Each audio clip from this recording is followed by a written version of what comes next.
YouTube. How is it going? I hope all is well. Today we're going to do something a little bit different. It's something I've kind of done before where we just kind of chit chat, hang out, play some strings. I got a couple guitars I want to show off though. One is quite particular and interesting. We're going to kind of start with this one here. This is the one I got from my buddy. And I already changed the strings once to a 9 to 42 or whatever, but this thing is destined for a set of 9 to 46s. We want to try to get them into the C sharp standard tuning area. I don't even know if that's going to work. I'll probably wish that it went with the 56, but this guitar really seems to like 9s on the top end there. But in either case, I hope everybody had a wonderful Memorial Day. I had a great day hanging out with some friends and playing guitar. We got to check out the Devil, the DVII, or the D7, depending on how you want to look at it. I kind of like Grant's thing about Devil in a blue dress, because if you look close enough, DVII kind of does look like Devil in a way. This thing is pretty mean. If you heard it the other day, obviously you'd kind of know. So what are we going to do today? First and foremost, we're going to open up our drink of choice. Today we're keeping it light and easy with some Dr. Pepper.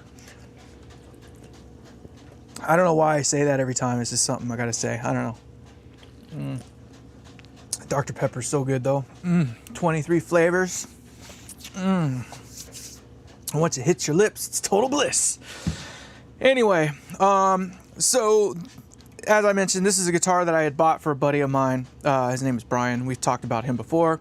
This is his first real electric guitar. I'm using my quotation fingers because he's had guitars before, but I think the only other electric guitar that he had was one that I had built years and years ago.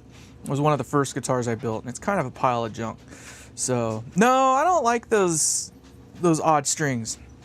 But in either case, his birthday was just recently, and I got him a real guitar. And let me tell you, the more I play this thing, the more I kind of want to get one for myself. It's just fun. It's a great guitar. It's got a fixed bridge, so the tuning stability on this thing is killer. I mean, Schecter, I think, just really honestly kills it. Just for the price, I don't think you can get a better guitar. If you can get over some of the feature sets, this one doesn't have like a compound radius, whatever. It doesn't have like the super shreddiest of necks. I don't care. I don't mind a fat neck. I don't mind baseball bats. But it's got a fast enough neck for shreddy people to be happy with it. The pickups in it are a little lackluster, but for what they're trying to go with, the direction that they're trying to go with this thing, they do great. I ended up dropping the pickups down about as low as they would go, because it just, if you raise them up too much, there's no such thing as clean. They always just kind of bark at you. I liked them down a little bit lower. We'll play with that a little bit more once we get these other sets of strings on there. Another thing that we're going to do today is we're going to make an attempt to get these Fishman Fluences installed in my Schecter, the Banshee. I'm really kind of looking forward to checking those out. We're talking about doing a lot tonight. It may turn out to be that I can't get through it all tonight before we just run out of time, or it just runs long in the tooth. Or B, I will get it all done tonight, and then what I'll do is I'll go back later and split this up into like 3 different segments or something like that, right? I have a thing of wax melting down right now. We will hopefully pot a pickup. If we do not have the time to get in there and pot that pickup, we will then forego that, but we will show the guitar at the very least. So, without any further ado, let's get to changing the strings on this thing, cause. So, I don't know what y'all did for Memorial Day, but like I said, I was over at a friend's house, and we were playing the D7 over there for a while, did a little bit of recording with it. Meanwhile, apparently Andy was getting swatted. That's not cool. He was calling me at one point, and he's like, dude, it's important, like pick it up. And I was like, dude, I'm right in the middle of something. Hold on, I'll get with you. And then, you know, not knowing that it was actually kind of a serious situation. That kind of stuff, that's a bridge too far. Like, there's hating somebody, but then there's really hating somebody. And that was a bridge too far, I think. So there's a reason why people that do that go to jail. Just because of how dire that situation could be. Not just for Andy and his family, but for everyone else, where those resources are taken away, I don't think people think about that so much. Like, oh, you know, just a couple cops show up at your house and razz you for a little bit while they try to figure out what happened or what's going on. You know, when you have paramedics and, you know, half the county worth of police and everything like that at someone else's house, and there's a real emergency going on, but everybody's over at this place trying to pick apart what the hell's going on, that's not cool. So, in either case, yeah, that's some crazy stuff. I apologize if I seem like I'm ignoring you. I'm trying to keep the ball moving today because I'm really trying to cover a lot of ground. So I don't want to lollygag too much. But I do want to interact with you guys too. So I know that changing strings is not the most exciting content. We're not really here for the string changing part so much as we are hearing this thing in a lower tuning playing through that guy, right? Through the giveaway amp. Dale, Riley, no, actually, I don't think this has died. I'm sure it's been stained. It looks like ebony to me. It's just been kind of frosted. I don't know. I mean, the fret job could be a little bit better. Like, I could probably go through and do a polishing. But, like, the fret edges are...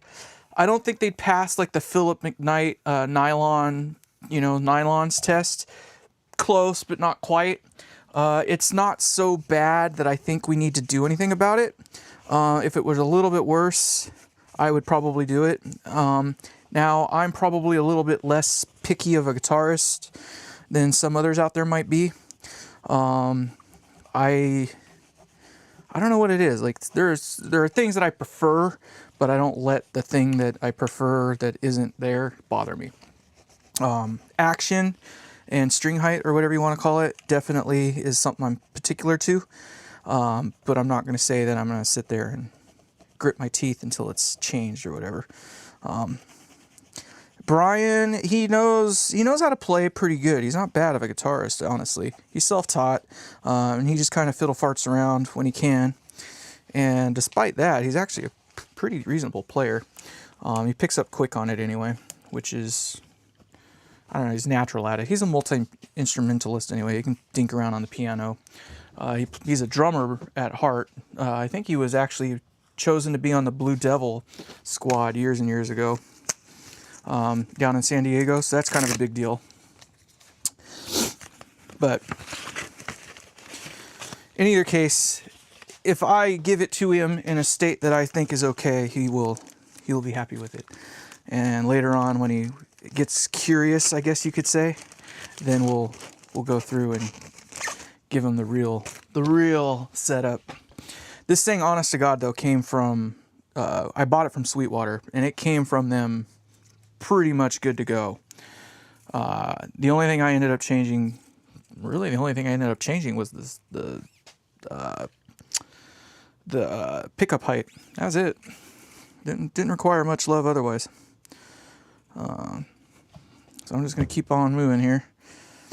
I'm going to try not to poke any holes in the back of his guitar. Should have choked up on it more is what I should have done.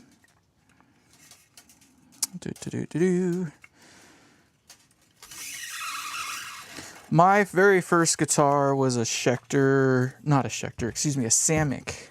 I am going to do these two at a time instead of all at once like I normally do.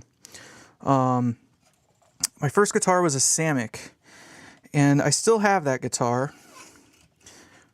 In the comments there, why don't you post what your first guitar was? A purple, oh, Music Man, hell yeah.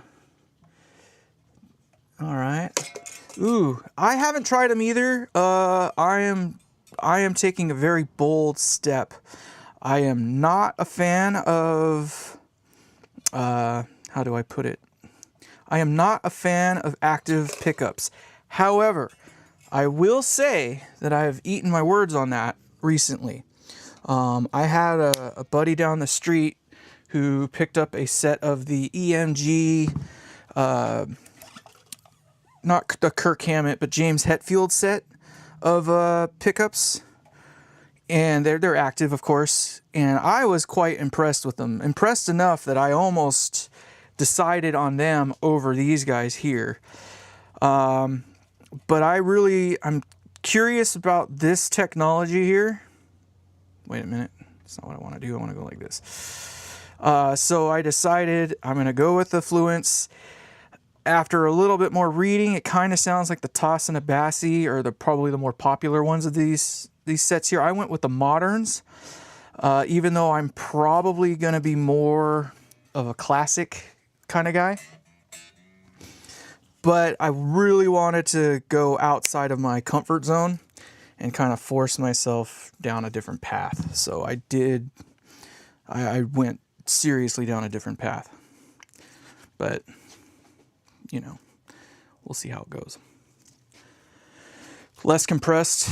That's kind of what I've heard as well. That is true, Phantom Boner. They are definitely tried, tested, and true. I was never a fan of the 81s, the 85s, and the 86s or whatever that everybody goes on about, which is a big part of the reason why I don't. That's why I just was like, eh. But they are making some changes lately. I can definitely tell that I don't know what they're changing, but they're changing something. Those, like I say, those het fields that I got a hold of were pretty impressive. They didn't do clean very well. They're hot. That's really all it is they're really freaking hot. But they were very clear and articulate, but they weren't like too thin or too tight for tight's sake, which I appreciated. So, I don't know. I don't like ballless pickups. I will say this. So that 920D set that John of Grant Us Glorious Tone fame sent me, I did put those in my my other Strat guitar, the red one that I've been showing lately. I have had a tough time with that guitar over the years because I couldn't find something I was really into, and I gotta say, those 920Ds, I wish I knew which model they were, because I would pretty much consider endorsing that. Because they sound damn good, at least in that guitar. For me, that guitar has always been really, really honky, or too dark for my taste. And it just bothers me. I don't know. And when you say the word Stratocaster and dark in the same sentence, you kind of start wondering. I had a JB in there at one point, didn't like that. I had the JB Jazz neck in there. The Jazz neck, that one doesn't bother me at all. It's a fine pickup for what it is, but it's not my favorite. It does the JB Jazz thing, whatever. But kill switch engage. Ooh, versatile. Okay. Yeah, I didn't want to go with like a super metal kind of thing. I was hoping that the moderns would be just kind of up the middle for that. Sorry, I know I'm off the screen here, but I'm working the backside here. I'm not showing you how I do this. I know I historically did before, but I think you know how to change strings. Today we're not really doing the lessons on strings. Today we're trying to have some fun. That's the big goal for today, is just have fun and not cut this other string here that I...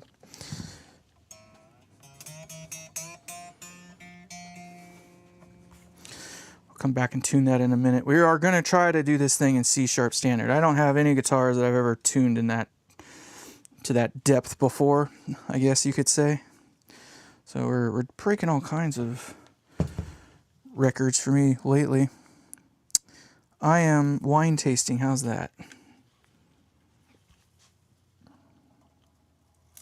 Got those in the right order. I like it. I like it a lot.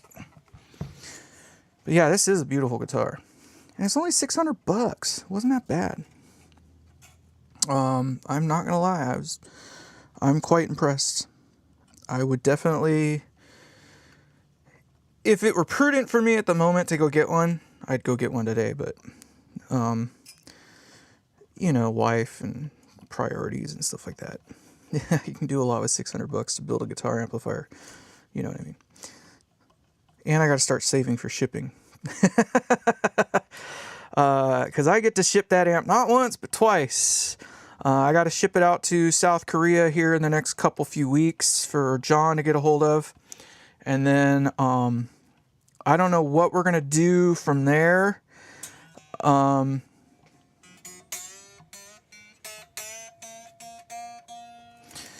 My hope is that, well, I don't know. I don't know what my hope is. I almost said something I didn't mean to say, but I don't think it's going to stay in Korea. Is what I guess I was getting at. I know that there's probably quite a few entrants over there just because of proximity. But I get the feeling it might end up somewhere else in the country. It slipped out. We're going to have a couple extra wines on there than normal. But that's okay. Whoever wins it, I'm super excited for. I don't really care where in the world it goes. But I am definitely not looking forward to the shipping aspect of it. That part is going to be less than fun. And I don't know what we're going to do for whoever wins it. How we're going to manage the taxes and duties and stuff like that. I don't know yet. I'm also going to do a quick little pick review since we're at that point now. I don't know what you guys play. I used to play these guys, explicitly. Like I loved the Dunlop, like Tortex 0.73 millimeters. Those are the ones that I used for probably 20 years. I don't do, yep. Okay. I'm gonna have to check out Kill Switch Engagement Much. I don't really listen to a whole lot of like modern metal type stuff, so I'm pretty green in that area, but with an 81, okay.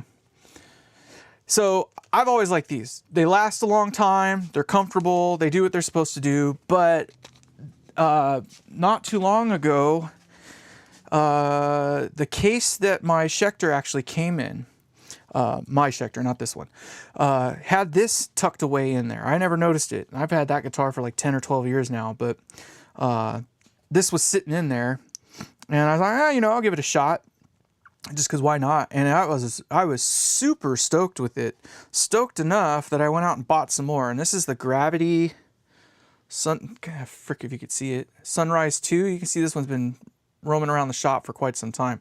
As best I can tell, this one's pretty well used because they do have a slightly different look to them now. This is a new one. I haven't played this one yet, but I don't know, that super thick, like, I don't know, there's something about it. These are 2 mils. And then another buddy of mine turned me on to the Dunlop Plectras, the Prime Tone. It's the Prime Tone. Now these ones are pretty cool too. They are nice and grippy because they have that whole little grippy thing going on. They seem to be wearing pretty well. I haven't had any problems with it like sticking to the strings. And it's pretty thick. I think this is a 1 mil. Yeah, this is a 1 mil. At least they say it is. It feels a little bit thicker than that, but at least that's what it is. But it's really rigid. I like that. And then I got these to try out. The Big Stubby, another Dunlop thing. And this is a 2 mil. Absolute piles of crap. These things are like playing with jelly. I don't know what it is. Like immediately after starting to play, it was sticking to the string. And you can just feel the difference between this material. This one's just more percussive, more... And even with this one here being out of a slightly different material still, it's got a nice little tink to it. I don't know. This one here is just thick for being thick, and I swear this plastic is like gelatin. It immediately got a burr on one side, and it would drag on the strings. Not fun to play. I am not a fan of the big stubbies. So if you see this pick, I would say pass. These ones here are not cheap. I think they're like $4 and something a piece. I did pick up a whole box of these just because these are not that expensive. These are reasonable. I think this would be my first choice these days. This would be my second choice. And I would never say no to the yellow Tortex Dunlops. But in either case, let's see here. Let's tune a guitar. Since I am not familiar with C sharp, I'm going to use a tuner. I'm usually pretty good with, let's pretty close, actually.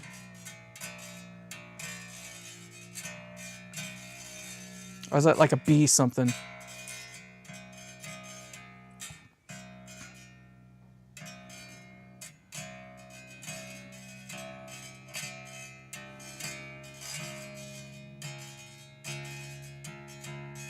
C sharp.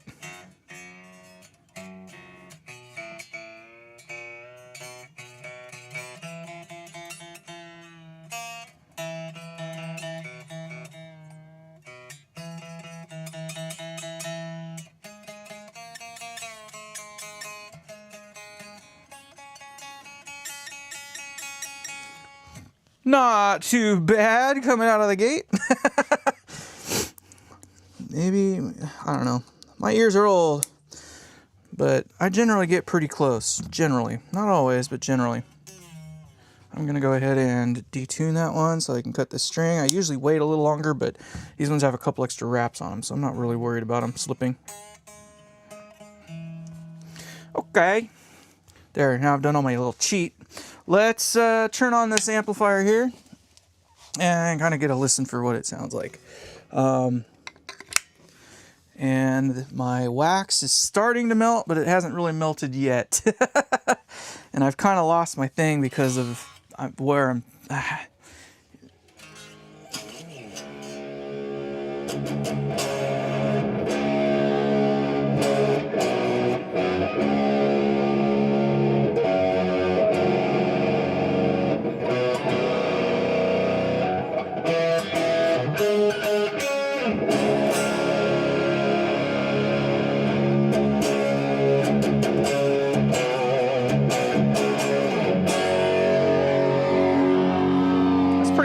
It's got a nice little growl to it. I'm going to turn the effects down just a little bit.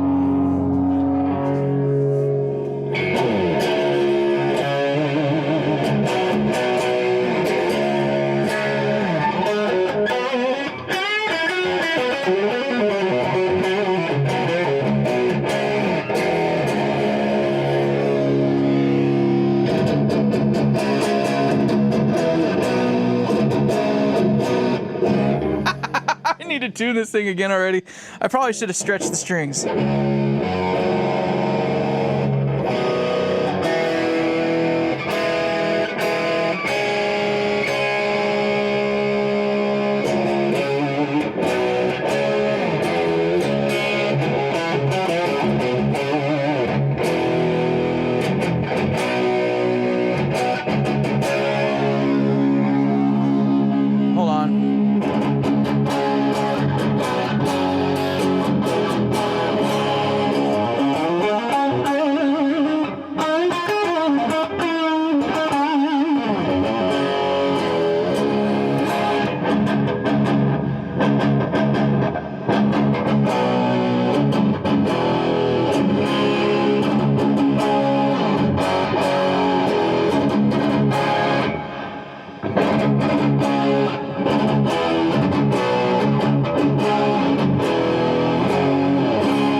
Nice. I got way too much reverb in there right now. That's muddying everything up.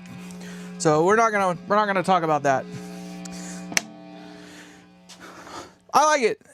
This guitar definitely suits that lower tuning a hell of a lot better. I am not, like I say, I'm not a kill switch engage player by any stretch of the imagination. So this guitar, we will go back and tune it here in a little while. I'm gonna get me one of these. I'm gonna tell you right now, if you want just a nice beater guitar that freaking, if you're into that style of music and whatnot, the C Plus Standard or C1 Standard Plus, whatever the hell they call it. That's the one. All right, let's move on to, do I want to cut? Do I want to get the good stuff out of the way? Let's let's give the wax more time. I want to give the wax more time. So hold on, bear with me while we kind of go a different direction for a moment.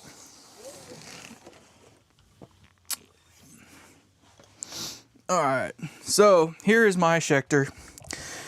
This is the one that those guys are going to go in. We'll do a little bit of cleanup on it because this thing's a little dirty at the moment. Had a little bit of usage out of this thing in the last few years. I'm going to see. It's not going to work. It's not going to work. Here's what I got to do. Here's what I got to do. I'm going to put this guy away. I'm sorry. I'm getting things kind of just dialed in. We're working things out, okay? Okay. I need this.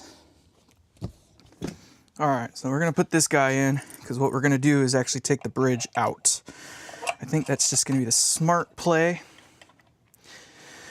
You're not old when you're in your when I'm in my, yeah, right? When I'm in my 70s, I can then say I'm old. I am certainly not old, I guess. I feel like I'm semi-dated just because, did that go in or did I dream here? No, I need a slightly smaller size. It is metric. You know it's metric, Luke. You just know it is. Should be a 4 mil, but I don't think it is. No, it's not a 4 mil. Which means it's a 3 mil. Which means I do have that in here somewhere. What do you know? 3 mil. All right. So, how am I going to do this without killing myself? Oh, well, we're going to have to move forward a little bit first and take off the back. What do we got going on? Oh, yeah, no, it's a stellar freaking looking wood. It's a burl. It's a veneer. It's not, it's not a full, whatever you want to call it, cap, I guess. But as a guitar goes, it's a beautiful guitar. It's an alder body. It's a 2-piece alder body. And again, I think for what this thing was selling for at the time, like, it's just impossible to beat. Like, this thing has an ebony fretboard that's fully bound, a fully bound body, and compound radius neck. Again, another kind of cool feature, I guess, if you will, anyway. Okay, so what I'm going to do is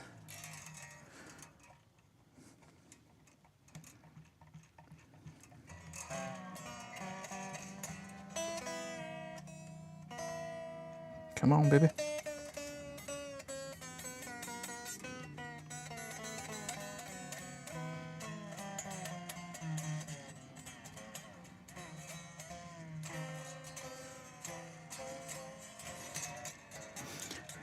This is so fun, isn't it? Okay, so that's going to go all the way back. And with any luck, I'll be able to start getting the springs off here. So I manipulate the bottom with my pinky down here, right? So it doesn't gouge into the backside down there. And then we just kind of work the springs out. And again, you just want to try to keep tension because you're trying not to let it slap and just do what it did, which is bop the body. I got lucky it didn't ding anything, but it tried. It tried.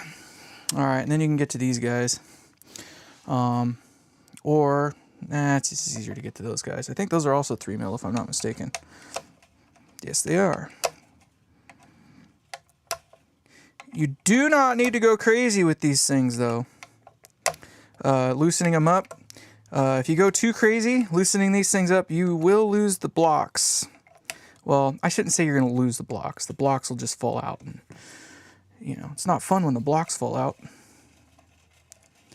There we go. And then that allows us to slide our bridge out. I don't know if anybody's ever played with these before. The Floyd Roses, but they are kind of a brat and a half, to be honest. They're not as much fun as you would think they are. I'm a bender of strings, so they really don't suit me well. I bend the strings and you'll watch the whammy bar freaking bend all over the place, and you can hear the other strings go out of pitch, all that fun stuff. It is what it is, but you know. I did call up some wiring on this. We are going to do some wiring. Hopefully it goes really quick and smooth. I have some fresh batteries right there. I probably should have done a before and after. What I can tell you is that to me, the guitar has always been a little honky. It's got like this upper mid-range thing that I just don't like. The neck was clear, but not round enough. Like, it's just little things that have always been kind of buggy about it to me. I didn't care for. Now, I don't know. That's just me. I think we need the smaller. Where art thou? Where art thou? I had you the other day. I think this might be it, maybe. Yep, that'll work. And one more time around. Yes. See, crap like that though. So that's the thing that kind of bums me out. They use nice pots, or not pots. They use nice parts, but oh, that one broke even. That's kind of not cool. Huh. Well, in either case, that one's broken somehow. This is a used guitar. I did not buy it brand new, so I've never taken these pots out.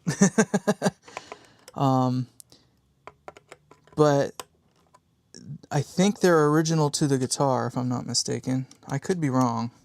Well, I know that I replaced the pickups at one point, but whatever. Oh, there's the wife. Hold on, we're gonna have a chat with the wife here. Hello, wife. We're live. Oh? I said, hello, wife. We are live.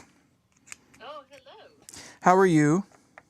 I am great. I am, Are you fed? yeah, it's 9 o'clock here, and I have to be up for session at, I have to get up at like 4 o'clock in the morning our time. Sucks to be you. Yeah, it sucks to be 3 hours ahead. Yeah, that is a fact. But I had a nice salmon dinner, and I'm all tucked in and ready to Okay. wake up, fresh and ready to go. Cool. All right. Well, you have a wonderful evening, and I will talk to you a little bit later then. All right, I'll tell you all about it. We're going to be fighting for veterans that are homeless. So Sounds good to me. All righty. all right, I love you. I love you too. Bye. Bye. So the wife is in DC right now for nice chat. I wouldn't say that, Riley. I like hollow bodies too. I want to get one really, really bad. Charvel, hell yeah. Imagine if the Tone God had. Yeah, right. Well, I wish I were a Tone God, but I'm tone full. Let's see here if I can get this thing out without pissing anything off here. There it goes. Yeah, this is definitely not original parts in there, but that's okay.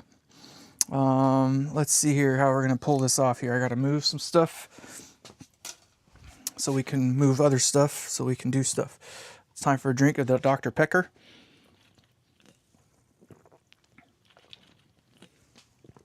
So that was the nice thing about this particular guitar.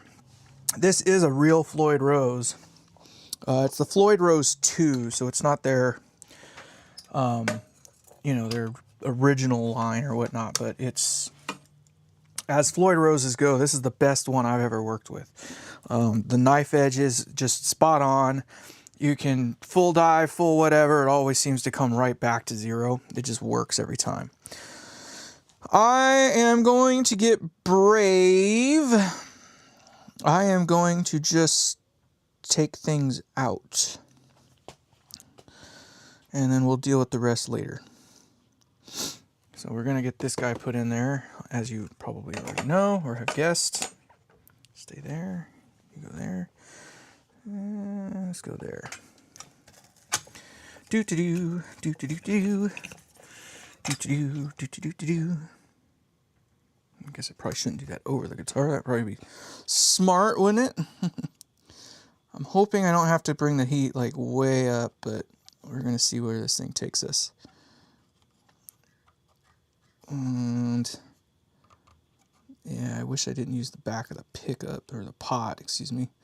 I hate using the pots as a thing. I'm gonna have to jump the heat up a little bit. That's part of the reason you don't use the back of the pots to ground everything, because it just gets ugly.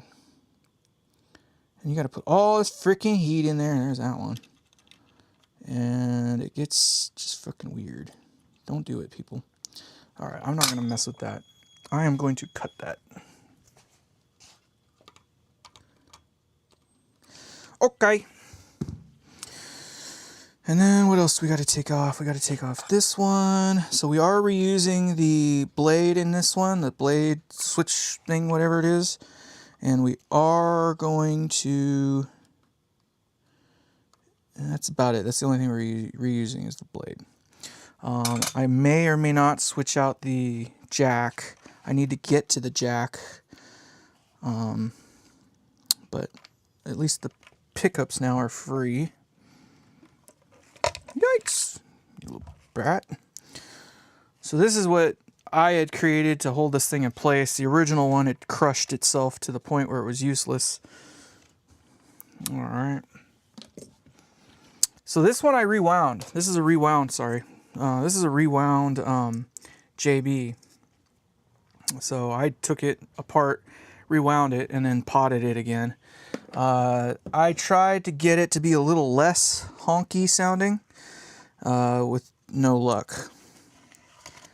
It kind of just did what it was going to do. Those things actually work pretty good. I'm going to see if we can get away with direct mount. We'll see how that goes. I don't know how these do with that. What I do know is that those things are threaded, and I don't know if that's going to work in my favor or not. And while we're here, we're going to do some cleanup because we got things a little dirty.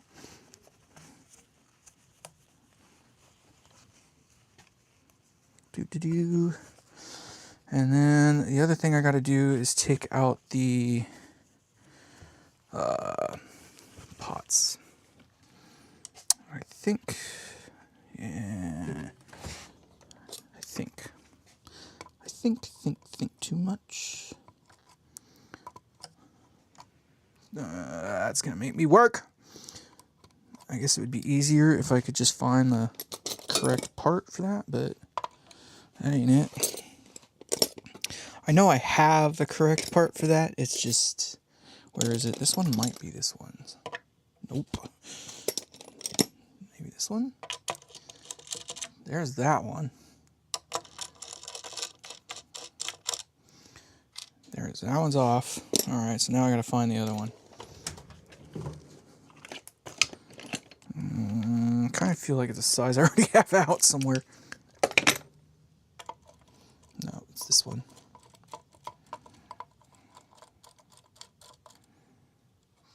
Are you off? You are off. Alright, keep that one available. Turn that down a little bit. Okay. This is going to drop parts. We're still going to drop parts, I think. There's one. What do we got going on here?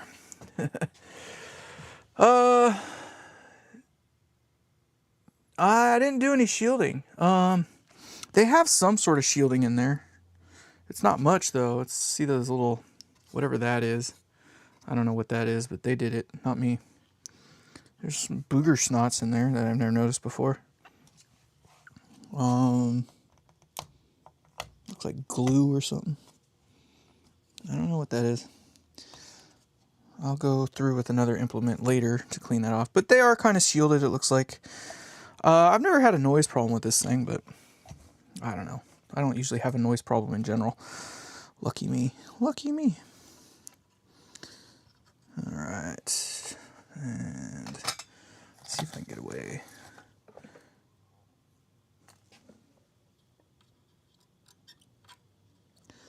Probably should take note of where these are coming from, but nah. So that one is the hot. That's all we need to remember. And come on, baby. See, this is why I hate using the freaking back of the pots. You gotta put all kinds of heat on the damn things to get them to break loose.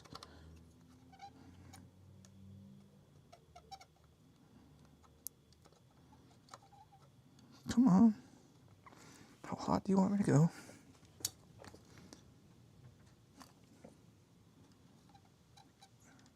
And the smoke goes right in your freaking face every time. Alright, cool that back down. I'm gonna have to undo at least those. Ugh, that's freaking ugly. Alright, so this one we need to undo. And if you won't mind, I'm sorry, I know I'm all in the way here.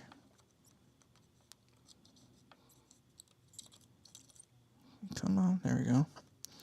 And I gotta undo this one. I like this wire that I have in here. I can't remember if I put that in or not. It's like cloth, like pushback wire. Jesus. And then we got one more to go here.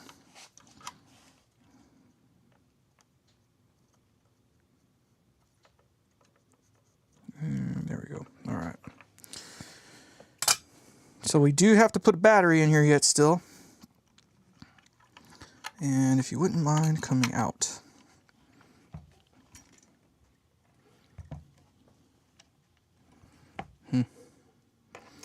That's a shame that this pot is the way that it is.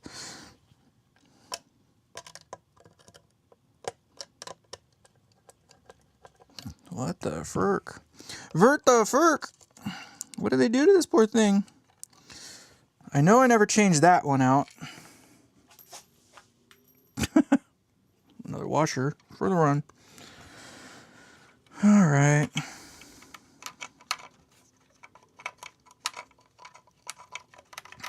Come on. I just want you to come out. Pretty please? How did I go in? This is bull! It's freaking baloney! I'm gonna cut this wire here. Don't care about it. Do not care. See, this is what I'm talking about. That's why you don't use the back of the pots. That's freaking fugly. Like, ew. And it's a B500K. Yeah. Alright. Now, if I could just get this thing to come out, that'd be great. Let's see if I can do it with some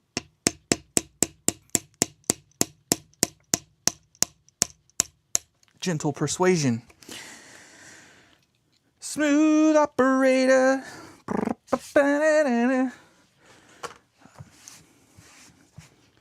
I've got the touch too much. All right. Well, we're getting somewhere. Time for another drink after that. Hey, how's it going there, Mullet? What's going on, my man? Offset, we got you back in the house, of course. A bunch of new people here, looks like, as well. David, I think you were in the other day, too, weren't you? Just trying to remember everybody's face. I remember your face!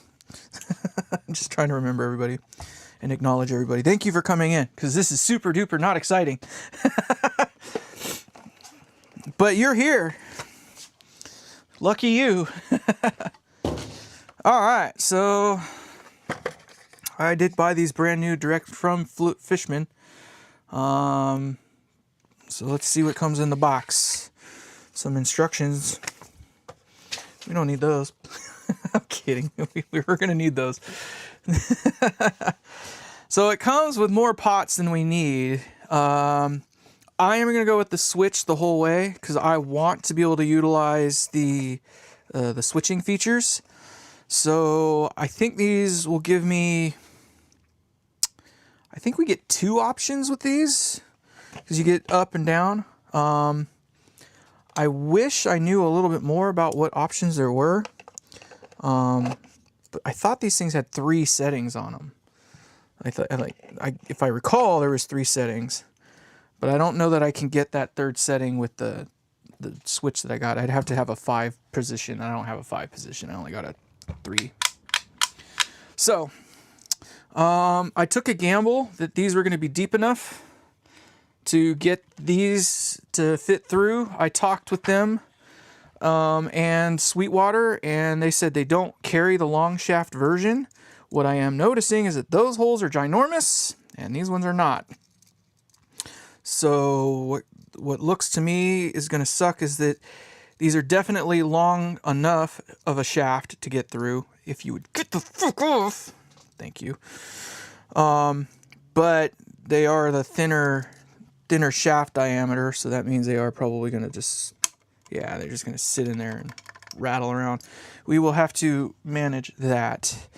But they are just long enough to get through. So I think what I'm going to do is take off this lower nut, and I'll use the lock washer on the bottom, because I want to use the other washer on the top for shizzle. So let's see what that's going to look like. Yeah, it might actually be too much poking up.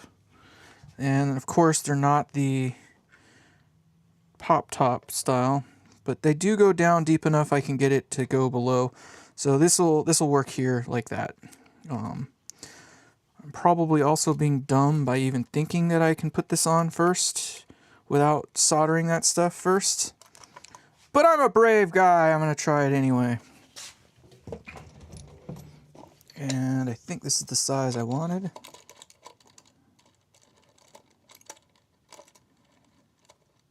Yes. Okay, we're going to keep you available, because I like availability. That's why I get married. I don't have to chase it anymore. Just like, get over here. Yeah, that's not going to be fun to do this with, but it will work. I got to find a place to stuff a battery in here too. That'll be less than fun, because this is the non-routed version for that purpose. Usually they have it over here or something like that. They don't have that, so oh well. Let's see what kind of wires they give us. Okay, so these are the little foam pads that they have. It looks like they give you one for... Eee, those are pretty thick. I don't know if we can crush those enough. I guess we'll find out. Looks like they give you all the wires you're going to need. They do give you springs and screws. They even give you a drill bit. That's kind of interesting. I don't know what I need a drill bit for, but... Alright. So they give you a new jack. I don't know if we're going to use the new jack or not. I kind of like the one that's in there because it's got the dark, like, black nickel chrome. I just know that we're going to have to remove it so we can get the battery kind of tucked into it, which is this guy here. We'll maybe find a way to get rid of those. I never did like those anyway. And then it looks like we've got all kinds of fun little options over here. Again, that's what the instructions are for. How do I want to do this? So we've got a couple different styles of screws, it looks like, as well. I wish I could use the ones that they provided, because it does have the unthreaded shank. So if you look, if I can get that to line up, see how the head up there doesn't have threads on it? That's great, because that means that when you stick it down into the down into here, it won't grab on anything. So it's actually, you know, will actually just the way you want it to. But I know, based on the depth of the old ones, which is this style here, we don't gotta go very deep. So obviously these ones were meant to go through. Let's see if it's going to actually go through. Okay, it does go through. I've never really liked how that works, but basically, but what happens a lot of times is it gets caught on them and then it'll sit there and get locked. But we're going to try to make it work with the original ones. The reason I know that the original ones have to be used is because this one does have, see if you can see it. You see that little, see down in, fucking line up. That's actually a nut cert that's down in there. So these things actually have brass. And how are you not focusing on that? Whatever. These actually have brass inserts pressed into the wood. That's all. So I don't know how that's going to work height-wise. I may have to reuse those, although thickness-wise it is about that thick, so I don't know. Modern Alnico. So this is the neck. So how deep do these got to go? Foam might actually work out after all. Let's see here. See how that's going to fit. Oh, no. No. I was like way too... That is super foam. That's like way too stout. So I'm probably going to end up having to go with these little things that I made. I tried to make them so they wouldn't cause any problems. Yeah, and they're springy enough that when you crush them all the way down too, they actually come, they like have bounce to them. So we're going to try to use those. I know I got these little connectors too, which isn't going to help anything, but let's do some mathing over here. Let's not bang anything up any more than I already have. Okay. So my understanding is we use a fat blade on one half, but they use a completely different layout, of course.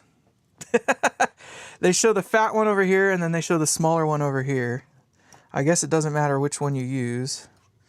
One of these is hot, obviously. And then we should have 2 skinny and 2 fat. Ooh.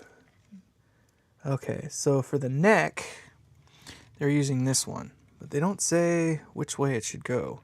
But I can see just from the pictures and what I've got going on here that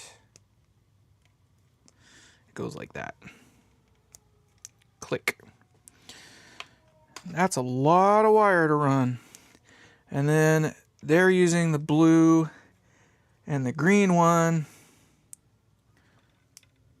And they show the arrow going here, but they don't say which of the ones to plug it into.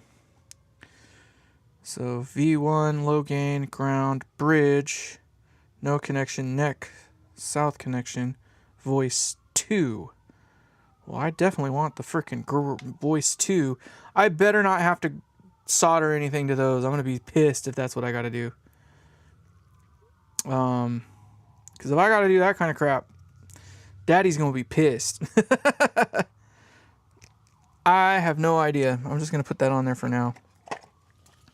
Let me go back to my thing here.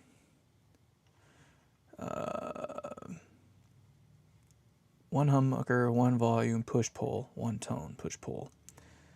Let's see what that one says. See, they show something completely different. So they're showing it for their classics, not for the freaking, let's see if this one's any different. Okay, yeah, no, I'm not crazy. All right. My apologies, I jumped the gun, I pulled up the wrong one. I am doing it right, however. All right, so just so you know, and it doesn't look like I have to do any weird soldering crap, so that's good as well. So the way it works is, if you look down in there, you can see that there's white on that side and red on this side, right? White over here, red over there. And then you got that little arrow right there. Wait, is that the arrow? No, that's not the arrow. It's weird because the picture they show... Oh, okay, this one just doesn't have an arrow. Oh, no, it's just very, very faint. Wow, that's hard to see. Okay, right up there in the upper left corner, you can't really see it. It's just very faint. And I'm just horrible at this. Anyway, this side has the arrow. That's going to where it needs to go. And if you look at the colors and what they got going on the thing there, it just kind of all comes together. And I can see that there are two 25K pots to do the clicky clacky thing with for push-pull action. Yay, okay. I wish they used different pots, but whatever. It is a 25K though, I'll give them that. All right, anyway, my apologies. I'm trying to talk and keep you guys engaged because I know that this is boring AF. I am shocked there are, I don't know how many of you there are. I'd be shocked if there's more than 5. There's 15 of you. What the hell? What am I doing right? Anyway, we're going to learn this together. We're going to learn this together in real time. Feel free to talk amongst each other. Hello, there's Grant right now. Yay! All right. So we need one of these. It doesn't look like things are too crazy for the switching system. Looks like I got a couple jumpers, a lot of ground wires. Frick them and the damn ground wires, dude. There's got to be a better way. We're gonna try to create a better way. I'm not grounding to the back of the pots. I'm telling you that right now. That is some bull-oni. Ain't gonna do it. Nope, ain't gonna do it. Alright, get that guy in there. Here's the other fun part too, is I gotta get these things like centered in that hole because they're so freaking big. The hole, that is. I don't want the whatchamacallit, out of alignment. So I gotta do something like, see how I can move it? Maybe you can't, but I'll make it so you can. So this thing here, you can move it all over the dang place inside of that hole. So I want to make sure I align it as center to that as I can. Just gonna give it a snug touch up for now. Okay. So now what I'm gonna do is run these wires through the cavity, which means I am gonna have to take this out, I think, for the time being. And I'm gonna go with the thick one first.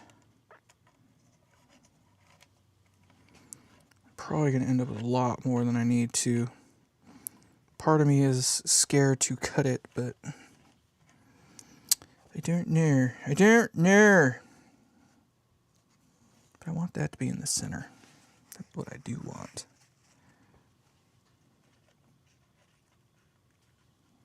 Come on. Come on. That is in the correct orientation. They gave us some springs. I don't know if that I'm going to use those springs. There are a couple jumpers in there. Shit. Doesn't show any jumpers on mine.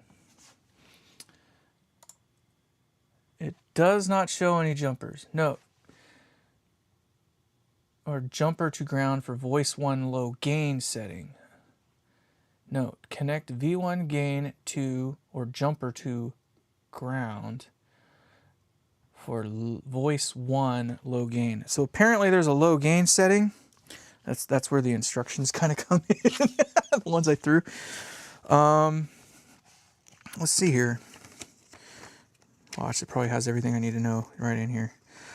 Okay, so we got voice 1 to select wire. Voice 1 is the default voice with no voice pins grounded or selected.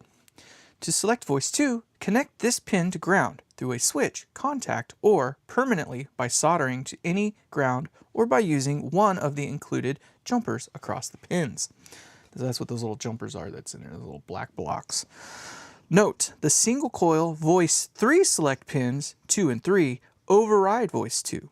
Select, therefore, the voice 3 pins must be disconnected, not grounded, to allow voice 2 selection. I was hoping to have 3 voices. I know I only get 2, so that is kind of a bummer. I don't know that I care that I have the single coil voice mode, but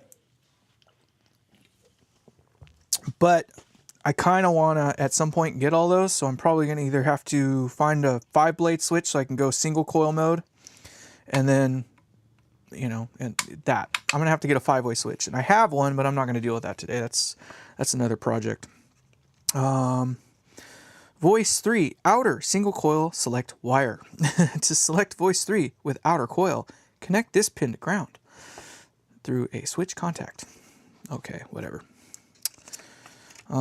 South coil out, 3, oh my god, they got too much crap going on. They even have a high frequency tilt. This feature is for players who prefer a darker top end, similar to the effect of using passive pickups loaded by a long instrument cable. To activate, connect the HFT contact pad to ground, either wired through a switch or permanently by creating a solder bridge to the ground pin next to it. That's scary AF. Why couldn't they just put one of those jumpers there too?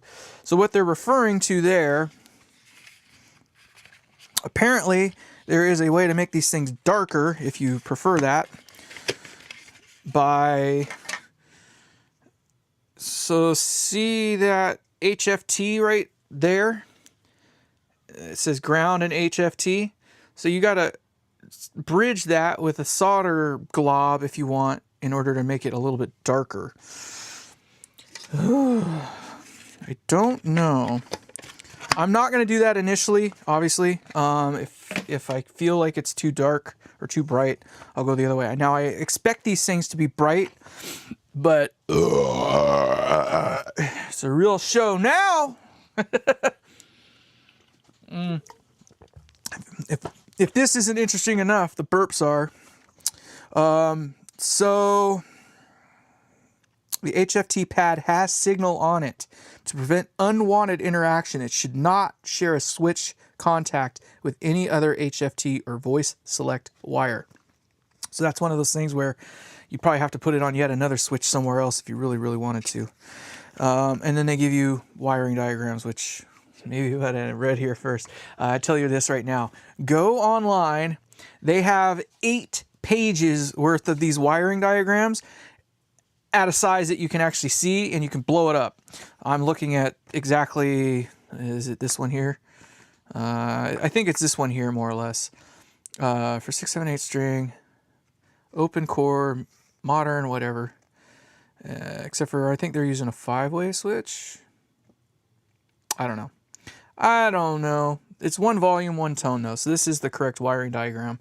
It is a little bit different than the one I am looking at, but I'm not going to bother. I'll refer to this if I need to, but the one that I'm looking at up here is a lot bigger, a little bit easier to read. I think given how springy this is, it's going to be tight anyway, so I'm going to use the screws here. And I'm not gonna, we'll go back on the switches later. With any luck, it'll sound right and I won't have to do anything crazy. And it'll just do what I need it to do. Did I even get you in? Yeah, I did. Okay, cool. Cool.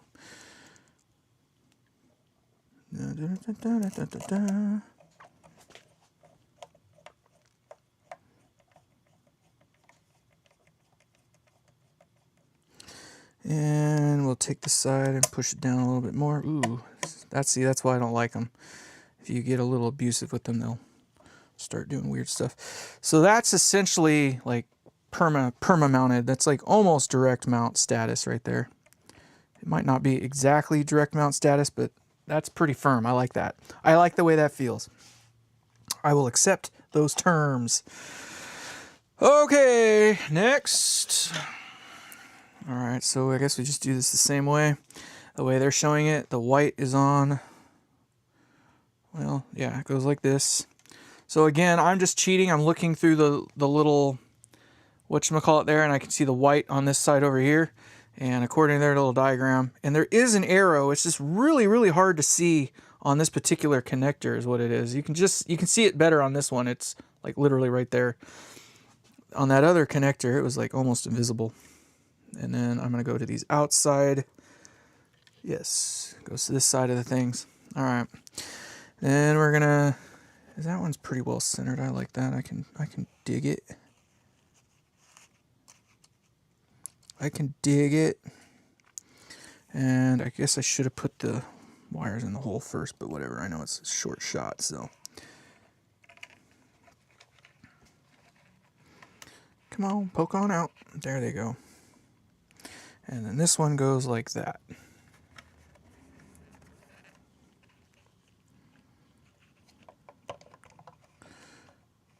Like that.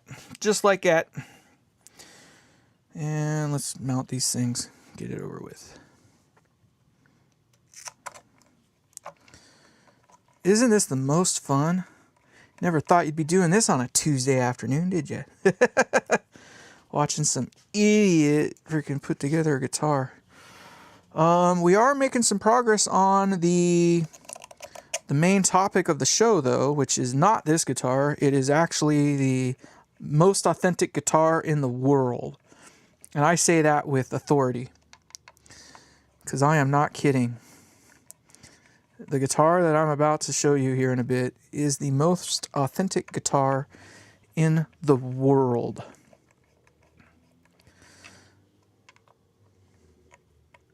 I hope that's low enough. That is essentially direct mount. Like, I don't think you can get any more direct mounted than that. I'm going to see if I can get this one down a little bit further. I don't know if you guys are familiar with the whole direct mount like ideology, but more or less they say you get more, you know, like body kind of out of the pickup, and it just sounds more correct.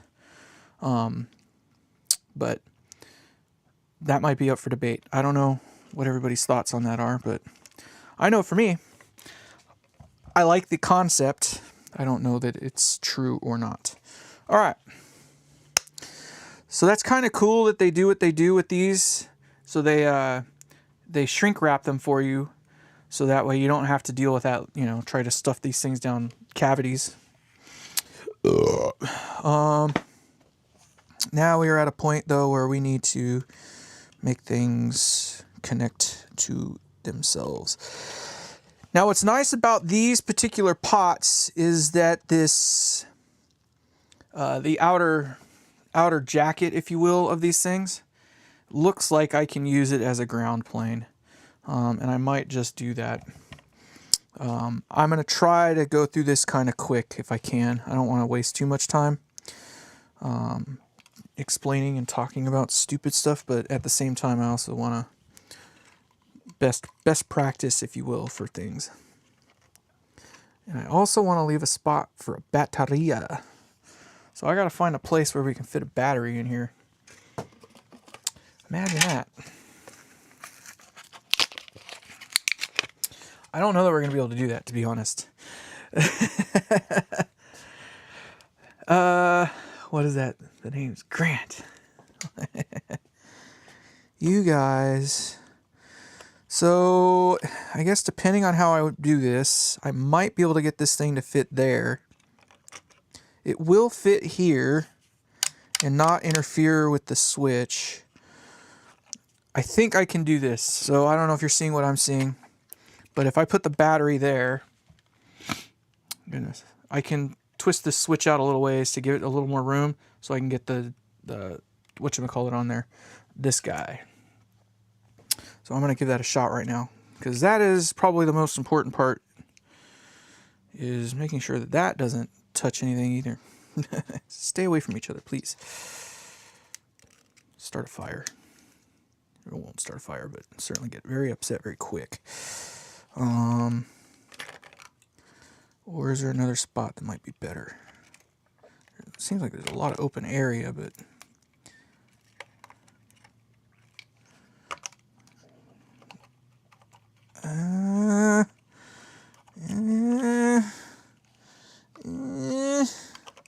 it just doesn't want, it just won't quite fit that way. And if I do that way, it will fit-ish, but not well enough. God darn it. And I don't want to be a jerk. Maybe I do, I don't know. I could be a jerk and put the pots like facing opposite directions and then just sit this in the middle. That actually kind of works. I'm not gonna lie, that actually works. They didn't give us a mount, I'm noticing, for the for the pot, or for the battery. And I don't think I have one left. I used to have some. I've got like a box just full of random stuff. But I don't recall. See, here's that 5-way switch I was talking about that I got. But this one's one of those pile of shit ones. Like, this one's really old. And I'm sure, I don't know what that even came out of. I also have a super switch. This one has had a hell of a life. We're not going to deal with that. I think I have another new super switch somewhere too, but in either case, we were worried more about a mount for the battery. And I'm not seeing it, so I'm not going to bother with it. I think what I'm going to do is just get the battery in there, and I'll use a couple pieces of foam or something, and we'll hold it in there that way. Something like that. Andy, you know I'm doing a live show right now. That's Andy calling me right now. He's been getting me lately, like, right at the worst time. I know it's not intentional. Alright. We know that we can make it fit. I think it'd be cool if I could turn these both the same direction, so that way I don't have to fight with the battery. But so if I put them like that, they're kind of at least facing each other, and then the battery would just kind of fit in there. That would kind of work. Maybe that's what I'll do. I'll just do something like that. Okay, whatever. We know that we can make it fit if we put them in some orientation like that. So that's what we're going to kind of just deal with. And did I get you centered? Maybe not. Centered enough.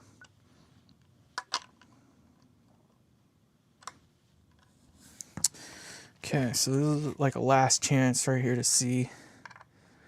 So see how that one's not centered? So we need to go that way. This is the part that's going to kill me. I might have to just come back later and tighten it up, like get it right, and then come back and work it out. Because I am anal retentive enough, I will sit here for an hour and make it so this pot sits right in the middle. Because I'm a nutbag.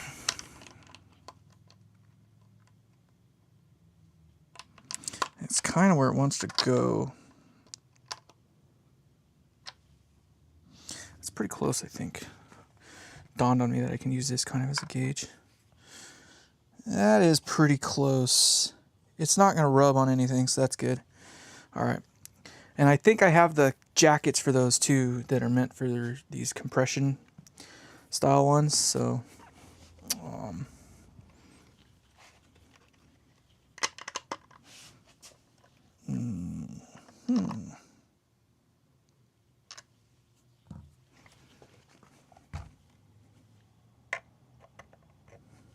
that one's a little off. I need to come down.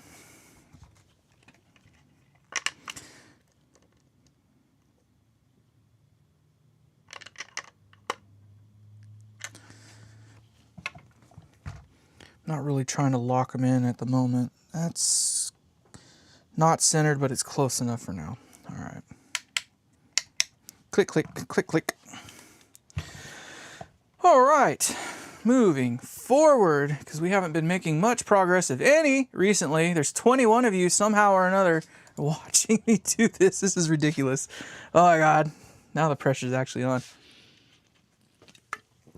I actually got to do some work now. Damned. All right. So on this 25K pot, if I'm looking at it the way that they show it, everything kind of works off the top of it, the bottom of it, which is this part closest to me. There's nothing going on either of them. At least that's what it looks like based on what I can see. I think it's going to make more sense to get the lower wiring done first. I'm kind of shocked they don't give you any wires for that. They don't give you any like jumper wires. It's all this stuff here, but you still need to jump things from here to there. Our bridge wire See, they don't even show where that actually comes from. That's a little freaky. I know where it comes from, but the way that they explain it doesn't make sense. Imagine that. Ugh. Alright, whatever. And the neck wire, that's the neck wire. This other one here is the bridge wire, and then that one's our hot out. Yay. Yeah, that hot out. So this one's going to be our volume, this one's going to be our tone. Do I have enough length on this to pull that off? The answer is technically yes. Technically yes. I have enough length. But we need to go to... How do they want us to do that? I have to use a ring, so I cannot use the jack that they have for the... I have to use this jack. The one that was... I have to use this one because I need the battery brake. The jack that's currently in the guitar does not have a battery brake. Ha-ha! So that answers that question.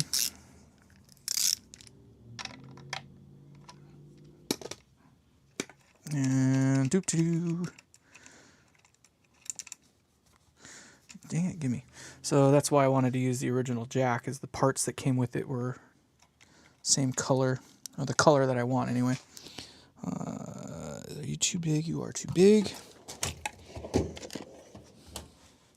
And you are just right.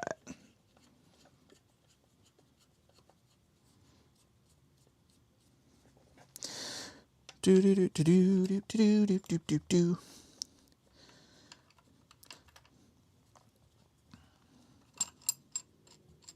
Never was quite the fan of these football style jacks. These things here, like I like the black nickel that they went with. I mean color wise, obviously, just because everything else on the guitar is kind of that color. But yeah, we're gonna have to replace this one. So we'll save this one for some other day. But what I will do is use the old parts and we'll put them over here. So this one will go in my drawer of goodies.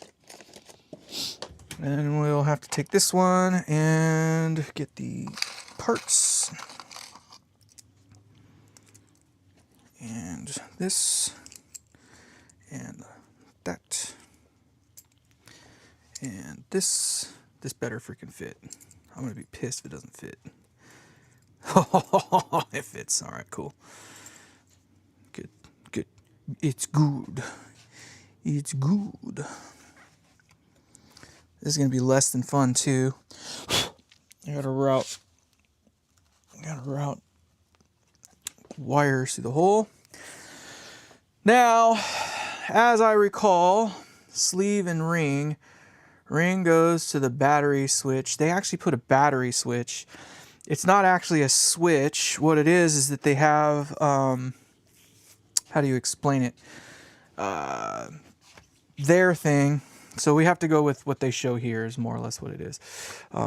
Because what they're showing is that the ring, which is ground, and then the tip is tip. Tip goes through, and then the sleeve goes to the other ground. So more or less what they're doing is breaking ground with when the cable's unplugged, the ring and the ground or sleeve, if you want to call it that, is not connected together, which means there's no ground connection, which means no current path. And then when you get what I mean. When you plug a battery in, obviously everything connects and Bob's your uncle. I think this will fit like that, and I can tighten it up.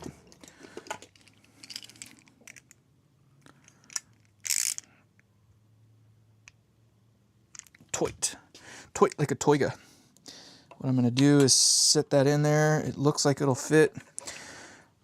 So what I'm doing is I'm setting this in a thing where when these things expand, they're not going into the wood, but I also want to make sure that I got enough room inside a little cavity there that all these wires can connect. But what I'm going to do is put this in really quick, screw it in, and then I'm going to put a jack in there and make sure that I'm not crazy. So this is future proofing, I guess, if you will. Because you don't want to put it all together, think everything's kosher, and find out that nothing's going to fit because your space is too tight. Because that would be ungood. That would be ungood. We don't want that. Ask me how I know. Because it's happened before. You go to stick it in, and it's just like, because you can't get it. But yeah, we're good. It's a nice tight fit. I like that. They're not using the super cheap parts, thank God. So now we can take this apart again, and we know that when we wire that up, it's going to work just like it's supposed to. I think I'm going to be clever, and I'm not going to use the Teflex stuff on the inside, even though it would be kind of cool. I am going to use cloth wire. Because why not? Because why not? So we'll put that there. I have some, is more or less what it comes down to. So, I got a bunch. I can't remember when I picked this stuff up. I picked it up a while ago. It's nice because it's like pre-tinned and soldered. So it holds position really well. I don't know. It's cool stuff. But whatever. Moving on. Alright, so we need to pick a spot where we're going to ground everything. We need to ground a lot of things. We also need to get this going really quick. I don't have red. So the way that we're going to do this is white is generally hot. So we're going to treat white as if it is hot. And we're going to come into here. And I'm going to get this part here so I can get my thing to come out. There it goes. We don't need a whole hell of a lot of length. But I don't want it to be so short that, you know what I mean? Like, this thing goes in pretty far, so it's not like I need a crazy amount of length. It just needs to be able to get in there. I want to say that that is long enough right there. Might be, might not be. I don't know. But we're going to say that's more than long enough. We only need one hot, but we do need two blacks. But what we got to remember about the black ones is that those are going to be split up. So they're going to be split up against two different locations. So one will be, well, 2 ground, and the other one will go to some other ground point. Off the switch side of this thing. So I don't need one to be super duper long. I'm thinking I'm going to make, I guess it doesn't matter. It doesn't matter. I'm just going to make it the same damn length. That's what I'm going to do. And do I? Don't I? Do I? I don't know what I want to do. Gosh darn it. I'm a scientist, not a doctor. Alright. Now we're going to need this guy here. Let's go ahead and get ourselves some... I don't know how well this stuff works with this, to be honest. I know that it works, I just don't know how well. Boop. Seems to be working quite well. Oh yeah. Oh yeah. It's not the pushback cloth. Be careful. Make sure that if you buy pushback cloth, that it says pushback cloth. This actually is, but you do not want to know what happens when you get this pre-tinned and soldered stuff like this, right? It's already soldered and tinned.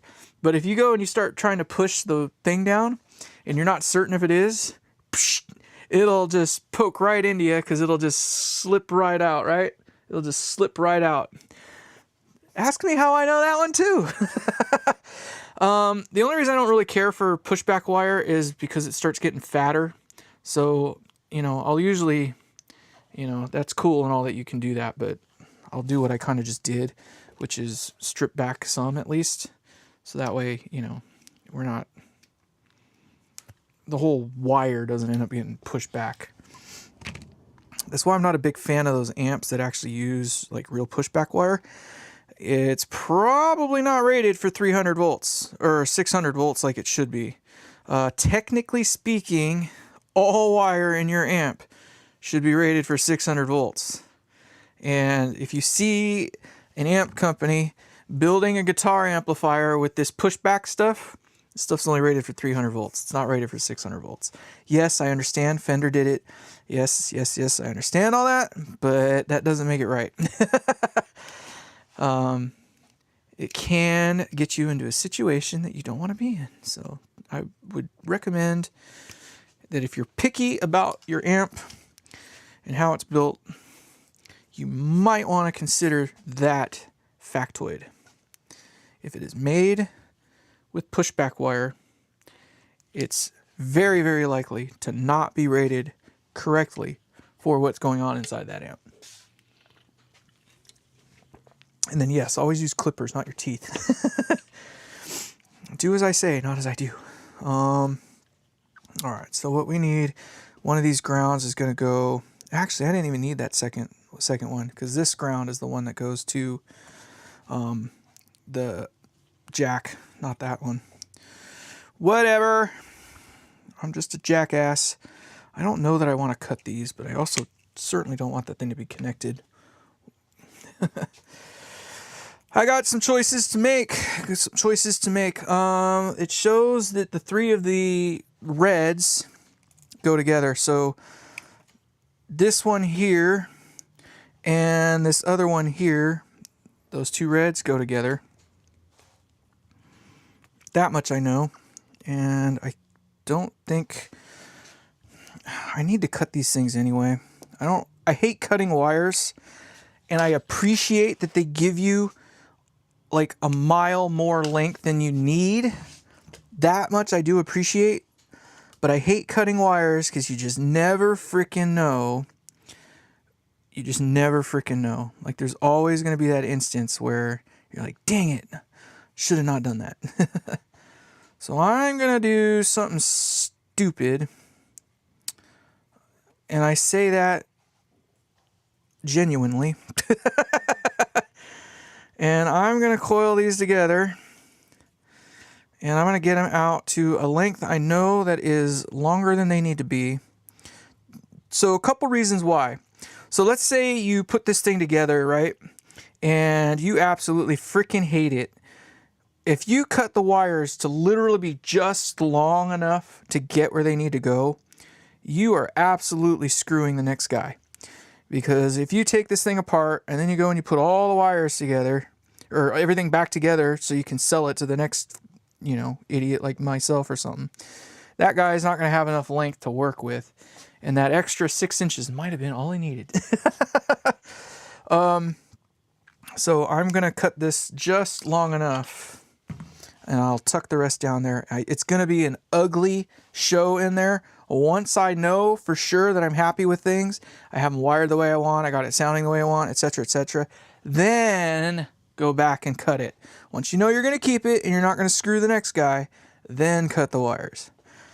Be nice to your, the next guy in line. Ask me how I know that too.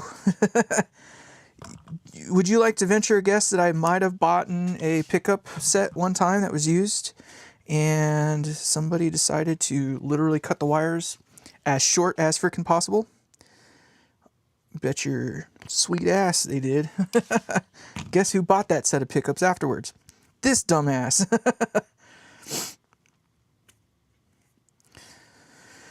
Always think about the future. YOLO is a thing, but these pickups might YOLO more than you do. Yeah, right? Which plumbers thought like that? It's funny because it's true. All right, so what do we got to do with these orange and white wires and stuff like that? These are the ones that go to the switches. Okay, so I should have 3 wires. So in here, I think there's 2. One is going to, I bet this is a sleeved wire is what it is. It doesn't show it that way, but I'm guessing that's what it is. Based on what I can see, they have a sleeve that goes to ground and then the other one that goes to the pickup switch or whatever. And as I recall, I didn't pay much attention, but this is bridge there, which is that one back there, which means that one must be the neck. I wasn't paying that much attention, to be honest, when I took it apart. So, excuse me. I'm going to run these down along the bottom. And I think what I'm going to do is I will strip these back long enough. I just trying to decide how I want to do it. Yeah, so I got to strip back about that much. Out of that whole cable, I got to strip about that much back in order to make it so I've got the length I need to get to the ground and over to the switch side of things. Maybe I can be a little less egregious. Maybe I could do that. It might work if I do that. I'm gonna cut it just a little bit shorter than that. That was a little bit much, I think. That's not the one I want. Are you my daddy? I'm gonna be gentle. I'm gentling. I'm debating whether or not I want to even heat shrink these. I may want to do that. Oh, I need to go deeper. Maybe I can get it. No, it's not gonna work. I don't want to cut too deep. I don't want to have a frayed, like, ground wire all over the place is what I'm getting at. So I'm trying to be gentle. I'm gentling, okay? There we go. See how that came apart right there? So yeah, this is a sleeved wire. There we go. Somewhere in the middle of all that is a nice, beautiful white wire. I like this wire that they use, though. It's actually good quality. So far, Fishman is giving up the goods right now. I'm kind of liking what I'm working with here. It doesn't look like they cut too many corners. You know, they give you plenty of length to work with. The instructions are pretty dang clear. They're easy to find. If you go to their website, their wiring instructions are not buried behind some, like, sub-menu. Like, it's right there. Everything is right freaking there, which I like. I appreciate that. And they use semi-standard wiring too, it looks like, as well. And by that, what I mean is, you know how, like, Seymour Duncan and DiMarzio all have, like, their own coloring scheme? Like, red isn't the same thing on each one. Red is different. Black is different. Green is different in the way that they jump them together. I'm used to the Seymour Duncan wiring where the red and white go together and stuff like that. But if you carry that same methodology over to other brands, it doesn't always work out. So, I don't know. These ones seem to be fairly typical in that sense anyway. Alright, I think I'm going to be a clever little brat. I got more than enough length if I go here to get to both. So what I'm going to do is I'm going to put some heat shrink on there. Am I going to be able to do this without popping my fuse, though? That's the next question. I've got a 1,000-watt freaking crock pot over here melting wax. And then I've got this guy here that I might run up. I think I'm going to run this off of a different circuit. So I'm going to unplug something and run it from elsewhere. Bear with me. Bear with me. And then I need heat shrink tubing. Yay. Yay. But I'm being picky again. I want a very particular thickness. That is the same as the thickness, isn't it? But that's not even the one I want. I want this. Ha-ha! Ha-ha! I don't know what I was looking for. So I was looking for this thinner stuff that I got. This is that crazy stuff that I am going to use black for black, and I'm going to use the other for the other. How long do I want to go? I'm going to go, looks like 3/4 of an inch. Look like 3/4 of an inch to you? Sure does to me. So I'm going to make this one the same length. That's right, I said that's one. I did. I know it.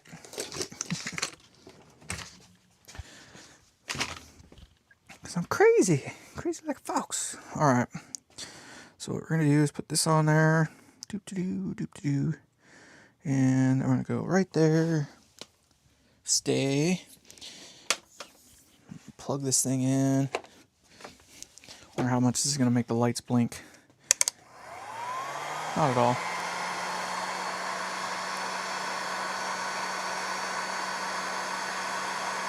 Come on, shrink away. Ow. Ow.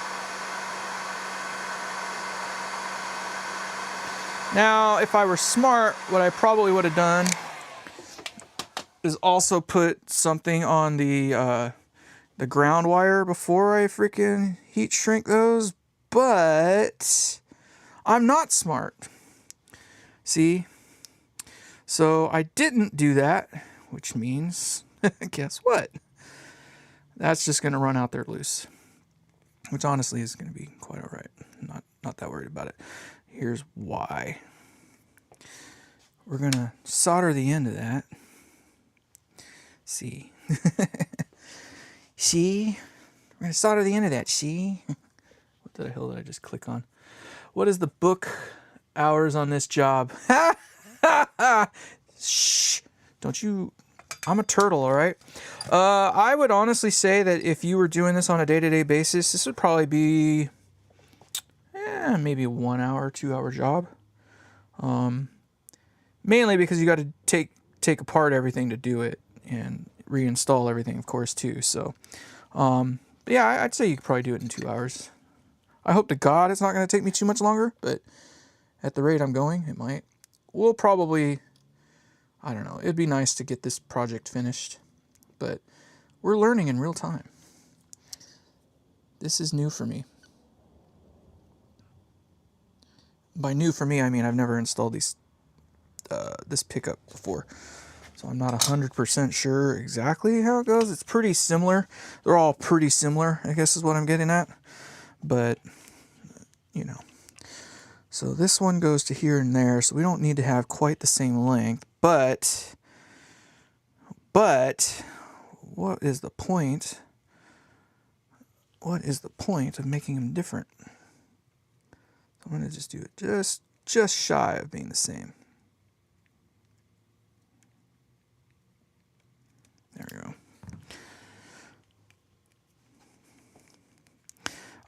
I'm willing a bet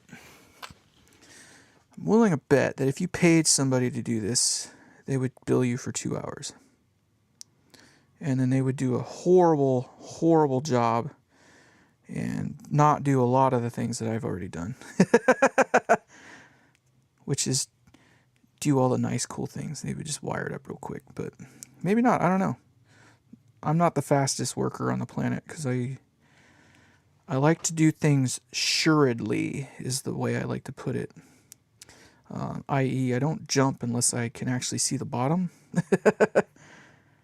Because, you know, it's kind of nice to know what you're working with. Now, did I get that even close to the same length? Yes, I did. Yes, I did. Get in your home. Thank you. All right. Now, that is just me. I'm not saying... I'm just saying. I mean, not everybody is, you know, as turtle power speed as I am.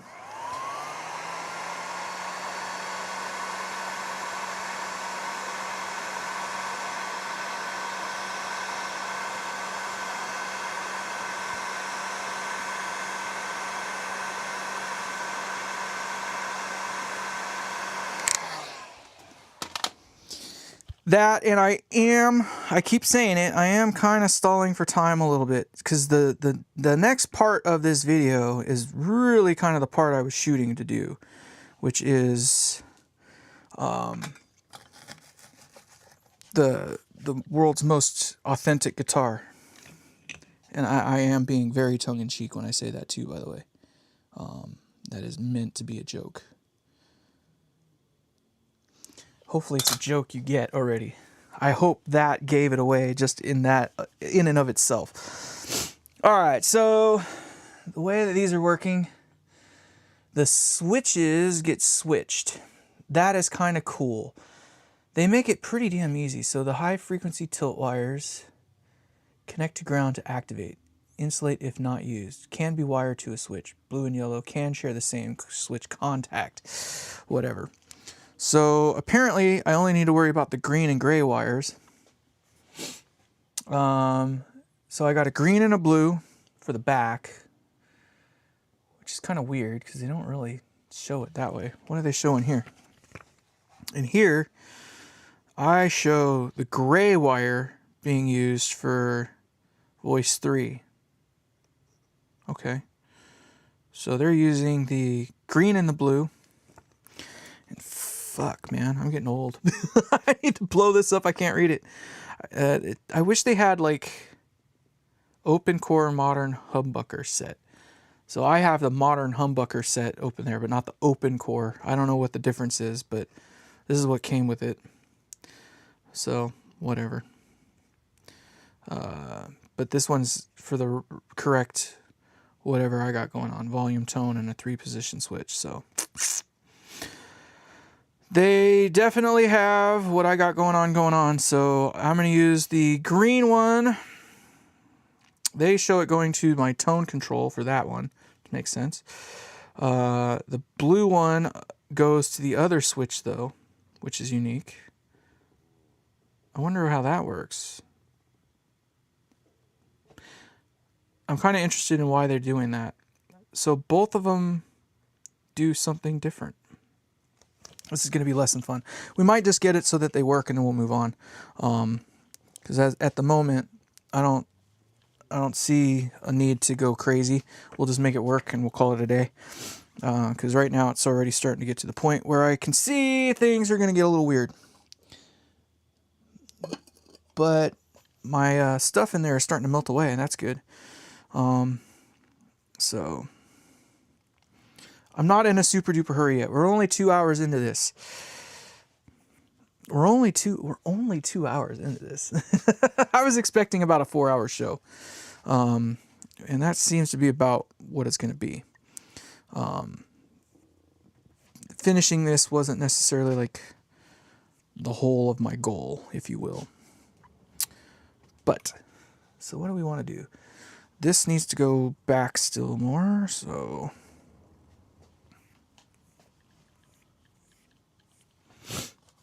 we got one of these and one of those. One is the switch and one is not. Let's go a little bit longer.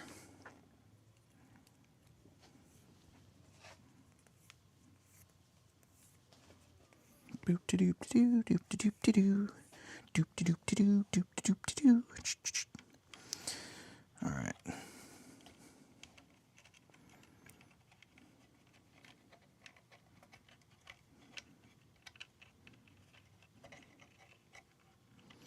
See this other ground wire here? I think I'm going to end up moving somewhere else anyway. By that I mean, where I put that little turd, there it is. So there's a ground wire down in here that I don't think I'm going to run over to there. I think I'll run it. I'll put everything grounded up there just because I think it'll look better. And it's just more of a centralized spot for all that kind of stuff. I think it'll just make more sense to use this one here as a grounding lug. But, whatever. I mean, eek, starting to fall apart over here. Starting to fall apart over here. All right. More or less what I'm saying is I'm already bored of myself, so don't feel like you have to entertain me. I know that this is not the most exciting thing you've ever done in your entire life.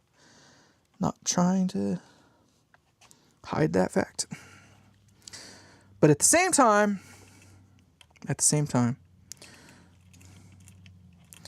so this one here, that's our primary ground. I'm going to need a little bit more wire than that. And I put this thing right here.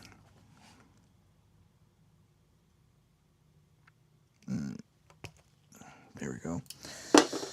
All right, there's that one. We've got this one already. So we're going to use this one. And if you wouldn't mind,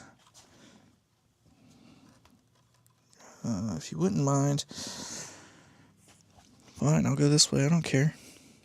Make me work. Whatever. Okay. And then we need a white one.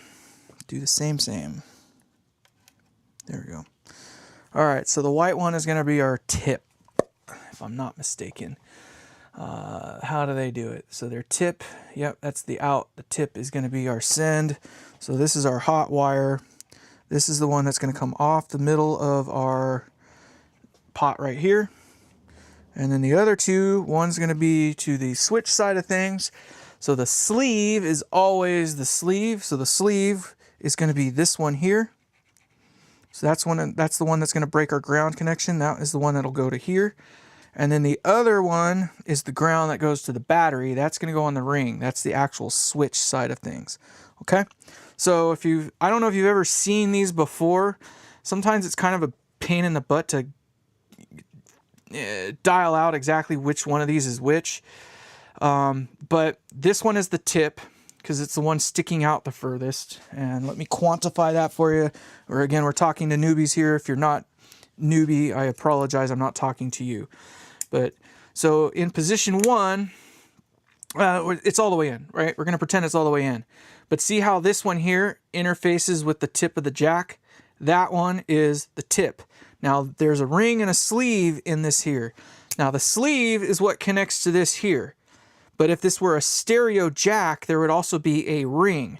So that's what they call them, TRS, tip, ring, sleeve, okay? So that's what this one's just a tip and a sleeve, but this one is using the ring as a switched connection. So when you plug this in, it'll connect to the ring right here, and you can kind of see how it gets right in that spot where if you had a stereo jack, do I have one? That would be kind of cool if I could show you that. Would be. But watch, I'm not going to have a stereo jack like readily available. I should have one though. I generally have one about.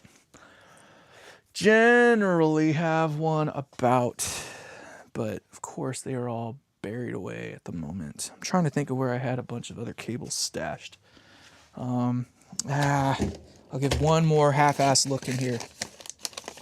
And if it's not, then we'll move on and you'll just have to use your imagination. And right now it's looking like you're going to have to use your imagination because I'm a liar and I don't have a tip ring sleeve jack in here ready to go. All right, anyway, you've seen them before. It's got 3 connections. You got the tip, a little ring that's there, another white band that separates it, and then the sleeve. This is a tip sleeve. It's using the ring connection of this TRS jack to create the battery connection. That's all. But where it gets a little weird is that you got these 3 pins there. Those are the ones that actually connect to these different bands or whatever you want to call them, jacks. One of them is pretty easy. This one in the middle here, if you look closely, it's very obviously, if it'll focus, connected to the sleeve. The sleeve is this most inner part.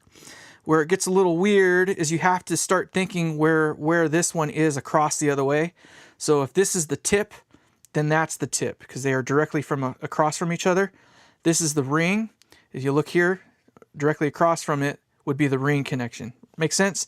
That's how you can kind of identify these things really quickly if you're looking at them, if you get to that point and, whatever. I'm just trying to make a teachable moment out of it, that's all. I apologize if this is all new, not new to you. If it is new to you, you're welcome. I hope you learned something today. Does it matter? Yes, it does. All of it matters. Abso-freaking-tootly. So we're going to use the ring as the connector for the battery itself. So the ring is this center one here. I'm going to actually tin that to make it a little bit easier on myself. I'm just going to tin all of them to get it over with. There we go. Let's go a little bit more. There it is. And then let's see if I can not burn my vessel. I love my freaking, there it is. And it's going to be a little bit more difficult to show you this afterwards, but I'm just in there trying to make sure that I got a nice connection that goes through. I do, but you also want to make sure that the wire, I don't have it with me now, so I put it away. Where did I put you though? I know you're not far. There you are. So if you look down in here, you can see how there's a glob of solder on the inside. That is good But you also see how that pin sticks in a little ways. If you can imagine, if that pin sticks in too far, it'll interfere with the, you know, the connector as it goes in. That would be ungood, especially if you did that with the hot wire. And you can see the hot wire is very nicely tight up against there. You want to make sure it's kind of like that. You don't want those things to touch things they ain't supposed to. Aight. So I am going to actually get this one a little bit better looking, because it does not have a very good connection on the back side, but there it is.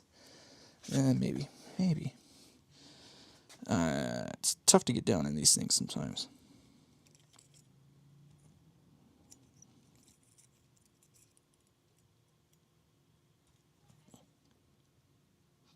I think we did good. I'm going to do one little touch up on the outside again here.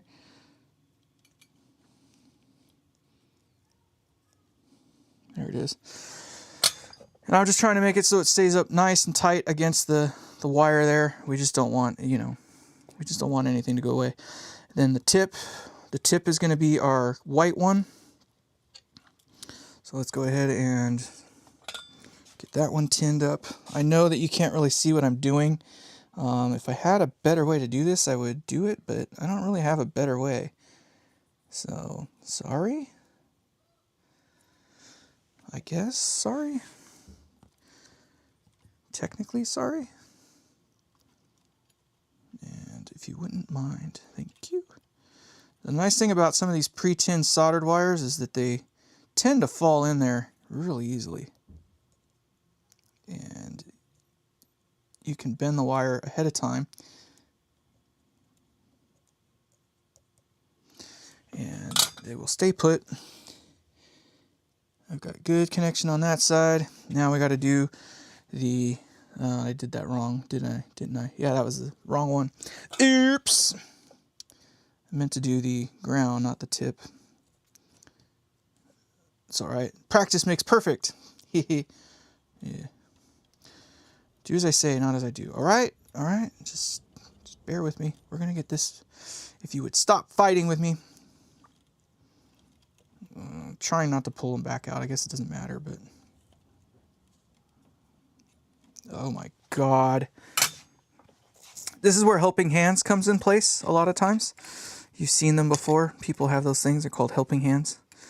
They are actually kind of nice. Not gonna lie. But they take up some space sometimes, the helping hands. Alright, we're going to bend that up that way. That is nice, actually. And that one's doing alright still, so I'm just going to I'm going to tidy this one up a little bit more.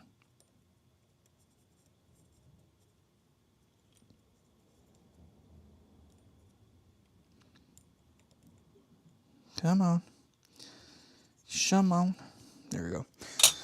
It's not my best work, but it'll function for what we're trying to do. And this one here, we want to try to keep it tight like a toiga. I'm just going to stuff this one in there and get it done all at once because I'm tired of dealing with that other crap. I'm not worried about it.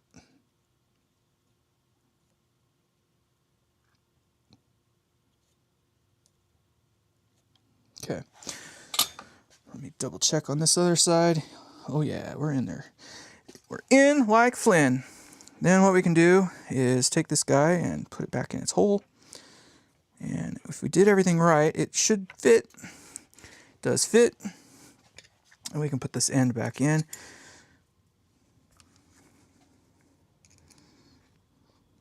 And we want to be gentle and find the hole without scratching anything.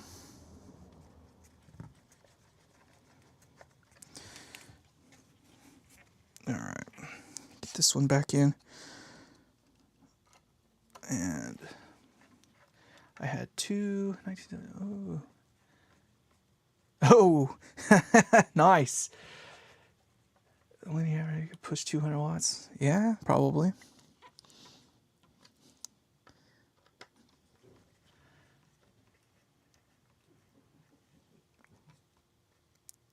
All right. There we go. Good and tight. All right, so what I'm going to do, I thought initially I was going to do that. I'm not. I'm going to take these things. I'm going to keep them running around like that. Okay, one of these is going to go up to the top. Remember, we're going to do all of our grounds up here at the top. And then we got that already done. That one's done. All right, let's do the tips of these now. Thank you.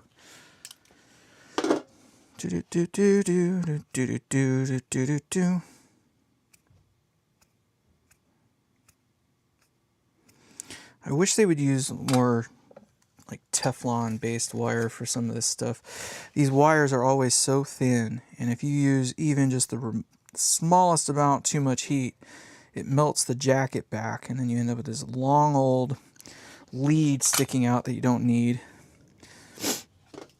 It's just me being a whiny little baby about stuff that doesn't matter that much, but still, it's the little things. The little things. Like, to this day and age, like, PVC wire, honestly, is just, like, cheap. Like, this Teflex stuff and, you know, non-meltable wire should be pretty commonplace. You would think. You would think. What is that saying? Common sense isn't so common? I don't know.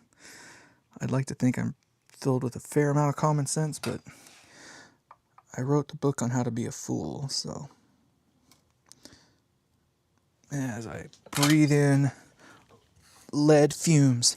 Maybe that's why I'm so retarded. That's got to be it. That is what it is. All right, so let's see here. I want this to go like that or something, because this one, that one's the bridge. No, that one's the neck. That one's the bridge, and that is the bridge. I'm starting to just hurry along here a little bit. I know you're probably like, yay, thank God. Luke, get the frick out of here. Shut up. Show us the thing that everybody's wanting to see. I want to make you work for it.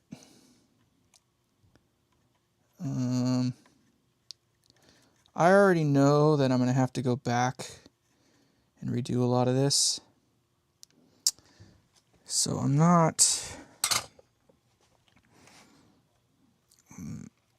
going to do as nice of a job as I should, only because I know like there's going to be a lot of back and forth. Those little switches down there, I already know, like I'm not going to get those done today because I'm looking at my little pot right here. And I think we are just about ready to do the thing I was looking to do. All right.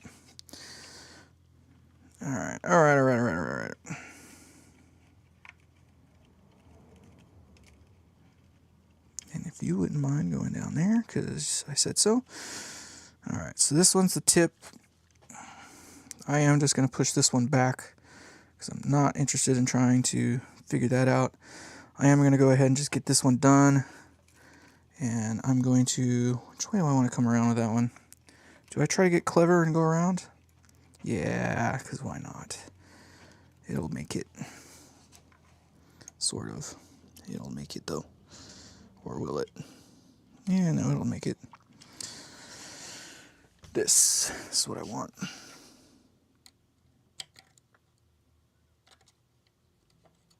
And if you wouldn't mind, right there. It's in the hole. So what I'm going to do now is be brave and get the center just kind of done up. It's trying to push it out. It did push it out. Darn it.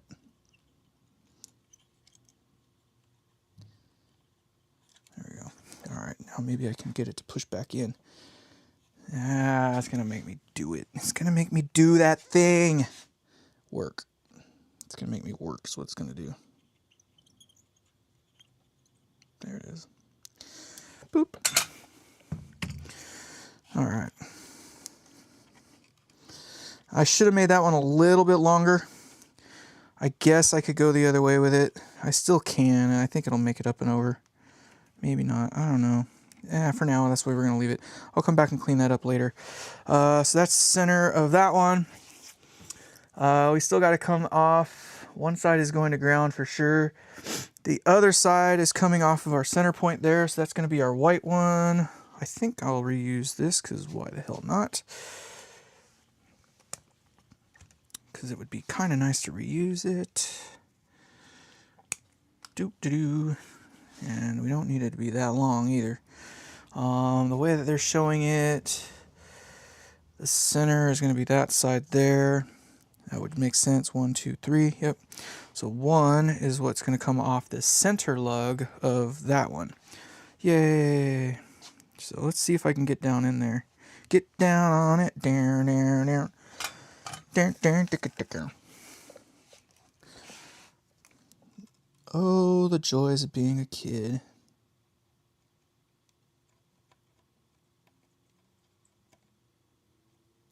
By standing on the wall. Get your ass up off the wall. Hey, hey. Don't touch anything you don't want to. Try not to melt any other wires. My apologies.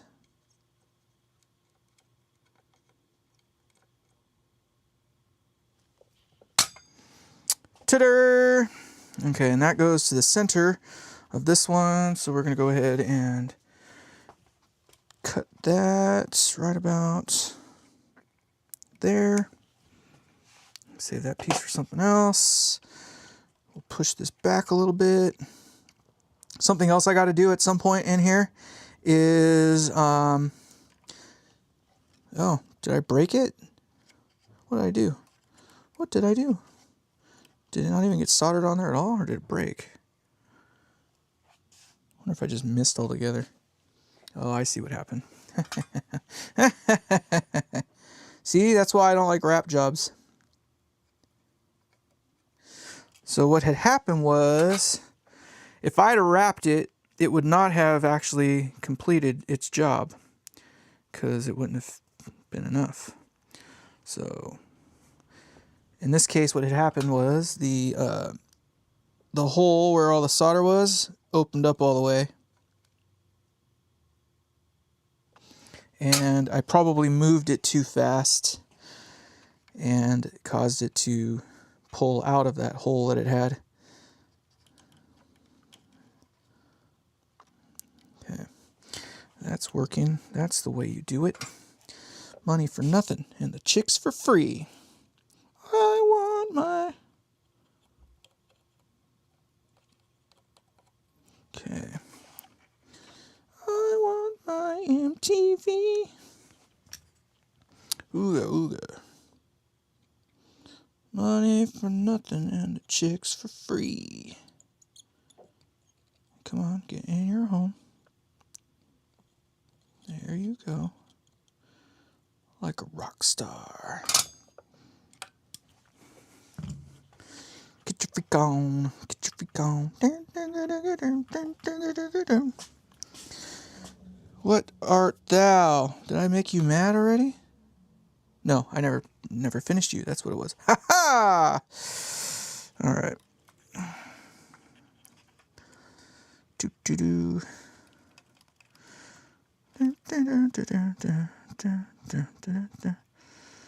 So all of these got to go together, and that's what pisses me off about doing this way. There's like literally 5 freaking things that got to go together over here, or more. There's 1, 2, 3, 4, 5, at least 6 or 7 different ground connections in this damn thing, and we still haven't even gotten to the middle switches and stuff.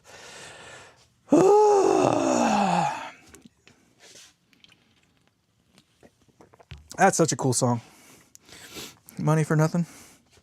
I think we're going to end up having to come back to this, period. We're not going to get it done, mainly because this is just taking ridiculously long amount of time to do something that should be simple.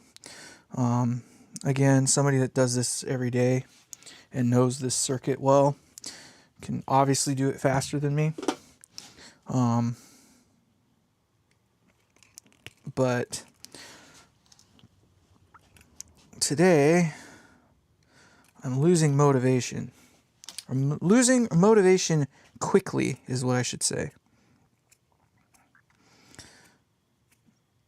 And I'm shocked that there's many of you.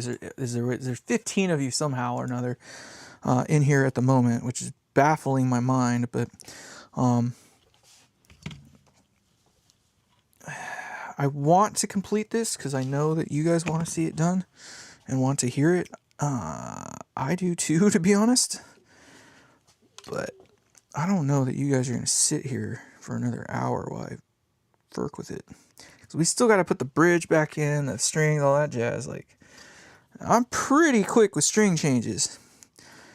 Like, if I'm actually just doing it, I don't, you know, I can do it pretty quick if I have to, but that takes the fun out of it. We don't want to do that. So, I don't know.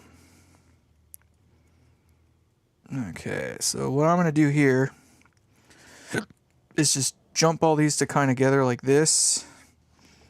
And again, this is not going to be pretty, but what we'll do is we'll put a piece of whatchamacallit over the top of it. This is the ghetto way of doing it. I probably wouldn't do it this way. I would actually run it in instead of together like that, but until this thing is actually functioning, I don't know what we're going to go with.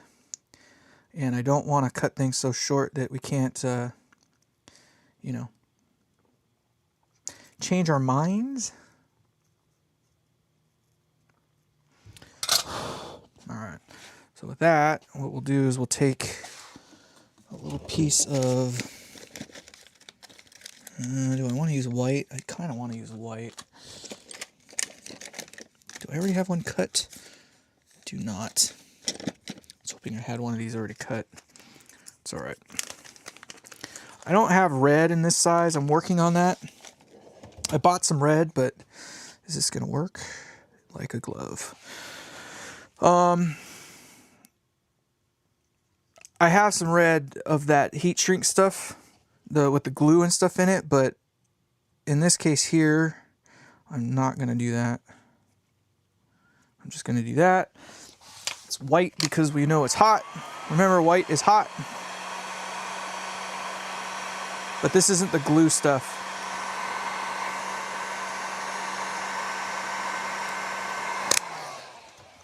And then, part of me wants to fold that over and put another one. Yeah, I'm gonna do it right. So what I like to do is, you kind of saw what I did there, maybe. It's stuck in place now because it chilled, but I bent it, you can kind of see there. I folded it over, and then you put another layer of this stuff on. And what that is to do is to just keep it from, you know, what's the word that I'm looking for? It's just to make sure that it's not going to short out to anything. And in this case, I made it a little longer than I want. I'm going to cut it back to right there.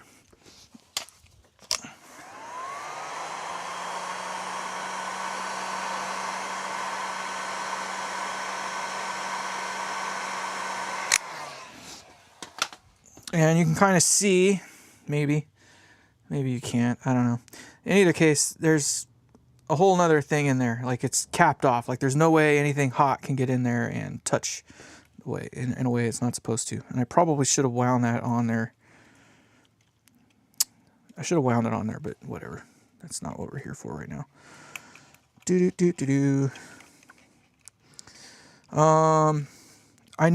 I think at this moment in time, there's enough going on in here that it might actually work, sans all the grounds.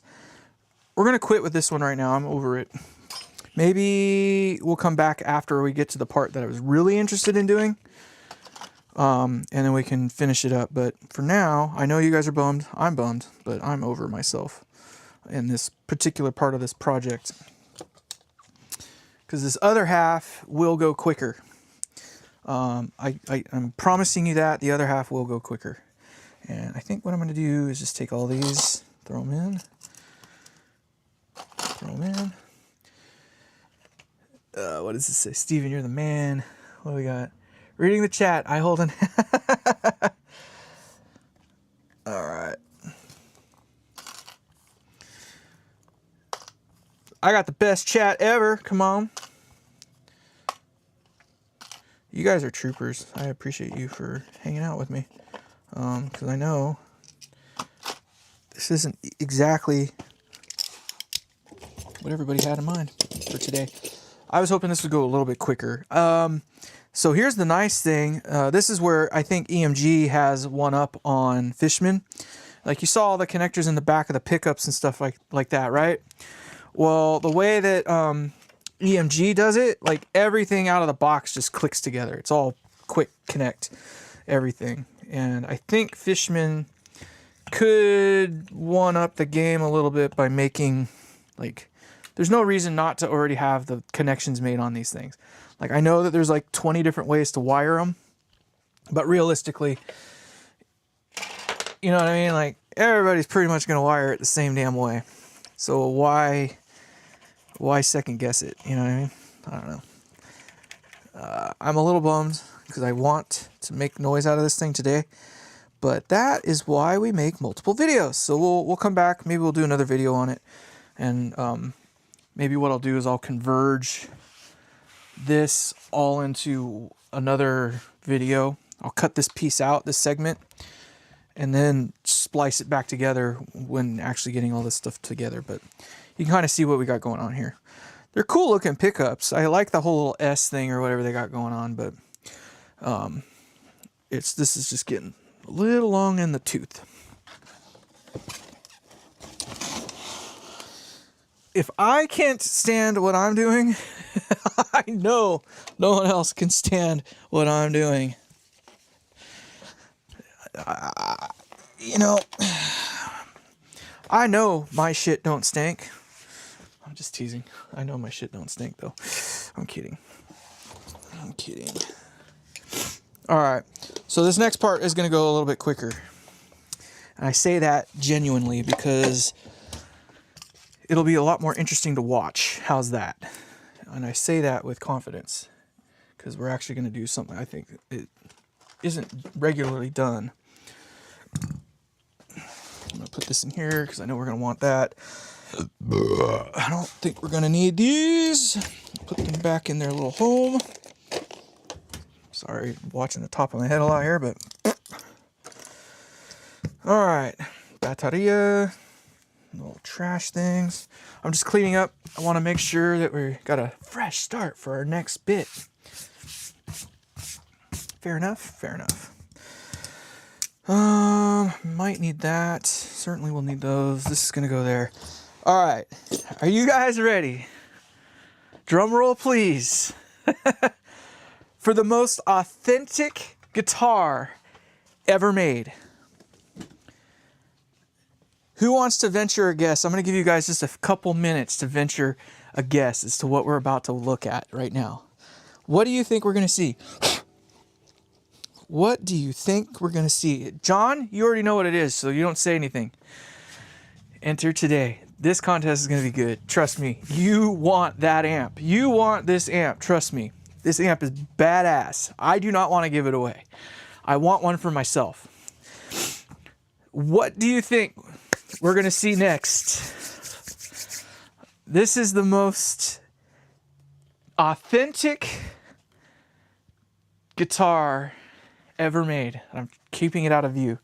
No, it's not your Jackson Soloist. Hold on, I'm trying to make it so it's like this grand entrance here. Oh.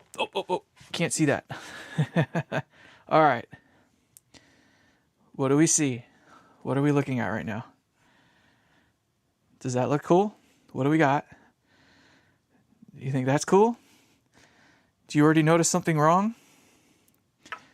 Anybody? I'm purposely... There it is.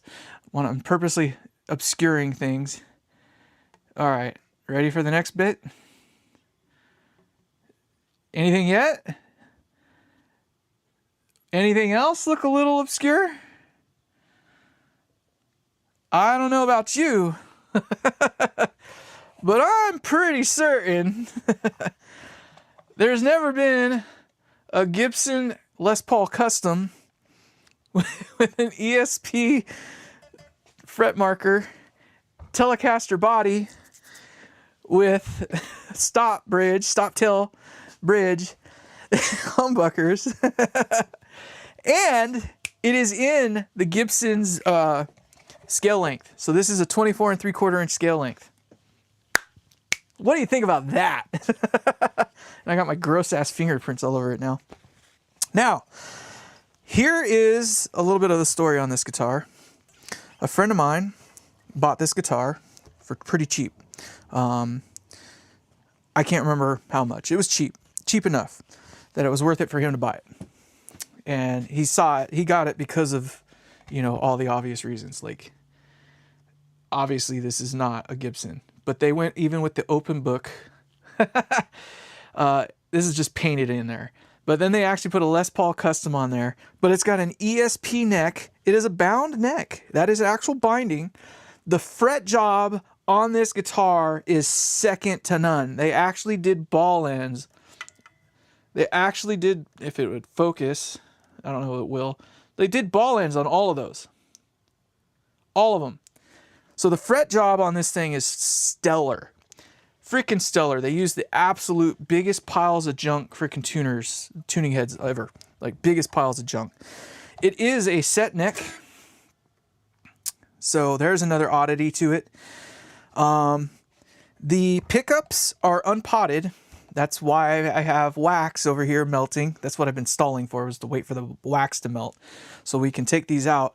We're going to listen to it without the potting, and then we'll pot them, and then we'll put it back together and listen to it with the potting. Very unique guitar. It's got a pile of junk ABR bridge or whatever. It rattles. I don't know if you can hear that or not, but it rattles, and you can hear it rattle when you play. And it's interesting. It has a nice little ring to it, but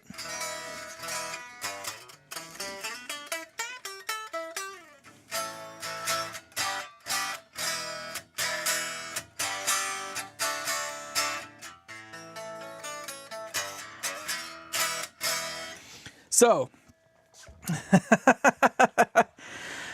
very unique guitar. But the thing that I wanted to show you as to why this kind of stuff matters a bit is that these pickups, man, these pickups, they, I want to see if I don't have a freaking footrest anymore. My footrest is being used to hold the wax up right now. Okay, hold on. I'm an idiot. Okay. Hold on. Bear with me, because this could get gnarly for a second here. Okay. There's my little crock pot. Don't ever say I didn't do nothing. There's my little crock pot. That's hot wax in there right now. Hot wax. I want my footrest. And then what I'm going to do is I'm going to go... Ooh, that's a little warm. Let's see here. I want to go to preset 3. Yay! Look what we got over here, ladies and gentlemen. This is the amp. But what we're actually interested in is this thing's noise.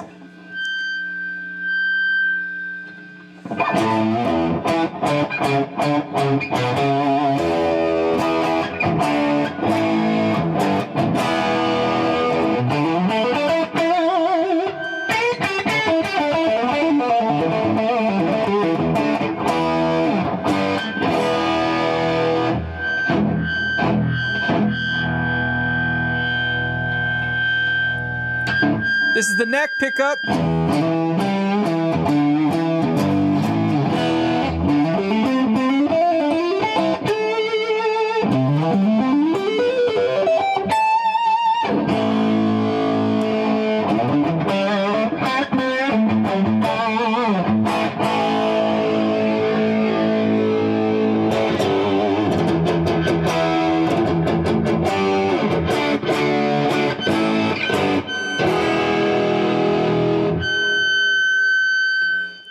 Oh my God. So, I hope that makes sense why we're about to do what we're about to do. That is unpotted pickups for you. So, yeah. Feedback galore. So, I am going to change the strings on this. I'm pretty sure these are 10s. This thing is a blast to play. I'm going to move this back down for now. I don't want any of the heat to potentially... I also don't want hot wax getting on here. So I am going to change the strings on this, but we're also going to change out the pickups really quick. So I'm going to do the smart thing first. I don't think I need to get to there. Although I'll probably need to get to there. Pretty sure that's where I need to go in order to get all the switching done. Kind of makes sense to me. So we're going to get to the switches first. Got all my bitches on the switches. What? Dun, dun, dun, dun, dun. Dun, dun, dun, dun, dun, dun, dun. That's right. Oh, well, I got all the freaking dust out of it, but not what I wanted to come out of it. Give me some sunshine. Na, na, na, na.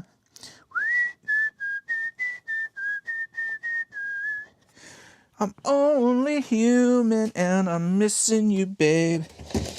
Send me some sunshine or something, something, something. Don't take my sunshine away, away. Oh, whoa. I want you to come out. There it goes. It moved. I gotta wiggle. I gotta wiggle. Dang it. Thing's in there. Pow! Ooh, that's buried. Isn't that ugly? Oh my god. That is freaking disgusting. That explains why it didn't come out very easily. The schmoo is still in there to freaking glue it in, more or less. The hole's not even centered. So there's the main hole, but the actual outside of it's like offset a little bit. Whatever. It's meant to be fun. This is a fun toy. Come on. And let's see what we got in here. We should have a hot that comes out of the center. And then we should have two wires. Yeah. Okay. It's the yellow and the black. And then the black. Okay, cool. So the center is the one that goes to the front side of things. No, the black is. The black and the yellow are the pickups themselves. They did not make this easy for Luke. Of course they didn't. It might be easier for me to take the dang switch out, but I don't know that I even want to do that. I'm going to attempt to get down in there. We're going to perform some surgery, see? I'm going to get this guy. And we're going to go like that. Are you hot enough yet? No. Damn it. And that neck is fat too. It's kind of interesting why they went with the neck that they did. The profile, it is not a thin neck. It's even fat for my standards, but I don't mind a fat neck. So, I mean, just look at me. All right, there's that one. I really don't want to take the center one out, but I think the way that they did all this up, I'm going to have to take this, like take all three of them out. Come on. I know you want to come off. There it goes. Uno mas y todo on that side. Click. All right. Now I just got to get the ground off on the other side. And I think we can pull this thing out of there. See? Oh, wow. The way they did that. These guys are evil. I don't know. I'm going to have to up the heat a little bit for one.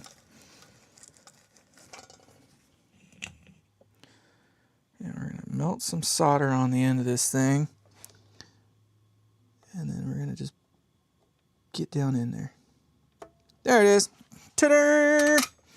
So one of these is the bridge, one of these is the neck, and one of them is something else. But they made all the grounds go together, which is going to be very difficult to undo, of course.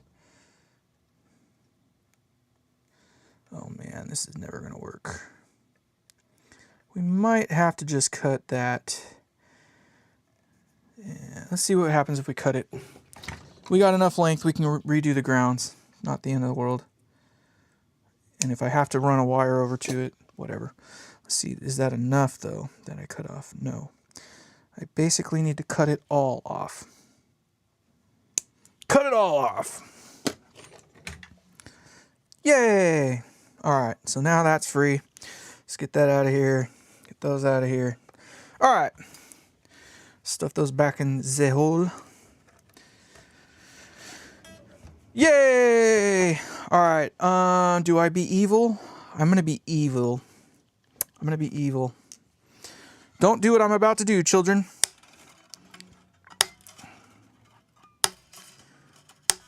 Pew! Pew!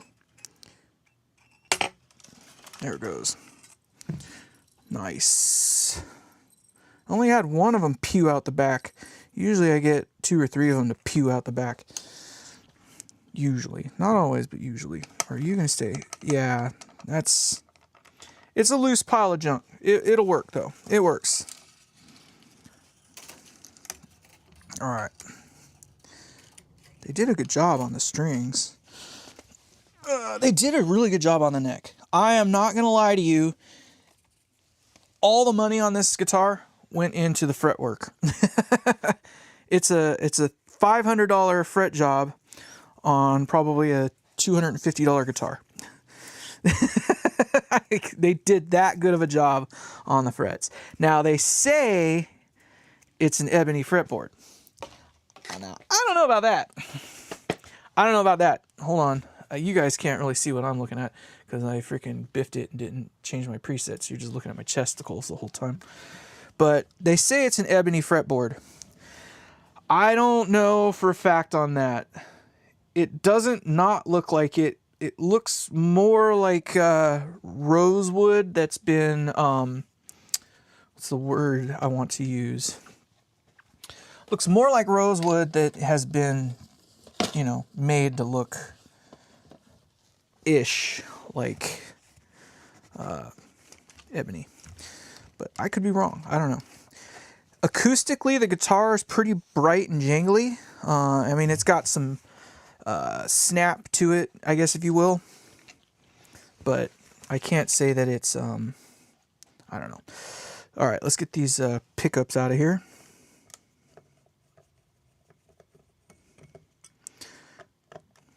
Now, hopefully this won't take too long. So there's different levels of potting that you can do on pickups. You can go for long term, which means you let them sit in there for like 10 minutes, or you can do more like quick potting. You just sit it in there for just literally like a couple moments, and you just kind of let it lightly fill the cavities. And the amount that you leave it in there for can change the way it sounds. Beyond the obvious, if you will.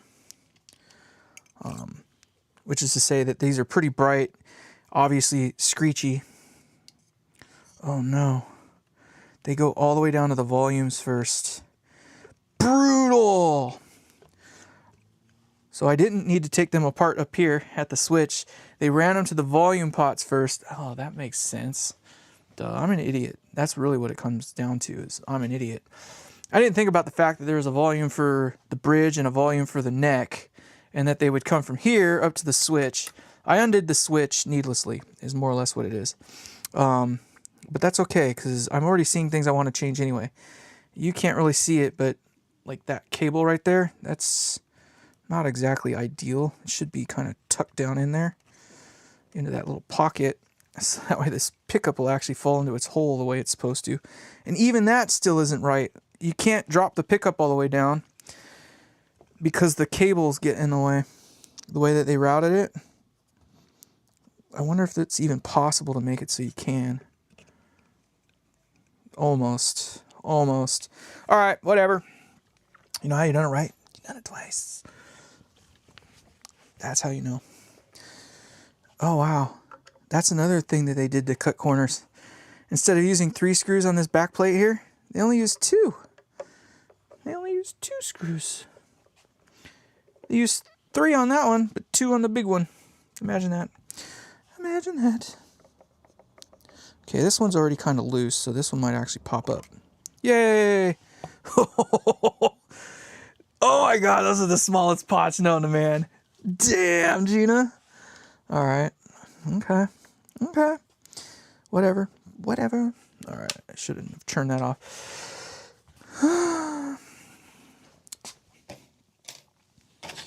You know how they say ignorance is bliss?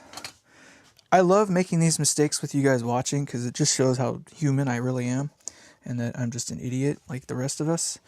But it sucks to make these mistakes because then you look at me and you go, God, what a freaking idiot. But you don't know until you know. What if they did switch it up there first? It can be done. I'm not saying it's the right way to do it, but it can be done. Oh my God, this is gonna suck.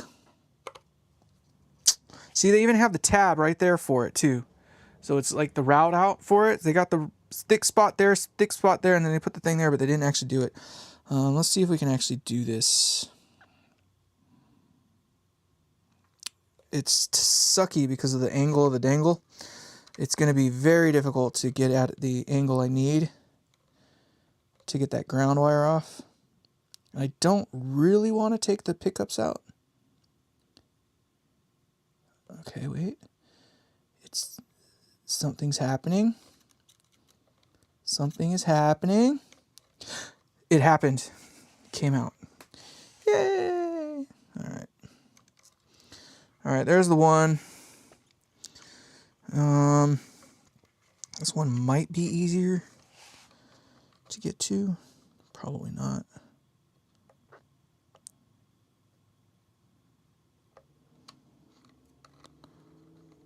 Oh my God.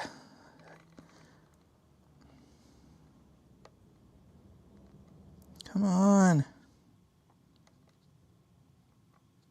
I don't like using the backs of pots for grounds.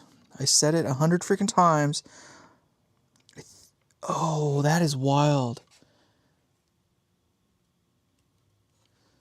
That's interesting. Huh. They went into the middle of the pot instead of they wired it, looks like reverse, but I could be wrong. I don't know.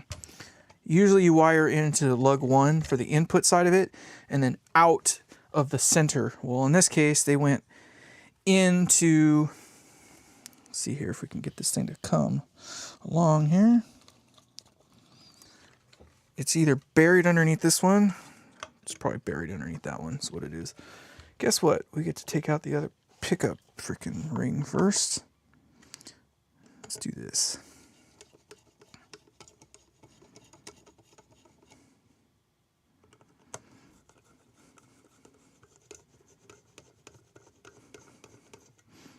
I get the feeling that the cable is crushed underneath that pickup, and that's why I couldn't pull this guy out.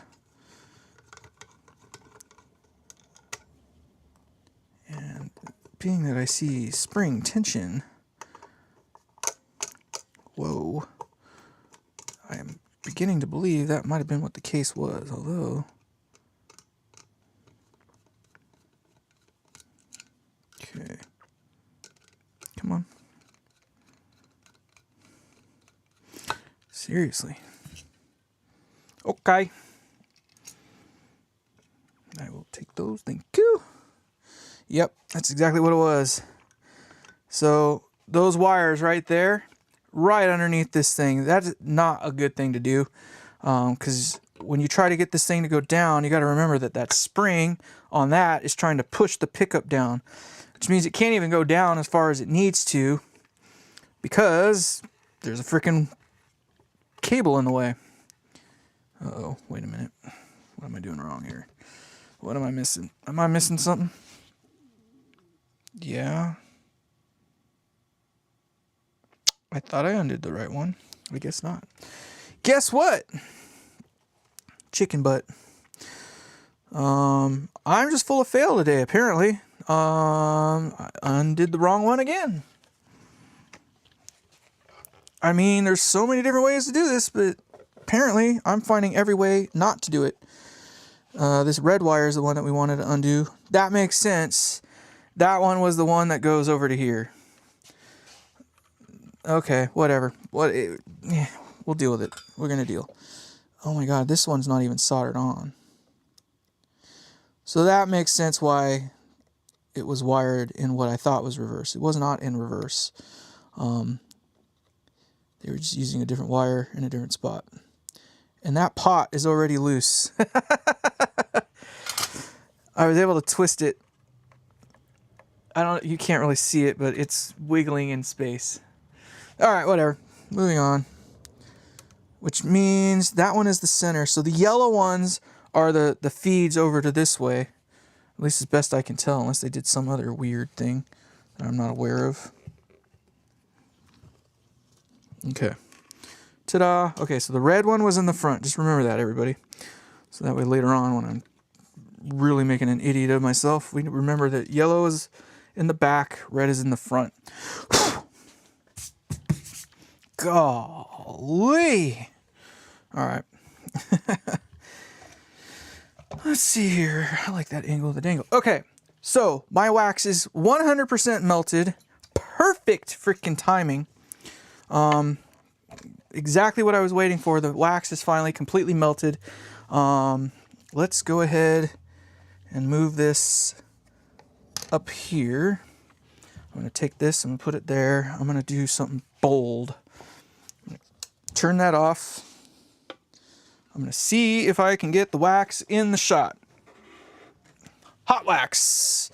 All right, now I'm going to get some stuff because this will make a mess. Can make a mess. Will is a strong one, but more than likely it will make a mess. And I have this ready to go just in case. So what I'm actually going to do is this. Actually going to do this. There.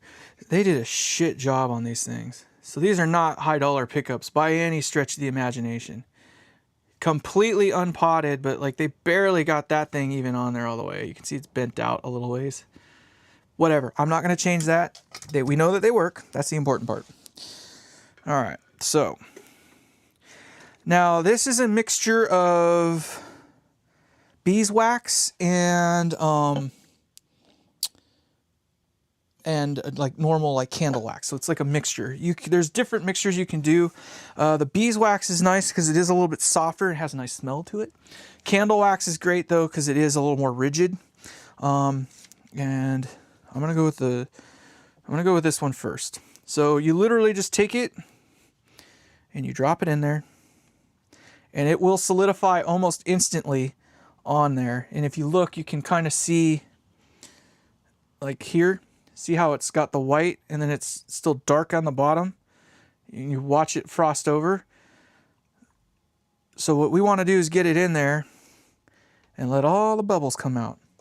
And you'll watch it, you can see the frost. That's where the wax is still so solidified. Now we're just waiting for all the bubbles to stop coming out. And it generally helps to keep them up at kind of like an angle to let the bubbles kind of float out to the top portion. Oftentimes they'll submerge it, like standing upright. I'm just going to get it in there. Like, it's not that big a deal.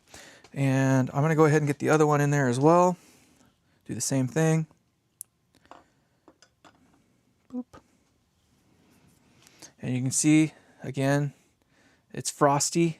You can see the bubbles coming out, but then that frost will go away. So that's where it's actually solidified wax. And you can see it's already starting to get smaller and smaller, that little area there. I'm just shrouding the light so you can see that little spot get smaller because that light's just glaring right at it.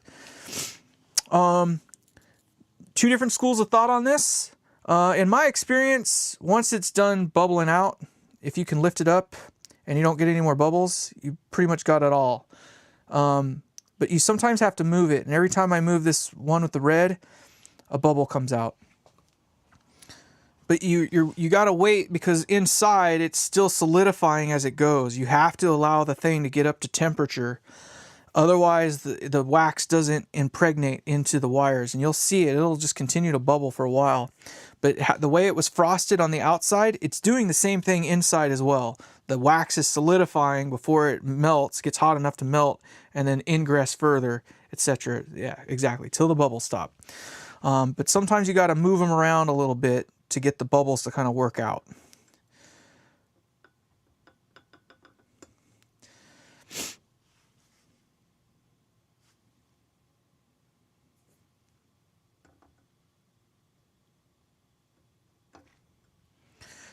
The other thing that's kind of a challenge with them too, these things are freaking going to be hot when they come out. And you got to get them wrapped up into a towel because all the wax that's in there is going to drip out pretty much right away. But you want to get them into a spot where they'll kind of get, so the wax can build up in it. So you kind of got to get it so it covers the holes in order to make it so that the wax will stay kind of in there. It's a little bit challenging without getting shit all over the place and burning yourself. I'm sure that the pros, they just drag it out and set it on a tabletop. I don't have that luxury unless I move the guitar, which that's in fact what I'm gonna do, and get a space set up. That's why I got the wax paper, is to keep it so that the you know, so when it soaks through, it doesn't soak through into my table. And I'm gonna go 2 layers. Isn't it so cool? It's like exactly the same color. It's kind of the reason I was picking that baby blue. I'm not kidding. There's a reason why I picked that color. Shop towel blue. I think this one here, this red one, is done.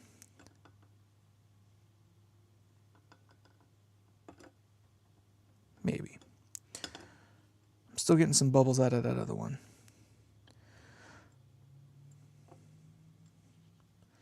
But I am not seeing any bubbles come out of the red one anymore, which generally is a good indication that it is done.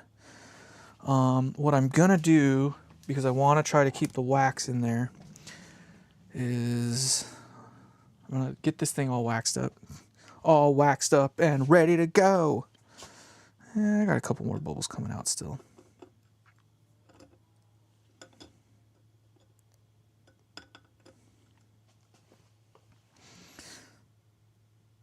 It's kind of cool too. You know how when you look at like the heat waves, you can actually see like the waves of the heat through like the air and all that stuff. You kind of see the same thing in here. You can actually see like the heat undulating from where the pickups are as it's coming up to temperature. It's not rocket surgery. It's not even rocket science.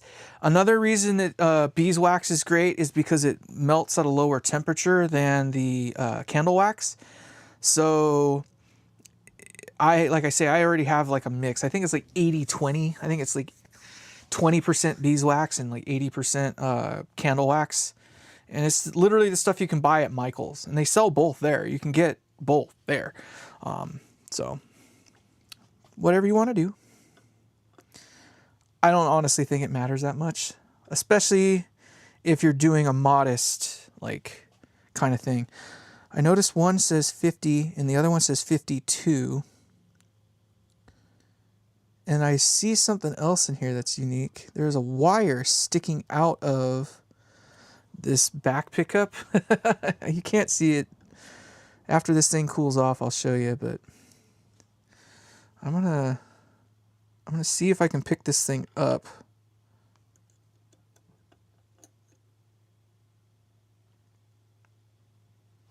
Yes. Yes. I'm just gonna go for it. I think we're good enough. Oop. Wrong way, apparently.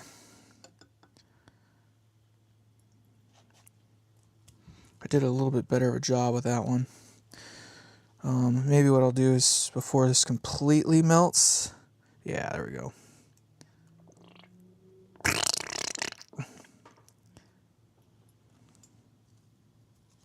There we go. Now that's going to take a while, and then I'm going to end up with this freaking ginormous wax mess. whatever. It is what it is. I don't need this on anymore. So I'm going to turn that off. Put the cover on.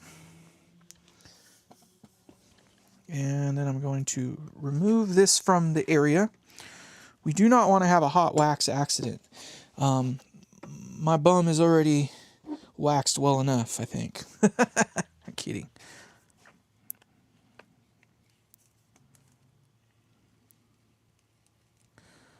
Now, the only reason I'm moving it is because I don't want to end up having like this ginormous freaking wax thing that I got to peel off of it later. It is still cooling off, so it might even be that I could just freaking wipe it down right now. I'm going to need some more wax paper, though, for shizzle. And then I'm debating whether, so what you can do I still have it attached? Where did I put that little fucking thing? Put it over here is what I did. All right, watch this. Watch this. So, how do you clean your part?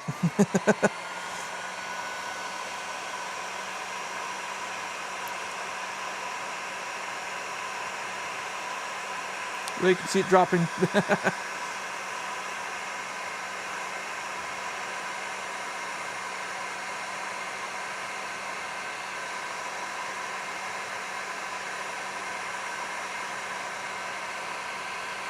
There you go. Hot enough that you can take this thing and then wipe it off with another shop towel. And there, it's even protected for the next time. See, nothing even came off. Yay! All right, let's see here. Not too hot to touch either. Get in there. All right.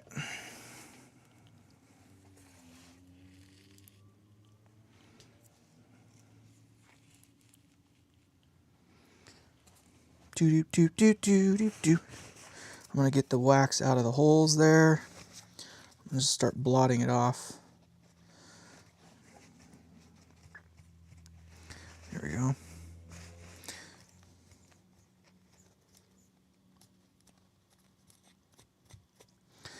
It does take a while for this to cool down. You can still see it's fluid on the top. Well, you can't see, I can see. It's still fluid on the top. Like it's still got enough heat in it that it hasn't cooled off all the way yet. I think some people even stuff them in refrigerators. 52 bridge. Oh, good call, Aguado. I didn't even think about that one. That makes total freaking sense. 50-52. Imagine that. I have to pot a set from. Oh, okay. And pot this morning next to my antennas. Right on. It's funny how the world kind of works the way that it does. Like we're all kind of doing somewhat the same thing at nearly the same time. I mean, to me, it's just kind of unique. I mean, not that you're doing the same thing or whatnot, but you know what I mean. It's just wild how things kind of work the way that they do. Solidify. You see if I blow on it, see how it got frosty? If I blow on it, apparently that'll cool it off. I don't know if that helps anything or not, but this is that wire that is sticking out over here. I don't know what that's to. Hopefully that doesn't do anything important.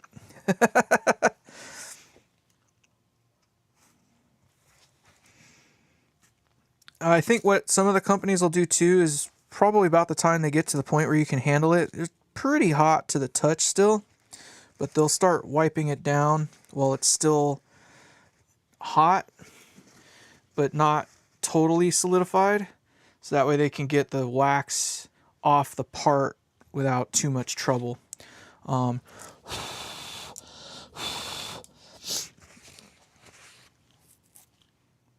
It's still hot to the touch, but it just comes off quicker and easier.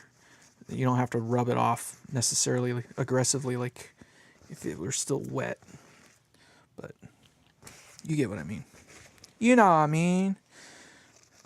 Minimal cleanup, I guess, is the word I would be calling it. It's still a little hot. I got some leakage still. So what I'm going to do is this. Yeah, no, it's pretty dang good at the moment. And I don't worry about the bottom as much. If there's a little wax on the bottom, big whoop-de-doo. But you can see how it's managed to seep through. Ah, it's still even seeped through there. No! Guess what? I was hoping that wasn't going to seep through. It's still seeped through. That is wax right there. I might get lucky. I mean, I was due for a new freaking top anyway. I was hoping that this wasn't going to seep through, though. Guess I was wrong. Oh, well. Remember I was saying earlier about freaking being an idiot and, like, fucking up in real time and stuff like that? And just, you know, historically, I've done this on top of my washing machine where you just wipe the wax off. You know, no big deal. Oops. I don't know that that's ever coming out, to be honest. I don't think I can get that to work itself out. I think that's always going to have a little bit of wax in there. And of course, you know, as you rub it more and more, it's just going to get worse and worse. I'm going to have a nice waxed surface. I mean, it's going to smell nice. You got to be kidding me. That was just dumb. I love that. That's crazy. I mean, I've been looking at getting a new top anyway. I mean, this just kind of enforces the fact that I was going to have to do what I didn't want to do right away. But it was a $30, like, whatchamacallit. That is special right there. I don't know about you, but that is freaking special. Who'd have thunk that wax paper is not impervious to wax? Like, I would have thought that would not allow stuff to go through. Watch, there's freaking 100 of you in here right now or something watching. Hold on, let's just see how many of you are actually paying attention to me right now. Only 12. Only 12. Oh my god. That was retarded. I thought I was being clever. To be honest, I thought I was being clever. Nah, it's not going to go through. Why would it go through?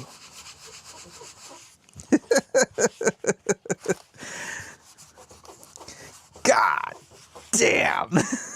It's never coming out. I imagine I could do something silly and like... this is dumb, watch. This is going to be dumb. I know it's dumb. It's just going to work it deeper into the fibers is all it's going to do. But maybe it'll make it so I can wipe it off a little bit.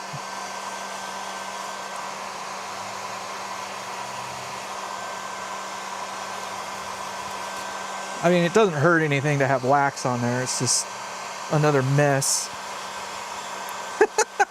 It's just so dumb. I have this saying, some people like it, some people don't, because it's, you know, but if you're gonna fuck up good. Like, really own it. Like, just really biff it. Because why not?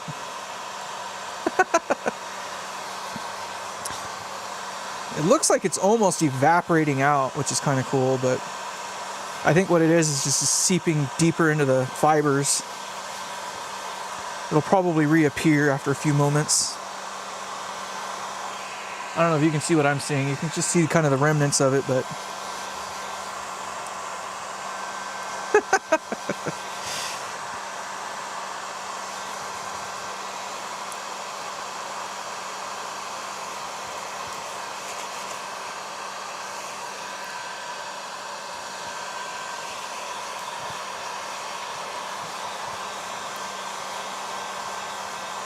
more or less right now, I just want to make it so I can finish working on this thing without getting wax, like literally everywhere.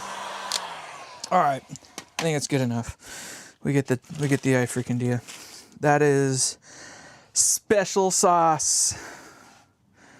I've done some stupid things in my day, but that kind of takes the cake.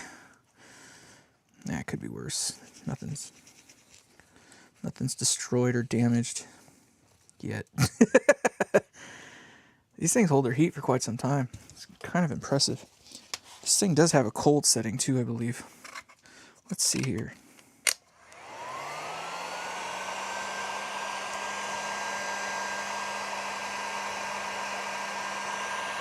No? That's not cold. I want cold. Ah, well, whatever. It was worth a shot. I thought it had just blow function, but it does not have just blow function. It's getting cold enough I can touch it without worry, though. So, whatever.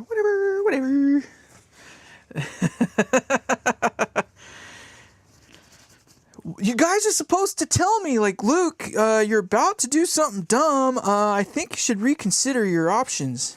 You're supposed to tell me that, but no, everybody's like, oh, watch this fucking idiot. Watch him freaking get freaking wax everywhere. How much wax? All of it. Freaking hell. Freaking hell. Alright. Whatever.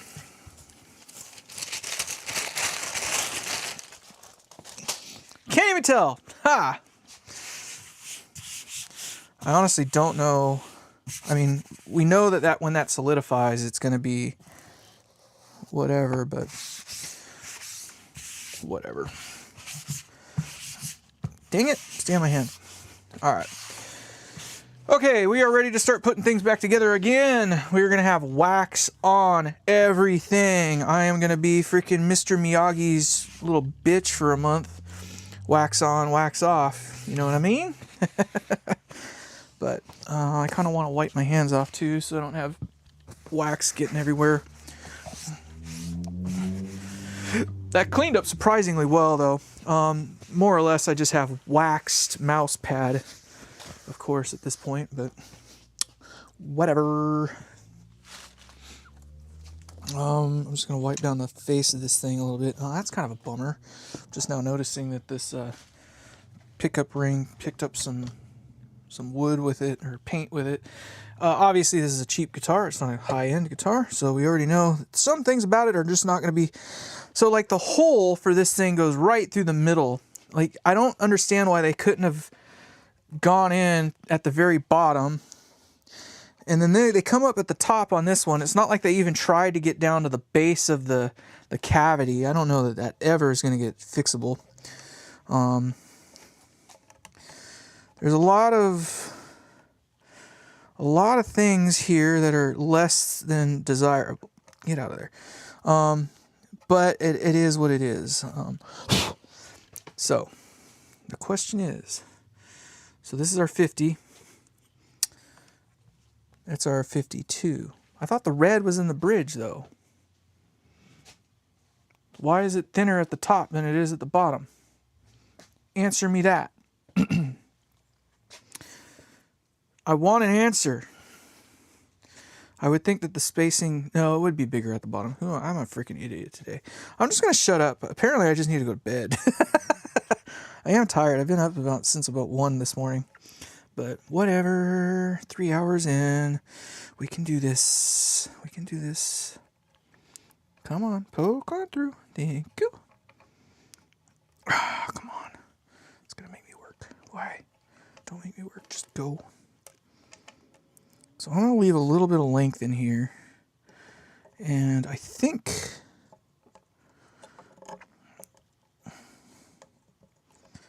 that might... function. It doesn't get down as low as I'd like it to, but it's better than it was. It's still this back side that bugs me the most, where these wires come in here. That's the part that's bugging me right now the most. And the way that they've done this, you can't rotate these wires around unless I pull it out of here, which I think I could do, actually. Haha, because I'm an asshole. And, you know, did silly things. I think if I run it down through that way, I'll have better odds, to be honest, instead of around the backside. These are the low F-spacing ones. So on some of them, these feet go down further. these ones, not F spacing, these ones have like less depth on them. So it's like whatever depth these are at, there better not be anything underneath it or around it, or it's going to get weird. And that is exactly the kind of occurrence I'm having more or less at the moment.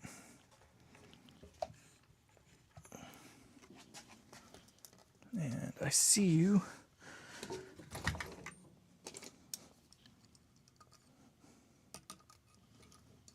There it is.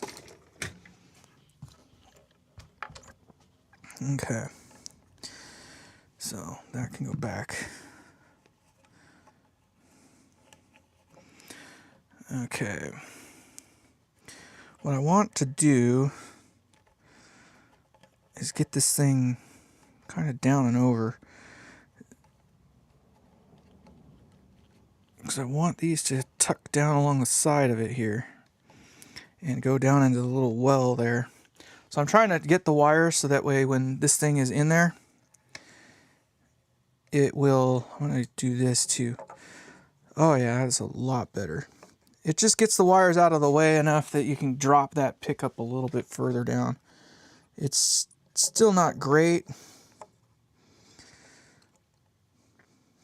but it will have to do, as they say. That'll do, pig. That'll do. Alright. Alright. Let's get a booty ring on that thing. And do I want to go like this? No, I gotta go like this. Whatever. Do. I did a somewhat of a decent job for me on that.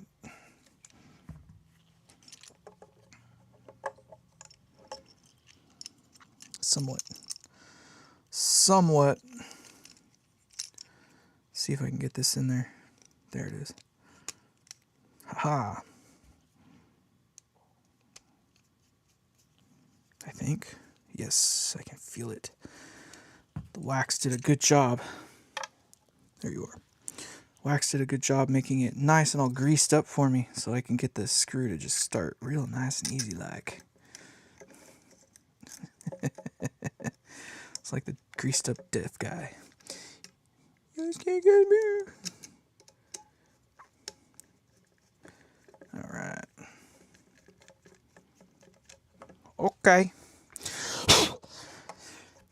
So, as can be seen, even at that depth right there, like it's not going to cut it.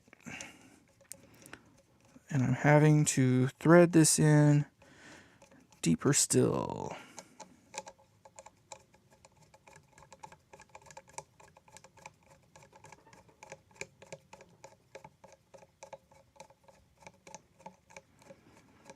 Golly.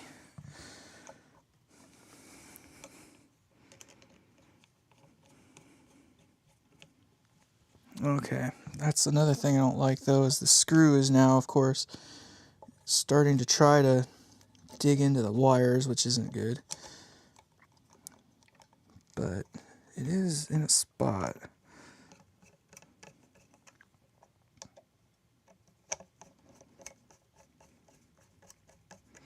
Okay. That pickup is just higher than I want it, is really what it comes down to. I know that that's going to be too close to the strings, and I can get it to drop on the one side, but I know it's not going to drop on the other one because those freaking wires, these wires here, are too close to there. I know you can't really see what I'm looking at, but I'm being picky is really what it comes down to. Because I know what the problem is, and I don't like it. Nope, I don't like it. What was that? The horse on Ren and Stimpy? Nope, no sir, I don't like it.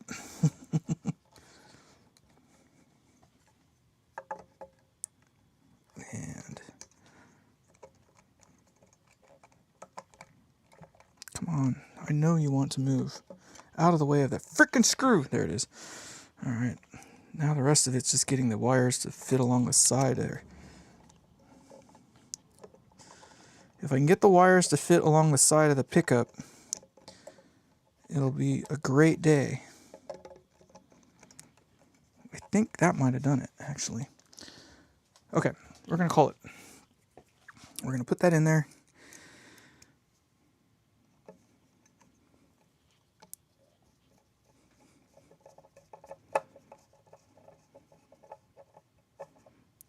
There's one. Because the nut is narrower than the bridge. Yeah. Look, you don't have to be smart to be dumb, all right? Just saying. I'm living proof. I am living proof. Okay. Get in your freaking hole. Thank you. Okay. These do not need to be cranked down so damn tight that the... Oh, wait, what's going on over here? Maybe it's just... Why does it look like something's going on? I know that nothing is going on. Trippy. Trippy. Maybe it's not trippy. I don't know. I don't know. That is going down. And that is going down. And it's not at the best angle, but it is square to the freaking thing. So we're in a much better spot than we were. It does move up and down appropriately. And that is too high. I already know it's going to be too high, but we'll come back to that. All right. Next, we're going to run this thing into a hole. I still can't believe they did that. That's so ridiculous. I don't know what the hell they were thinking with that. There's no way you can get that pickup all the way down. I'm going to put the ring on first. I'm just going to try to make my life a little bit easier. Now, I got to remember, this one goes in that orientation.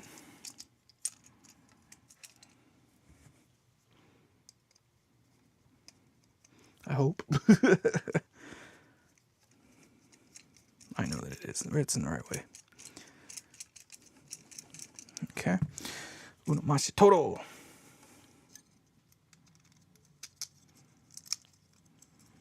Come on. In your home. In your home. There it is. Thank God they didn't make the springs like 10 miles longer than they need. Okay, where is Uncle Larry? Right? I thought about zip tying, but then you got the zip ties in there, which take up a bunch of space too. So it's like a lose-lose in the grand scheme of things. It is nice for wire management, of course, but I don't know. I find that in many cases with these things, especially these cheaper guitars, where they could have done like 10 other different things to make it so it didn't have to go through this pocket right here. They could have done it so it got to the bottom of the pocket instead of right through the middle of it. That's the biggest faux pas. Secondarily to that, they could have, they could have ran it a different way. Because you can go to the switch first and then back to the volume pots. You can still go that way. That's what I thought they were going to do. That's what I would have done. I don't know. But I'm just a freaking idiot. Don't listen to me. I've proved multiple times tonight I'm just a freaking idiot. So don't let me convince you of anything. Other than I'm an idiot. Gosh darn it.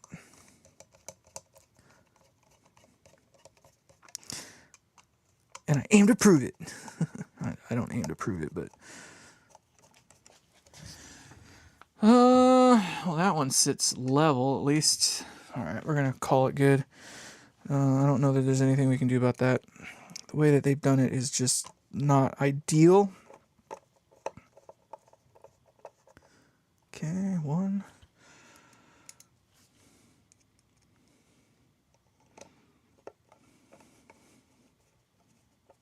Whoa, wait a minute. I don't like that at all.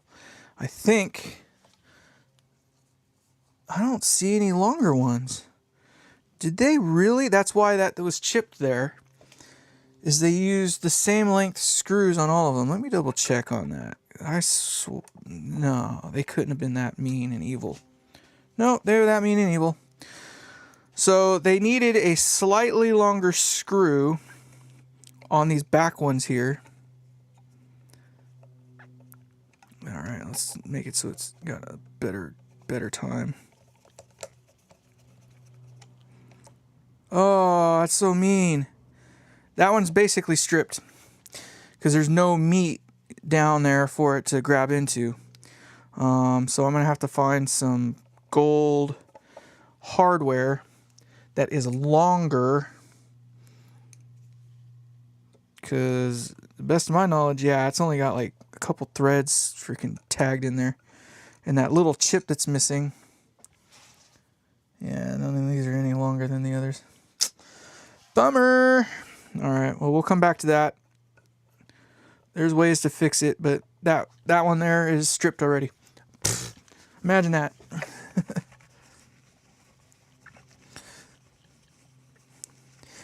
There are ways to fix that. I will buy the correct hardware and we'll alleviate that problem.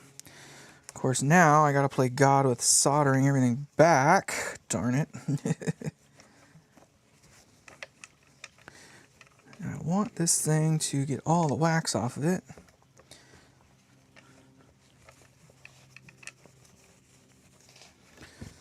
It smells really sweet in here, though. It smells like a little bit like honey, a little like honey wax. I don't know if you like bee wax at all, but bee wax has a pretty nice smell to it.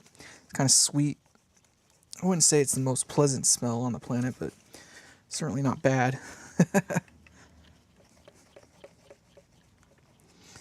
All right.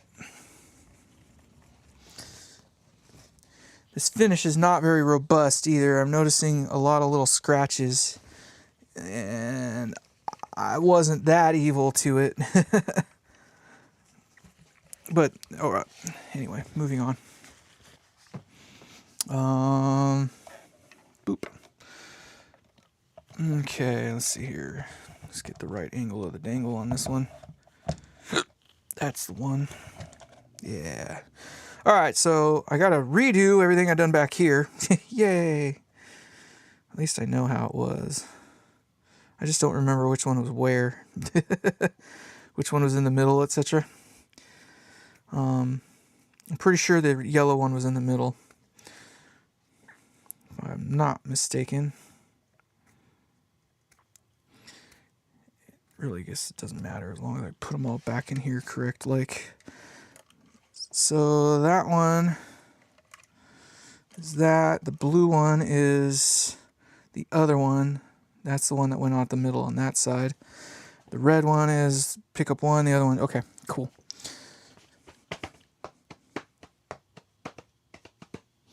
Yes, and the way they did that, that's correct.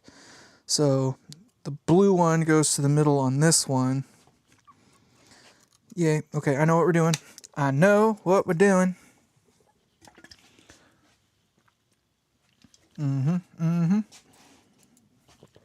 Channel. Yeah, I could do that. I got plenty of freaking depth to pull that off, that's for sure.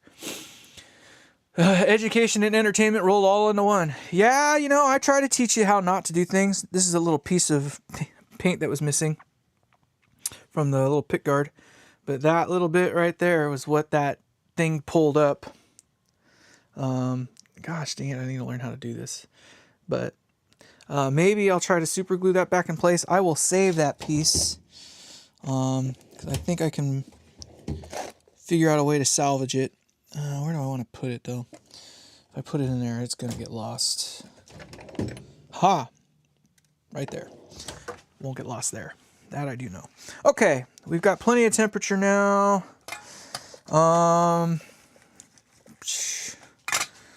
Yeah, what are you saying? I'm funny? Funny how? Like a clown? Okay. So the blue, I know we need to go in the middle.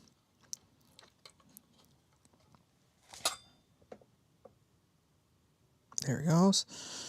All right. And please melt solder. There you go. Okay, we're going to take this. Oh, man, it's so disgusting in here. I'm going to bump up the heat just a little bit. I want you to go right there. Ooh. That went nice. I like that. That was cool. Yeah, it was so awesome. Oh my gosh. Okay, and then this guy, I'm going to do like a little wrap job. And we want that to go here. I want you to wrap into your thing. They use some serious solder, though. I'll tell you what, this stuff does not melt at a very low temperature. I am noticing. Okay, and then that is going to go... I want to put a little more on here. See if we can get this to melt real quick, like that other side did. Oh, that actually did it.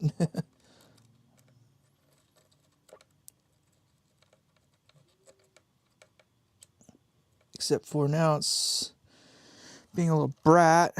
I need to bend that a little bit better.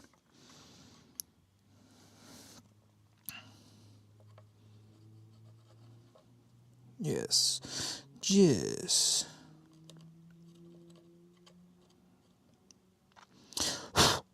Fucker, get in there. Cheese and rice. Alright. Now what I'm going to do is I'm going to use that to hold that down. Just doing some cable management here. It's not ideal, but... Alright, and then there's this one here needs to come in and go into the center.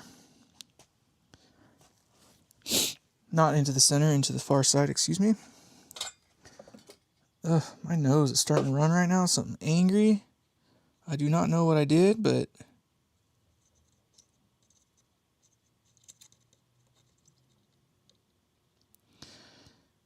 my sinuses are pieced, I'll tell you that.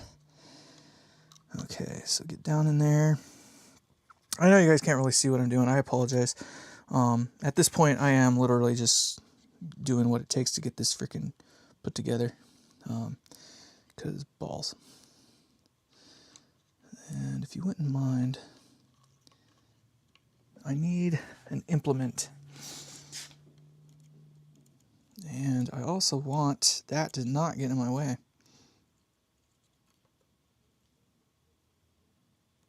Come on. This is why we do not use the back of the pots. We talked about this before. You will hear me bitch about it and moan about it incessantly until I stop seeing it. I'm only doing this because it's already been done. There. All right. This side is done, technically.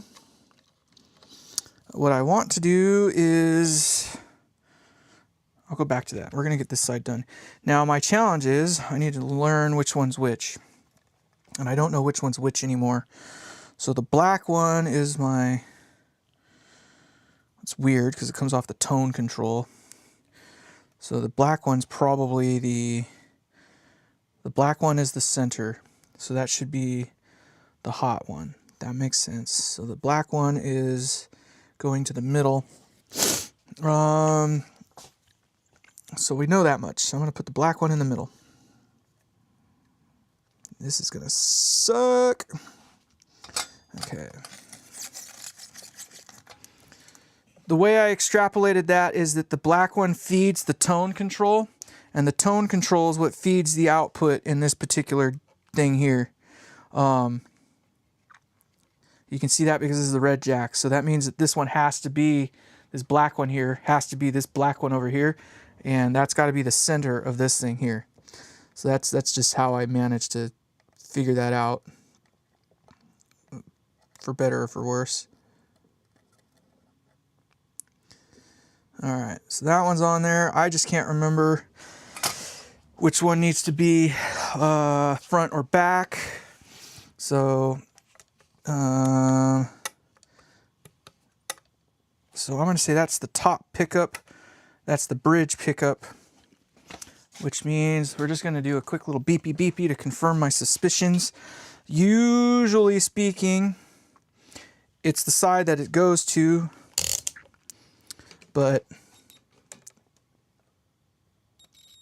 and that is the case. So I push the switch down, right? I push the switch down this way, and it's that side that it is conducting to off the center, which means it won't conduct off the other side, which it doesn't.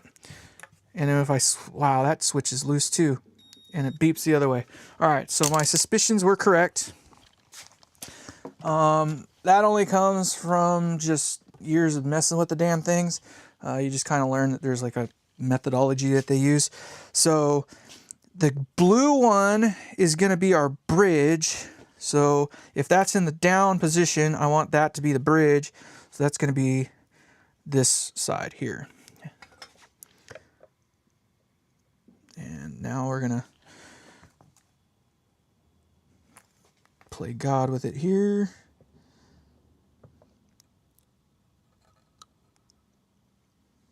Okay. And then we're going to go over to this other side and get the other one going. And then I got to figure out how I'm going to do the grounds next. That is not what I'm looking forward to right now, because there's not a whole lot of length on that, and I don't really feel like, I don't know what I feel like, to be honest. I think what I'm going to do is kind of do the same thing that they had done before, just kind of tack them all together, and then deal with the consequences of it later. I think that's what I'm going to do. But you got to be careful, because you don't want to melt the primary wires. And then what I'll do is I'll extend another wire up into it. There we go. So just be mindful. It's just got to be tacked into place. Doesn't need to be crazy. So we're just gonna, I know, sorry my head's in the way.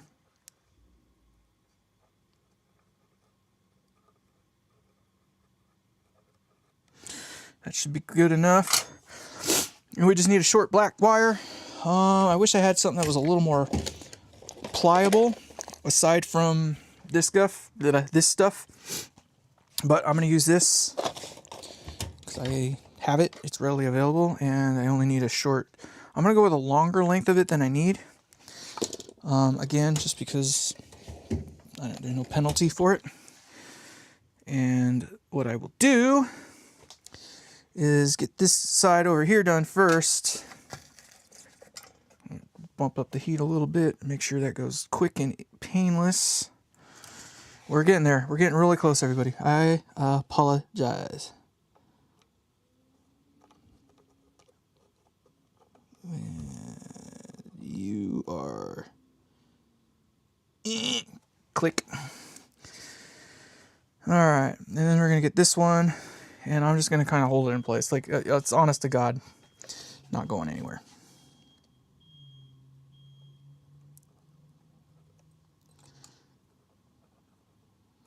There it is. All right. Technically speaking, this thing should work. And I just got to figure out how to get everything to fit back in there. Kind of like so. And that'll stay put. Okay. Before we go any further, though, we want to test this. So I'm going to turn on the amp. And there's two things that we should notice. Thing number one is that it will not squeal anymore. And if I did it right, everything will just fucking work.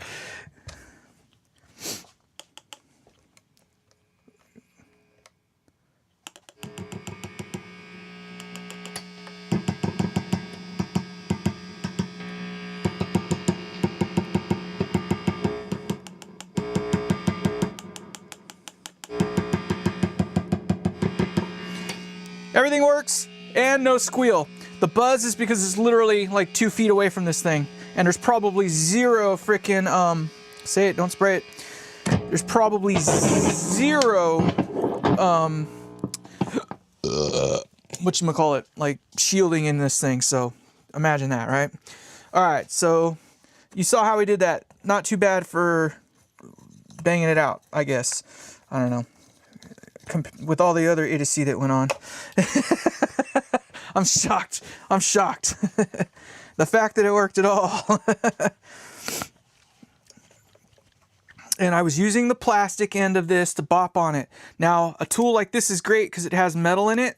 And when you move metal next to the pickups, you can hear it go whoop, whoop, whoop, whoop. But then when you tap it, because it's got metal in there, it'll actually induct and, you know, make a noise. Makes it a little bit easier to suss things out. Okay. Okay. I have that. Let's get these things turned around. I am starting to speed up a little bit here. My apologies. If this goes quick enough and I still feel like it, maybe I'll go back to the Fishman Fluence thing, but don't count on it. What time is it? It is 8:55. Fuck. It's later than I'd like it to be.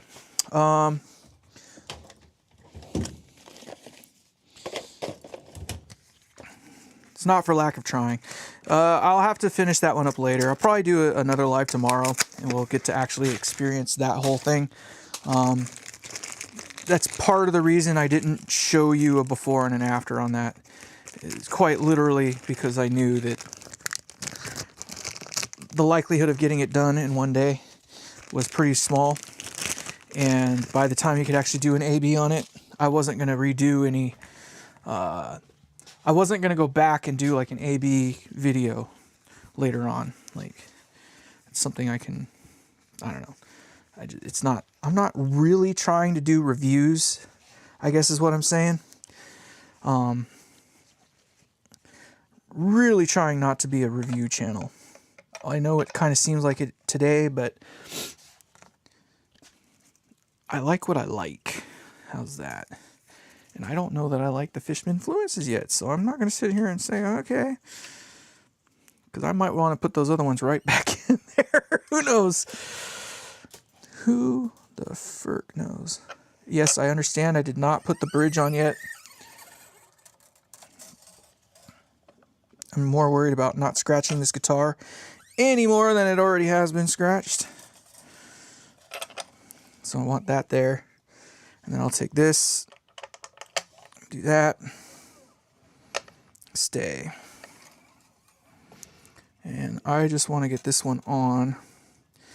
Yeah, this nut is horrible. I'm going to go there. With any luck, that won't push back. There's a lot to be desired on this guitar in terms of a lot of little things, but it is a cheap guitar. So I guess most people's hopes shouldn't be high. I cannot believe the quality of work that they managed to get on the frets, considering everything else. Like, these tuners are crunchy and everything. Like, ugh. The nut is like, it feels like it's broken, right? You can't really tell, but it's like broken right there. I'll show you a picture in a minute, but just little things. I mean, the bridge is cut so deep, like way too deep. The nut is cut way too deep. Little things. All right, now I don't have to worry about that anymore. All right. A lot of little things. Like, the strings fit all the way into the nut. It's pretty bad. It is pretty bad. That is one of the things I will probably look to do in the near future, is a new nut, new tuners, or tuning heads, or machine heads, whatever you want to call them. And obviously new pickups. This thing's going to need new pickups. Even potted, I'm sure it'll sound fine. It'll sound good enough. But it will not. Knock it the fuck off. Get over there. Yeah, this nut is horrible. But we're going to play this thing. We're going to make some noise very shortly.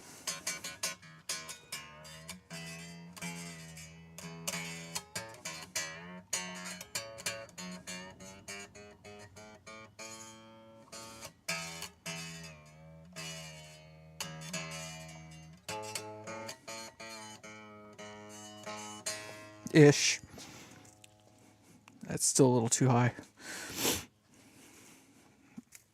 All right. Come on, baby. Let's get her. Let's get it.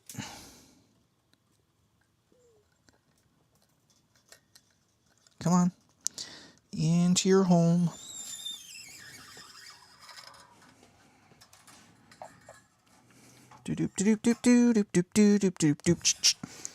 And let's go. Even the holes inside the tuning pegs are freaking so crunchy that the tip of the string gets caught. I am picky about a few things. One is the nut. I'm very picky about the nut because that is important. The tuners, maybe second most important thing. There's nothing that sucks more than having a crunchy, tight, and just a tuner that it's like whack-a-mole on where it's going to land when you turn it. I will spend money on tuners. Pickups, I mean, I can wire my own, so I'm a little biased in that regard, but for the most part, like pickups, somebody else is always going to be able to make it cheaper than you can build it. So it's kind of like just find a pickup that you are kind of into or like. Chances are pretty good. They're not going to be bad. They're just, every guitar is a little bit different. I'll be the first to tell you that the whole tone wood debate is kind of real.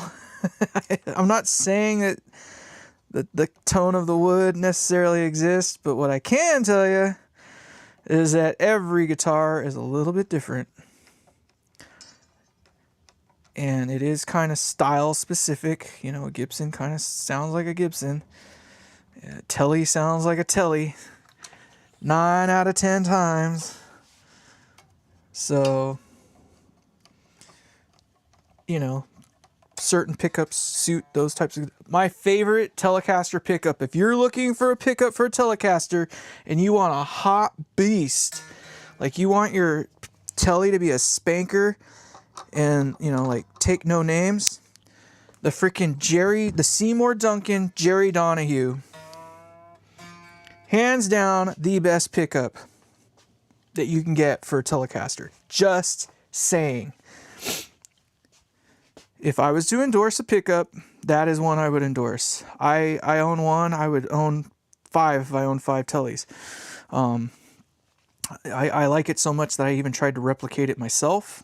I came pretty dang close. My red Telecaster back there has my rendition of one in there.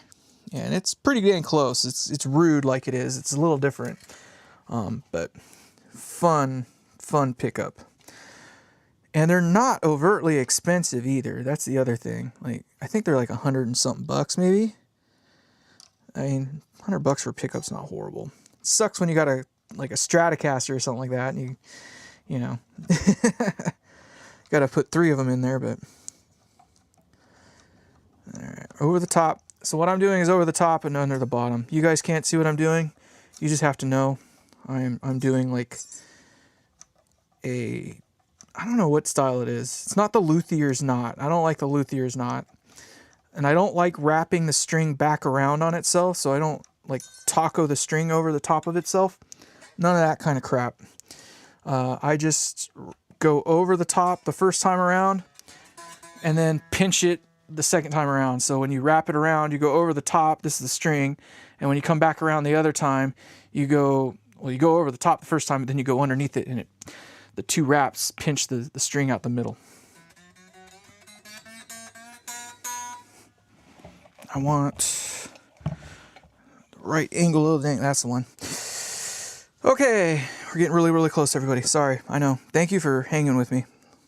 Those of you who have. I don't know how many people are in the chat right now, but those of you who have hung out with me this long, you guys are super troopers. Super Troopers. Dude, that fucking movie is hilarious. I was a little disappointed with number 2. They really did try. I'll give them that, but the first one was unbeatable. Like they are threatening that they're actually making a Spaceballs 2. I don't know, man. I don't know that you'll ever be able to freaking top it. And then, of course, without John Candy, I don't know if you can ever replace Barf. So I'm a little apprehensive about that, but, you know, I could be wrong. I could be wrong. All right. It is strung up.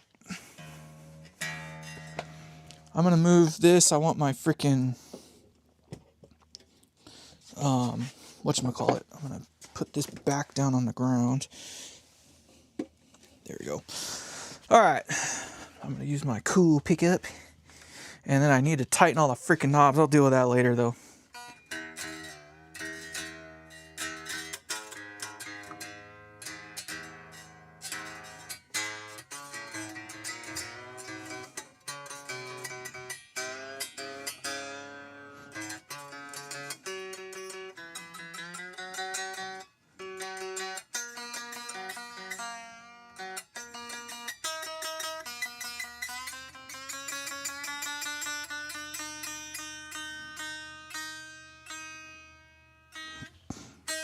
Hey!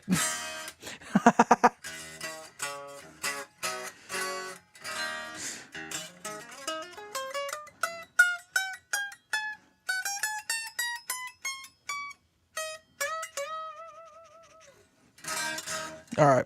Ploink, ploink, ploink. I'm just stretching the strings right now. I just give them a quick little yank up. And that usually really gets them out of tune.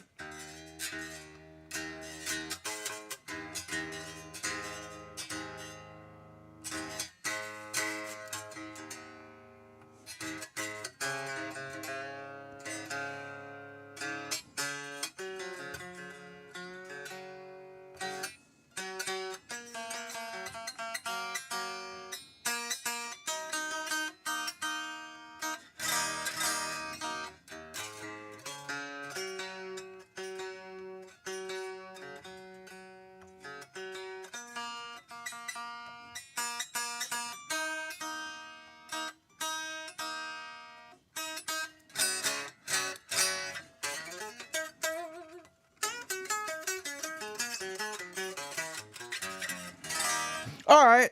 Who wants to take bets on how close I was? Huh? Who wants to take bets on how close I was to an E? Do we dare take a guess on how close Luke was to tuning to an E from 0? Let me see if I can get this in a spot where you can see it. I want to know. I should be pretty dang close. I usually am. Oh, D sharp. I was way off. Oh, no, wait. Which one is it? I was half a step off. Good thing I didn't bet on it.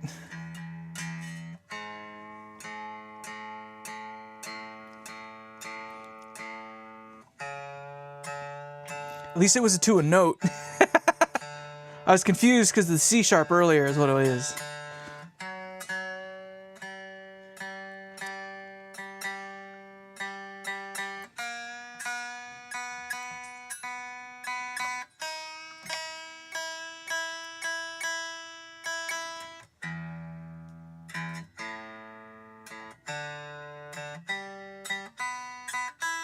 I have perfect relative pitch, I think they say. It's not perfect pitch. I'm just damn close.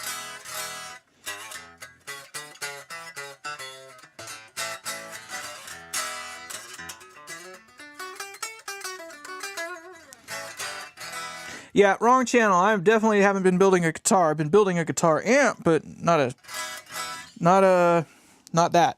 All right, now we get to make some noise. Yay!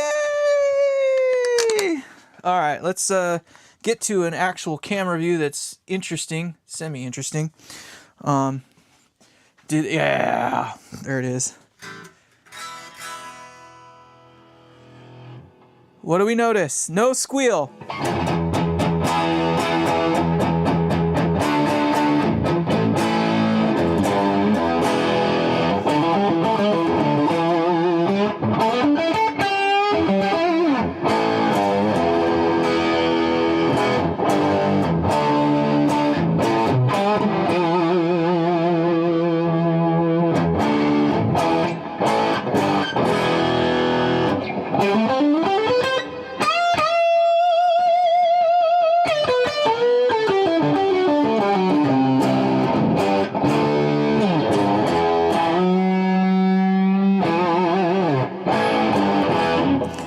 That's me trying to roll them out of pitch. I'm literally trying to make it go out of tune.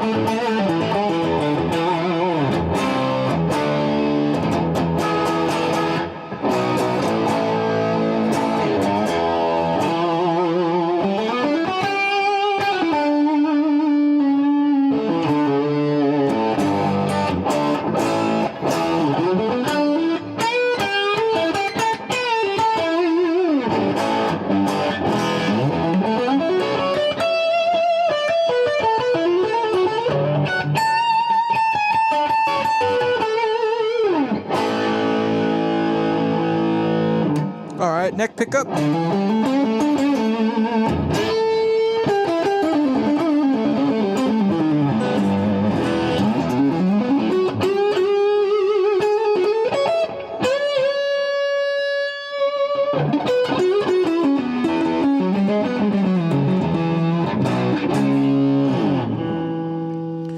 Yes, 100% better. Yeah, all the feedback, NFB bull crap is gone now, so we don't have any of that crap going on. A lot more fun to play. You can tell they're cheap ceramic pickups, though. There's like zero definition. The guitar still needs a setup, though, too. It's not very... It's not played for... Not set up for speed right now. How's that?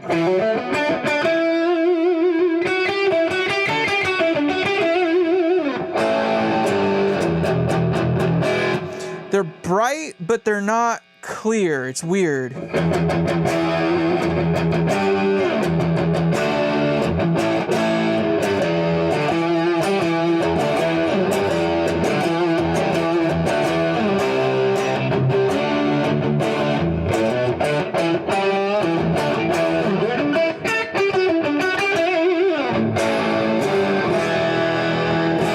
And it's out, the intonation is way off on this thing.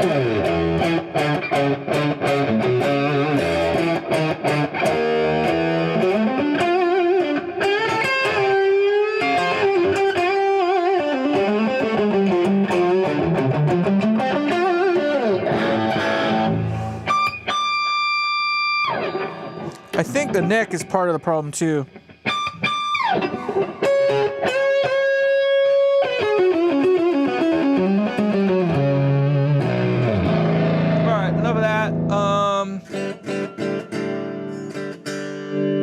Let's go clean.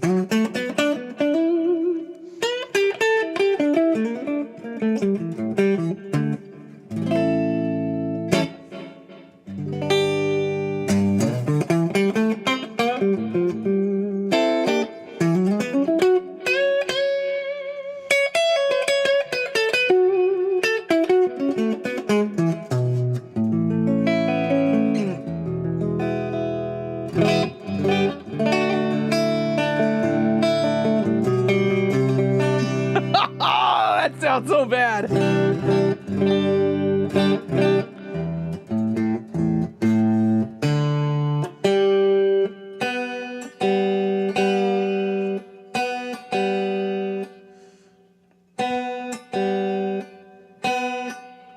This is gnarly.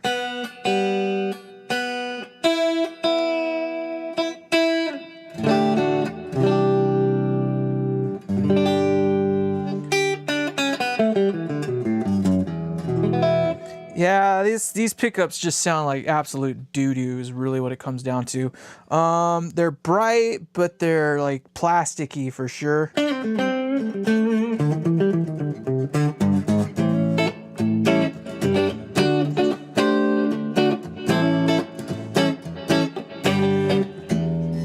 Let's see if I can get this neck down any lower. That is not helping anything. That is a little bit lower.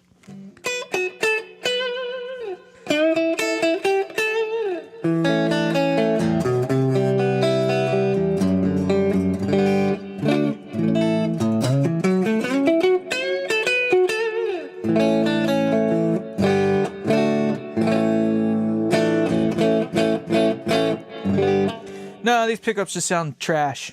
They sound shite, man. Sound shite.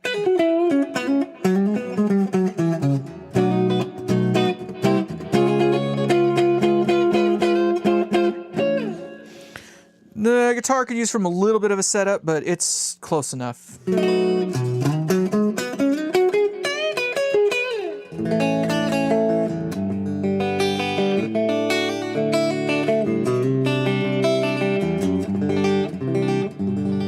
So that's both pickups. That actually sounds kind of reasonable. Not great, but reasonable.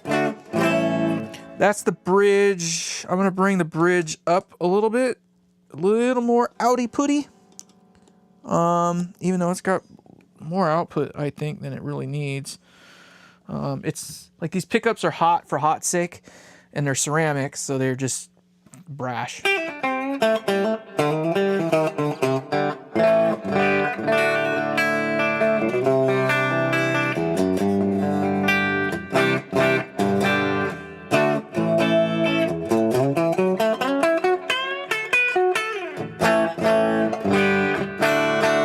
Although the bridge, now that it's been brought up a little bit, is a little bit better. A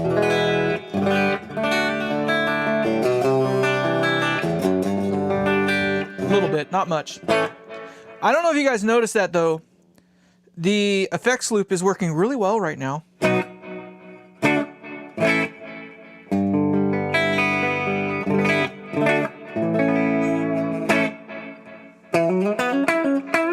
And I didn't change anything other than the gain settings. That is the same exact EQ settings as when it was gained all the way up. Let me see if I can find an intermediate level of gain here. I know the other day I was playing with it. I didn't really show like medium gain.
Excels more higher gain, I guess medium to high gain.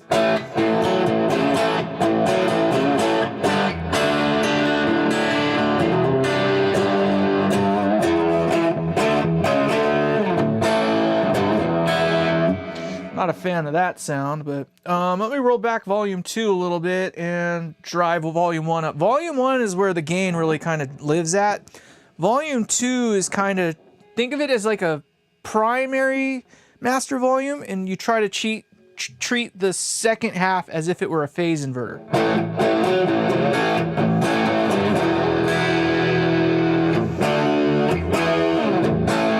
I'll show you what I mean by that. So I'm going to roll volume 2 back, like it's all the way down pretty much.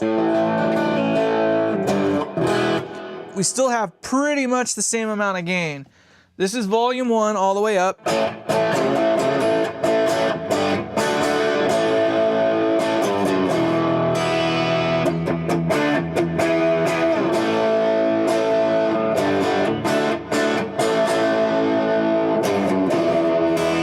Right? But as you drag volume 2 up,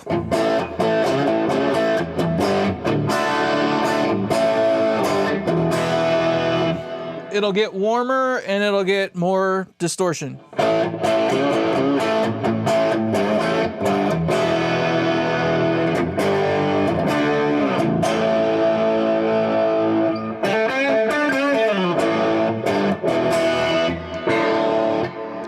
I'm whacking on the strings too hard for this guitar. I'm gonna switch to a slightly thinner pick.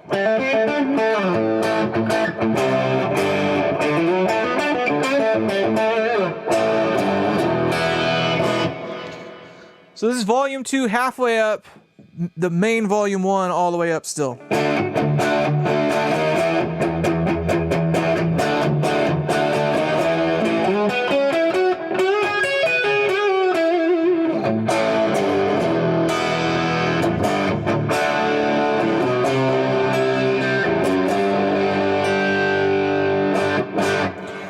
But you have 2 volumes, you can use them however you want. So you can roll back volume 1 and bring volume 2 up and get kind of both of them working together and get similar kinds of gain with a different texture.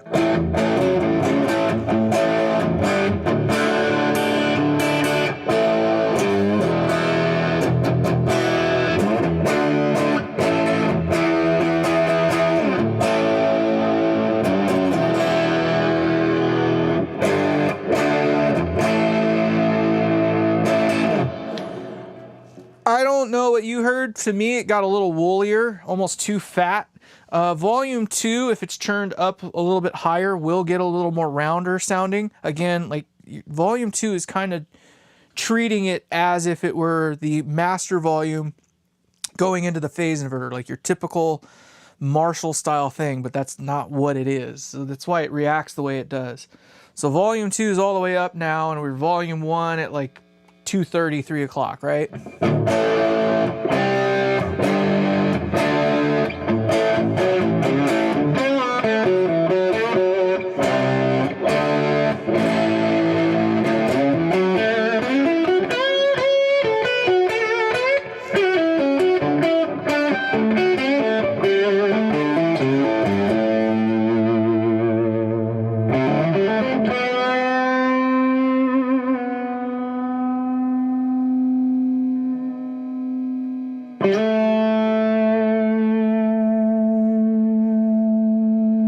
It's almost there. It's getting there. So we're starting to get to the point now in the gain structure where it will actually start doing the sustain thing. Volume 1 is more where that's going to come in from. So I'm going to turn volume 1 up all the way and volume 2 down just a little bit and see if we can get it to kind of play.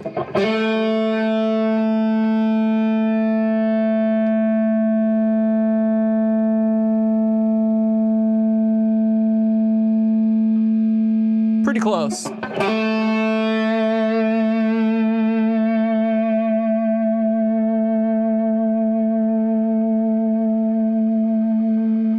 It'll almost play forever for you. Probably with a little more volume 2, it would do it. Keep in mind too, we are at bedroom level. I'm in the garage right now. It's 9:30 at night. I don't think anybody's gonna come knocking on my door telling me to shut up. So we're at pretty low volumes considering.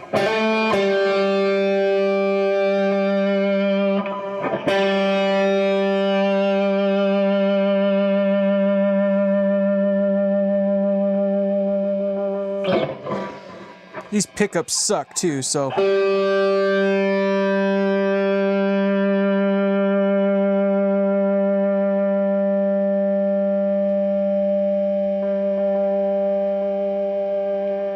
It's like right on the verge. It wants to do it, but it won't.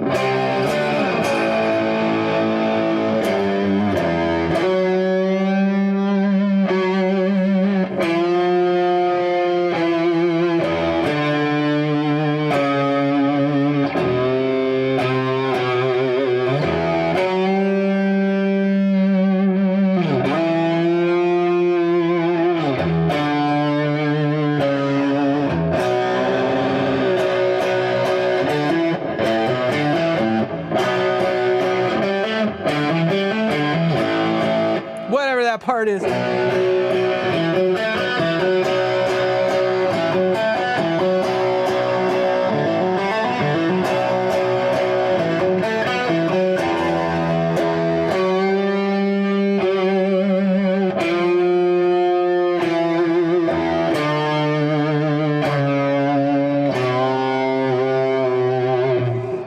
Whatever. Don't judge. It's been 20 years since I played that song. Something like that.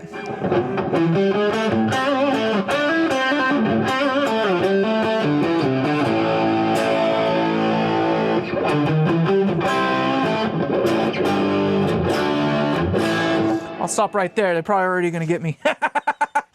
So the amp's just a lot of fun. As you can tell, it does clean to mean. It goes the whole freaking range, which is crazy to think. I have not yet touched any of the tone controls. I don't know if you caught that. I don't know if you noticed that. That was from the clean setting, like a true clean, all the way up to where we got there. Didn't touch a single EQ knob. I like the presence up a little bit. You can run the knob straight up and down. It works quite well there. The mids are their taste thing. I can tell you right now, the mids are going to be one of those things you either like it all the way up or somewhere probably close to noonish. Anything below noon, the mids start to become a little lackluster. It's not really a control anymore at that point. So this is the tone controls, with the exception of the mids. Mids are all the way up. Everything else is at noon.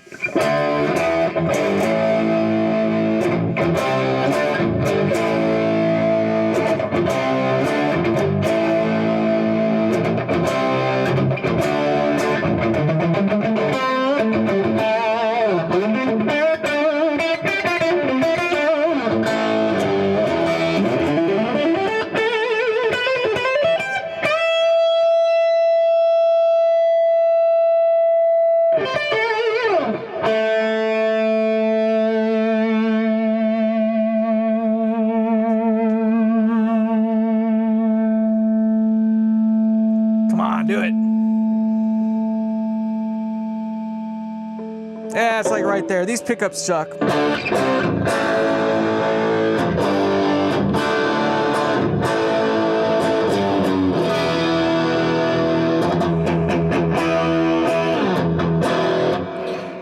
Here's the mids at noon, because why not? Everything's now just at noon.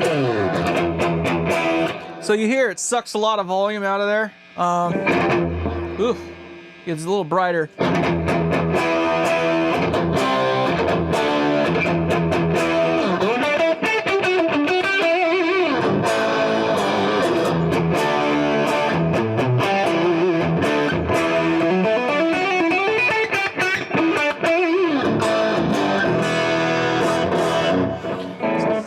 So fun amp. Let's forget about this pile of junk, because this thing, as great as it is, it just doesn't do what the other ones do. This one needs some work. We're gonna do some work on this one. We'll make it fun to play soon. But right now, what I want to do is get the Schecter, my friend's Schecter, back out. And why? Thank you. All right. Stay. Yeah, I know, I'm leaving it on, it's buzzing, this, that, and the other. I want to see how this one's doing still, because this one's just a fun guitar to play. Much quieter, too.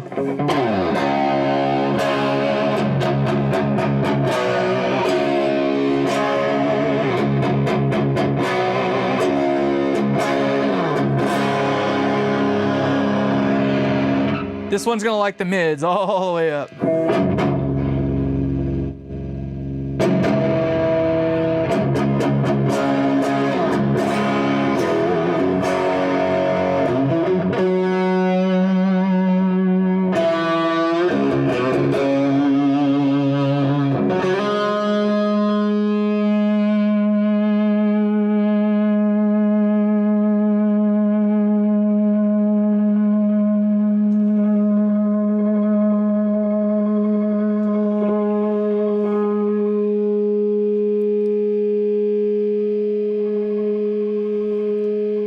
See what I'm talking about? Like this one will do it.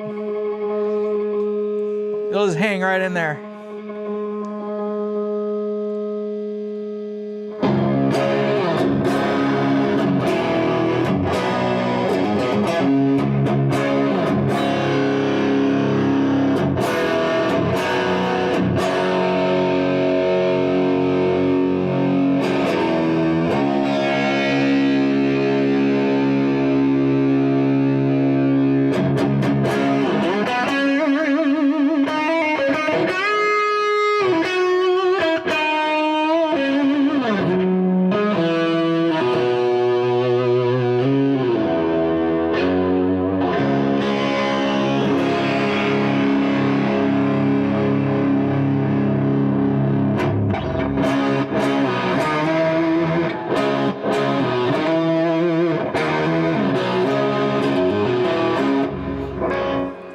that I need to tune this thing. So bear with me.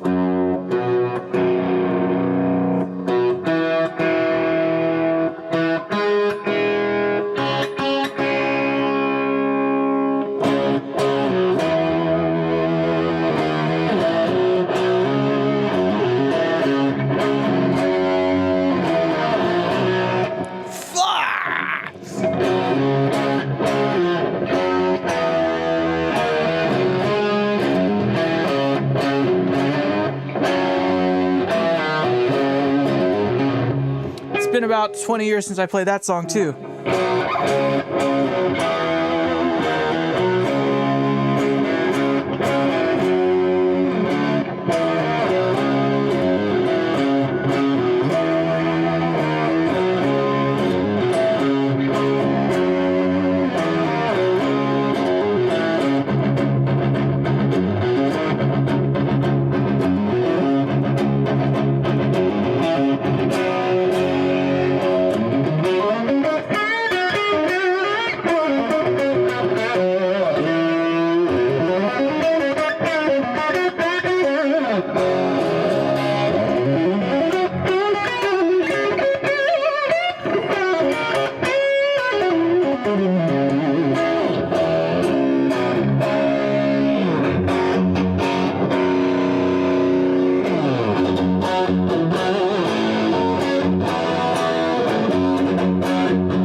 I think you get the idea.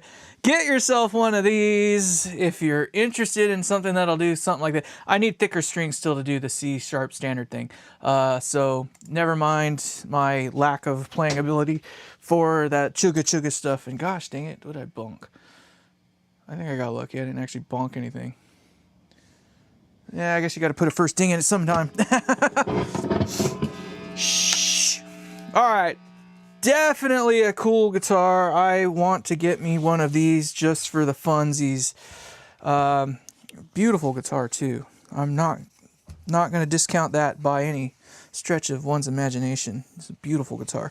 I will hand this back to him tomorrow with instructions later on that when he is ready to put fatter strings on there yet still.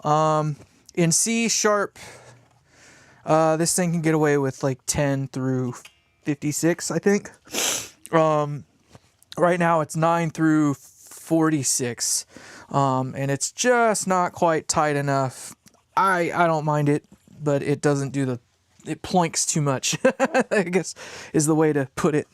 So I will give this back to him tomorrow, and hopefully he will get to enjoy that. So more news on the giveaway amp. Since you're here, and there's at least a few of you, at least I think there is. Let me double check and see how many people are actually sticking. 12 of you. Wow. That's amazeballs. Thank you guys so much for hanging out with me, by the way. I know today didn't quite go exactly as we'd hoped, but we will hone it in. I will do another one tomorrow. We'll finish up the Fishman install, and we will make things happen. I will do another video on the Gibatelli, the Gibson, the most authentic guitar in the world. That's what I'm going to call it, the most authentic guitar in the world. I will do a follow-up on that in the near future, where we'll actually be able to hear it with a proper setup, intonation, and bridge, like a real bridge. That bridge is a pile. And possibly real pickups too. I'm debating whether or not I want to move everything over to silver hardware. I like gold hardware, don't get me wrong, but it is not exactly, how do I put it? Like, you don't get the gold hardware with the kind of stuff that you actually want to use, I guess is the term. You know what I mean? Like, if it's got gold hardware like that, it's probably not the highest end of stuff, at least in my experience. I like satin and nickel. I think it just looks right, you know what I mean? So, but where I was getting at, oh, thanks, Misfit Mania. I appreciate that. Let me go back through some of the comments here. I know I've been ignoring you guys for a while. So, yeah, right. Johnny Cash working for the, yeah. Huckleberry! I hope you're still here. Thank you for stopping in if you are not still here, but I feel bad. I kind of definitely was not paying attention to you guys for a while. Plug it in. Let's go. Okay, 10s. Yeah. I don't like 10s. I'm a 9s kind of guy. I kind of believe that the lighter gauge strings are the ones, right? It's probably rosewood stained. Huckleberry, yep. Ebony colored. Yeah, exactly. Right. Let's see here. We're going way back. Ever boil your strings? No, I tried that once just as a gimmick on a set of bass strings. Yeah, sure, a little bit of gunk came about, but it wasn't like nothing to think about and go, oh my god. And it certainly didn't sound better when I put the strings back on. New strings are the only way to have that new string sound. So, let's see here. Picking up what you're throwing down. Thank you, Mr. Mullet. I appreciate that. And height and full plays, yeah. Yeah, no, you're right, Steven. With the, the pull piece height and stuff like that. I don't really mess with it that much. I know that there's some people that do that whole balance thing where they, McPherson guitars. I think it's McPherson guitars. Just recently came out with a video. He's released an app where you can plug your guitar into it. You got to use a little interface and stuff, and you got this app, and it'll tell you, what the relative level of the strings are. I can do it by ear. I just don't bother with it because it's just generally they're so close. Like if they're within 3 dB of each other, most people can't tell the difference. Realistically speaking, if they are 3 dB different from string to string, nobody's gonna know. Nobody's gonna know. Nobody's gonna know.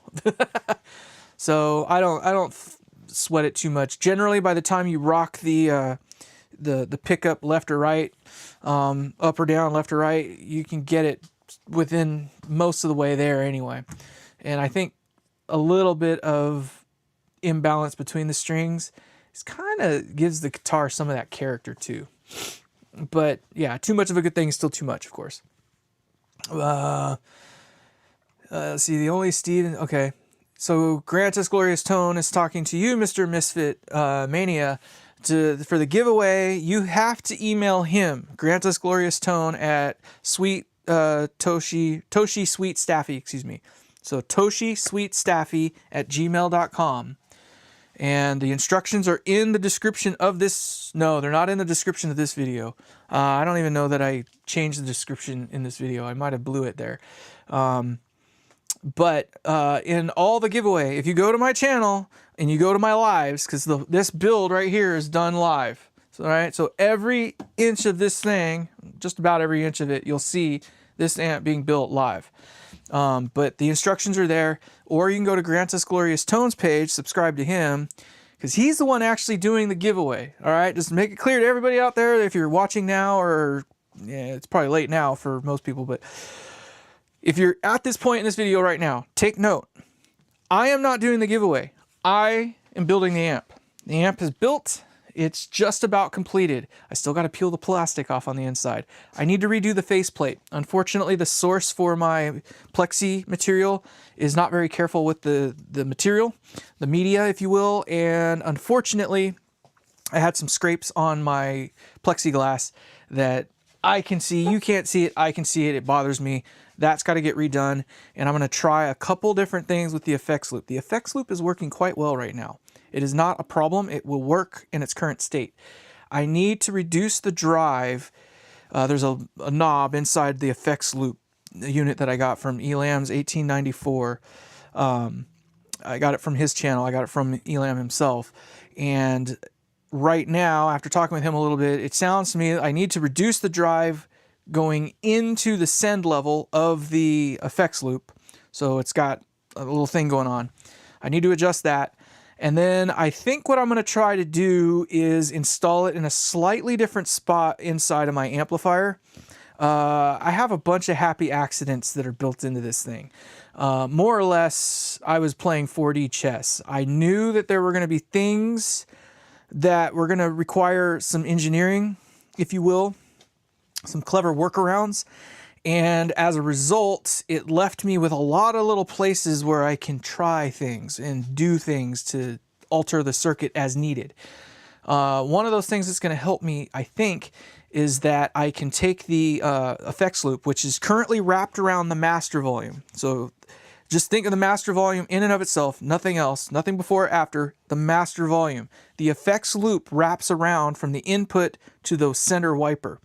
So that's all it does, is wrap around the master volume. Well, I think I can place it sooner in the circuit before the master volume so that the levels of the effects loop are non-interactive with the master volume itself. Currently, if you turn the master up and down, you will have to adjust the return level of the effects loop to kind of suit what you're looking to do, right? So if you get it, in the sweet spot for high gain at X level, at X volume, you'll have to set the return level of the effects loop to X level to get the right sweet spot. Well, if you turn the master volume down, because you need to go quieter, or you need to turn the master volume up, it will change the relative point of the return level of the effects, therefore altering that sweet spot.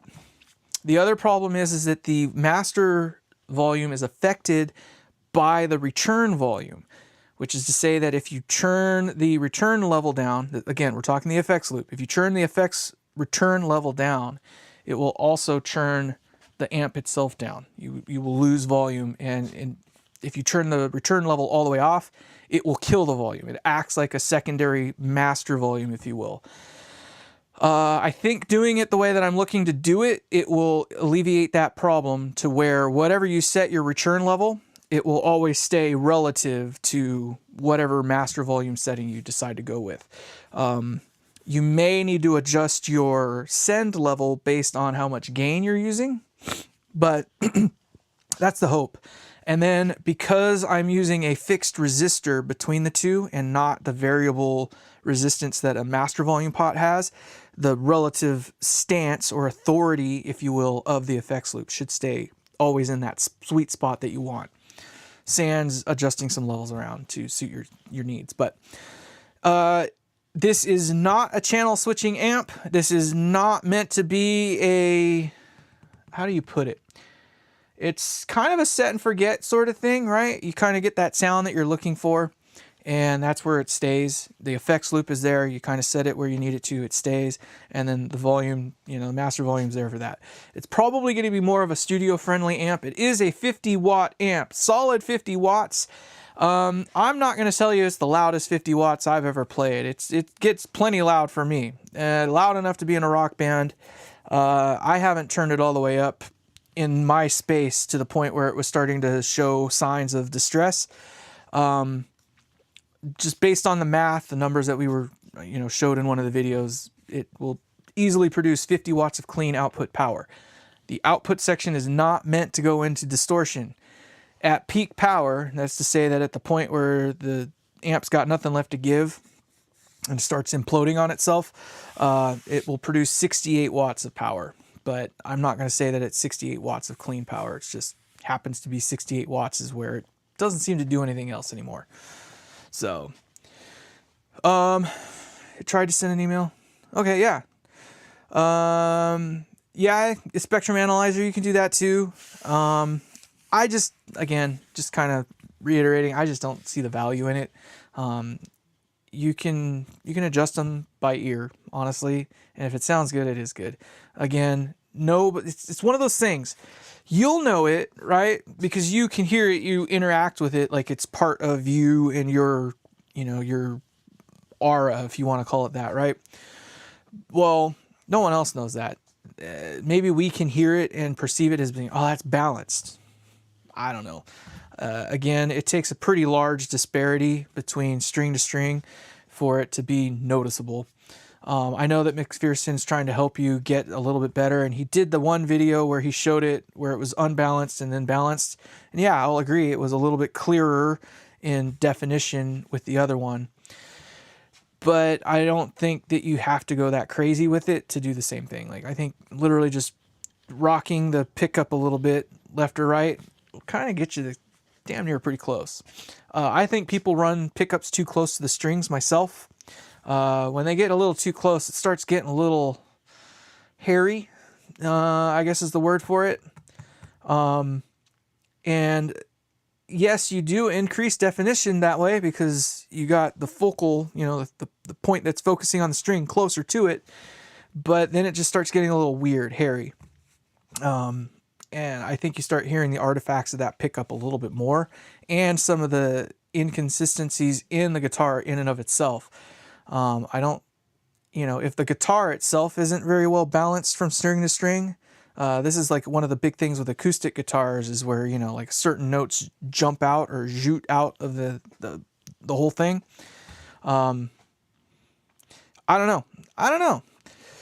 So, it's the sum of all parts. Everything's always the sum of all parts. There's always a compromise for everything too. So take it as you will.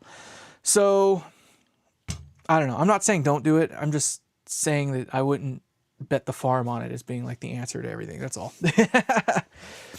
So I think I've beaten everything to death on it. This amp is very, very, very, very close to being done though. Like I say, I'm going to do the faceplate. I'm going to play with the effects loop a little bit more. Once those two things are done, it's ready to send off. My plan is the first or second week of June to have it on its way to South Korea. I live in California. That thing is going to South Korea, and Granta's Glorious Tone will hold on to it for a little bit and start getting things together in order to do the giveaway. Now, this isn't part of the official giveaway video series, but if you're here, there's 489 of you, which is baffling me. It's a shame most of you only stuck around for 4 minutes because now you're at the part that matters, the part that counts. So if you come back to this later, which you're not because this is 4 hours and something minutes long, nobody's going to watch this to the end again. But if you are at this point in the video and you skipped ahead to here, you're going to be privy to some good knowledge. You will want to be subscribed at the very least to Granta's Glorious Tone, especially me, because you get to see what I do anyway. But the reason you want to be subscribed to both of our channels, it's not a requirement, but it's something good for you. You must be present to win. He is going to do the giveaway live on YouTube, and we are going to very well make it known. It'll be in the forums. It will be posted on posts, right? YouTube posts. We will have videos galore like this that will tell you this date, this time, right? Must be present to win. He's going to call your name out of the hat. He's going to do whatever he does. But if you're the name that is winning the amp and you're not there, we're going to call the next name. And so on and so forth until we got the name that's called that wins the amp and that guy is in the chat. So it's important that you are aware of when those are going to be happening or when that will be happening. Because if you're not present, you cannot win. We are going to try to make it fairer. This is a world amp, so it's a world-friendly amp. It has 220 or 230, whatever you want to call it, and 115. So it'll work anywhere in the Americas. It'll work in Canada. It'll work in Europe, etc., etc. It's going to South Korea. They have 220 or 230 there, or whatever the hell it is. He's going to test it there with that voltage just to make sure. I don't have a way to test it here, but I know it's going to work. It didn't blow up when I turned it on, so I'm quite confident in that. You're taking off work that day, right? We will try to do it at a time that is fair and equitable for everybody. So if I have to be up at 2 in the morning to do the giveaway, I will be there. I will be a part of that giveaway, whatever that live series is. I will not be hosting it. It will be on Grant Us Glorious Tones channel, though. Do note that. So I know that everything up until this point, we've been here to get data and details on this. All right. But the giveaway is actually going to be done on Grant Us Glorious Tones channel. So again, it behooves you, if you're interested at all, to be sure that you're subscribed to both of our channels so you can get that information. I cannot tell you when it'll be. I do not know. I suspect we still have a couple months before it'll be that time. I'm thinking earliest probably July, if not possibly first part of August. But that's up to Grant Us Glorious Tone. So it is coming up in the next few months. So just be aware that we are starting to wrap this up. I started this project in January. I made the official announcements, I believe, in January. And a couple weeks later, I started building some steam on it. We lost some steam here and there. It took damn near 6 months to complete this thing. Well over 200 hours. I stopped counting at some point. If you go back through all the lives for that build series, I think it came up to a little over, I think when I stopped counting, it was like 150 hours of lives. And several of them are actually snippets that I did, because I can't do everything live, like, cutting metal and doing certain things. There's certain things I couldn't do live. But what I did is I compiled a bunch of smaller series into one video that I did live. The last video I did, in fact, was like that. We had a 45-minute segment of like 2 to 5 minute long little features, if you will, of the different parts of building the cabinetry for this. 40 minutes of that kind of stuff going on. And then, of course, the remainder of the build itself. I mean, that was a 4 or 5 hour long video the other day. So easily over 200 hours in this thing. In damn near 6 months of time. So I am happy with it. It sounds great to me. It's fun to play. That's the big thing. It's fun to play. I don't know if it's going to suit your flavor, your taste or whatnot. That's kind of part of what this whole thing is about, doing these giveaways, is to try to get these things out there to people so they can get an idea of what these things are. This is like the Bugatti, if you will, of guitar amplifiers. It is the Pagani of guitar amplifiers, the Rolls Royce of guitar amplifiers. Everything is handmade. Everything is hand done. Obviously, there are parts that are bought from places to do certain things, but all the craftsmanship, all the craft work portions of it are done by this guy. The circuit design is unlike anything else out there.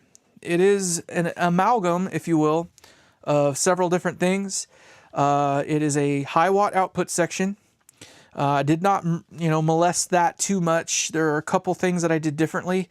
Much stiffer filtering.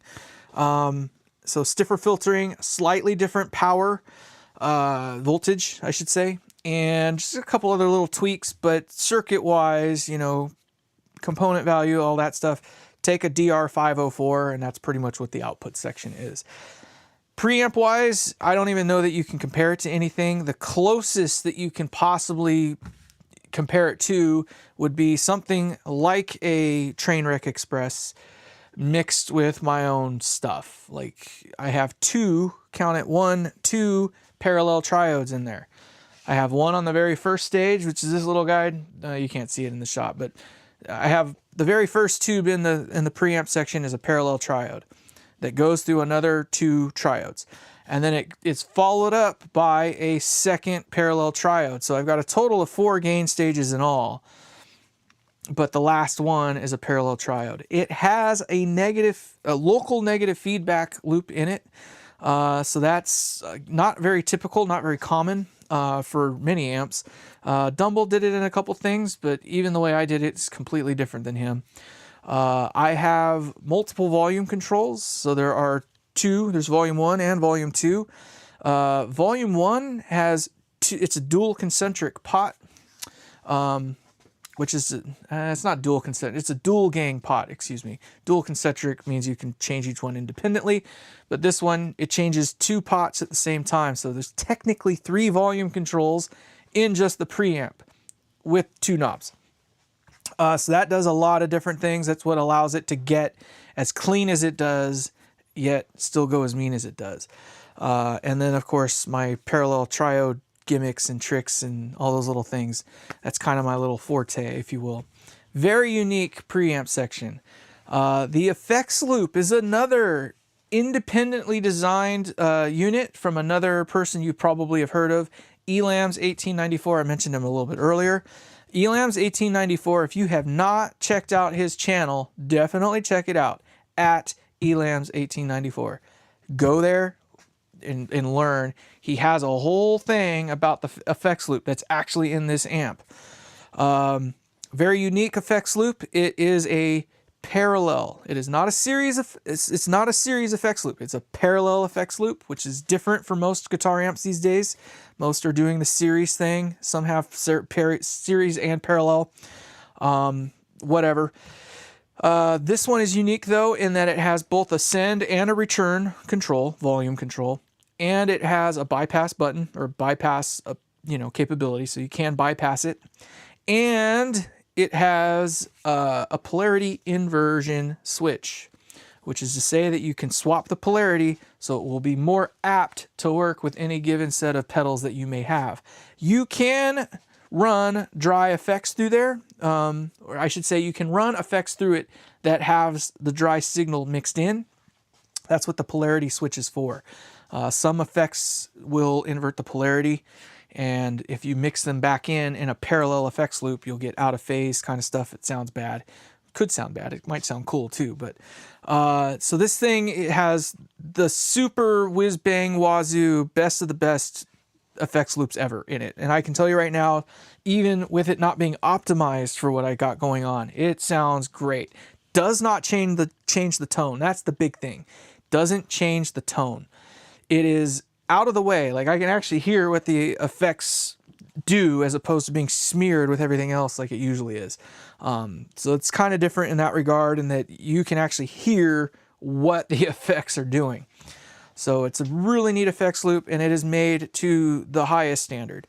Same level of components that I use in my amp builds, which is really cool because it has literally almost all the same types of componentry in it that are inside the amp itself. And it's just well designed, well made. So very, very cool things going on with the D7. I like where Grant went with it. Grant has glorious tone. He calls it the devil in a blue dress, and it does kind of seem like it could be devil, DVLL, or DVII, devil, but Darius Carter.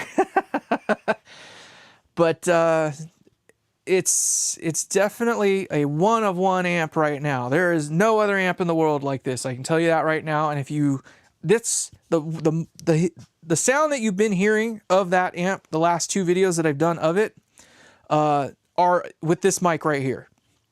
Right? So whatever it sounds like with this, if you like that, it only gets better. So it sounds really fun. It's a fun amp to play. You heard it can do the infinite sustain. Of course, you need, I think, good pickups really helps. That other guitar doesn't have good enough pickups to really pull it off. But 3 of my other guitars will do the infinite sustain thing with it, and they have nice pickups in there. And that's at bedroom level. Yes, I am standing a few feet, away from the amp itself, but you turn it up just a little bit, even standing 3 or 4 feet away, like you normally would if you were playing it, it'll ring out. It is so much fun. I don't know if I would call it a metal amp. I know it kind of seems like I'm trying to get it there. That is the gain all the way up. Yes, you can push it a little bit more with the pedal if you want on the front end. The effects loop is not a good place to be trying to use EQ. Again, it's a parallel effects loop, so the EQ pedal, if you're going to use one, it works better in the front end of it.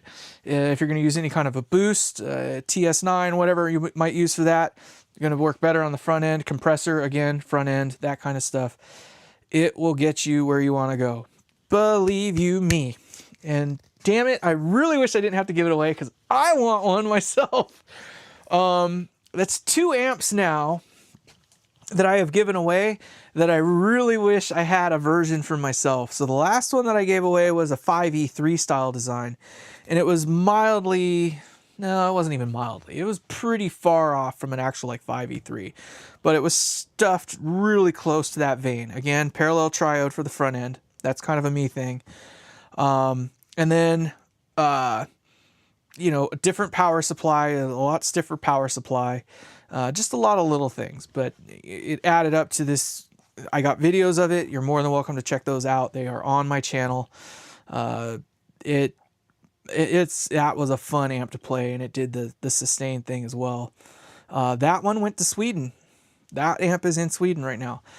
Super excited for the gentleman that won that, Pothos89. That's his YouTube handle. So he hopefully one day he'll post a video of it. I'm gonna hit him up again here soon, now that this one's getting ready to head out the door. But oh gosh, with all that being said, I think I've had enough. This video is like 4 hours, 30 minutes long. That's a bit long. I will cut this one up into smaller ones that I will post, you know, little segments of.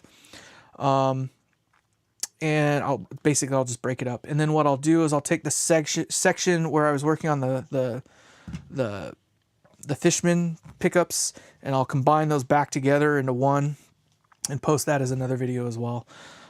Maybe for my members.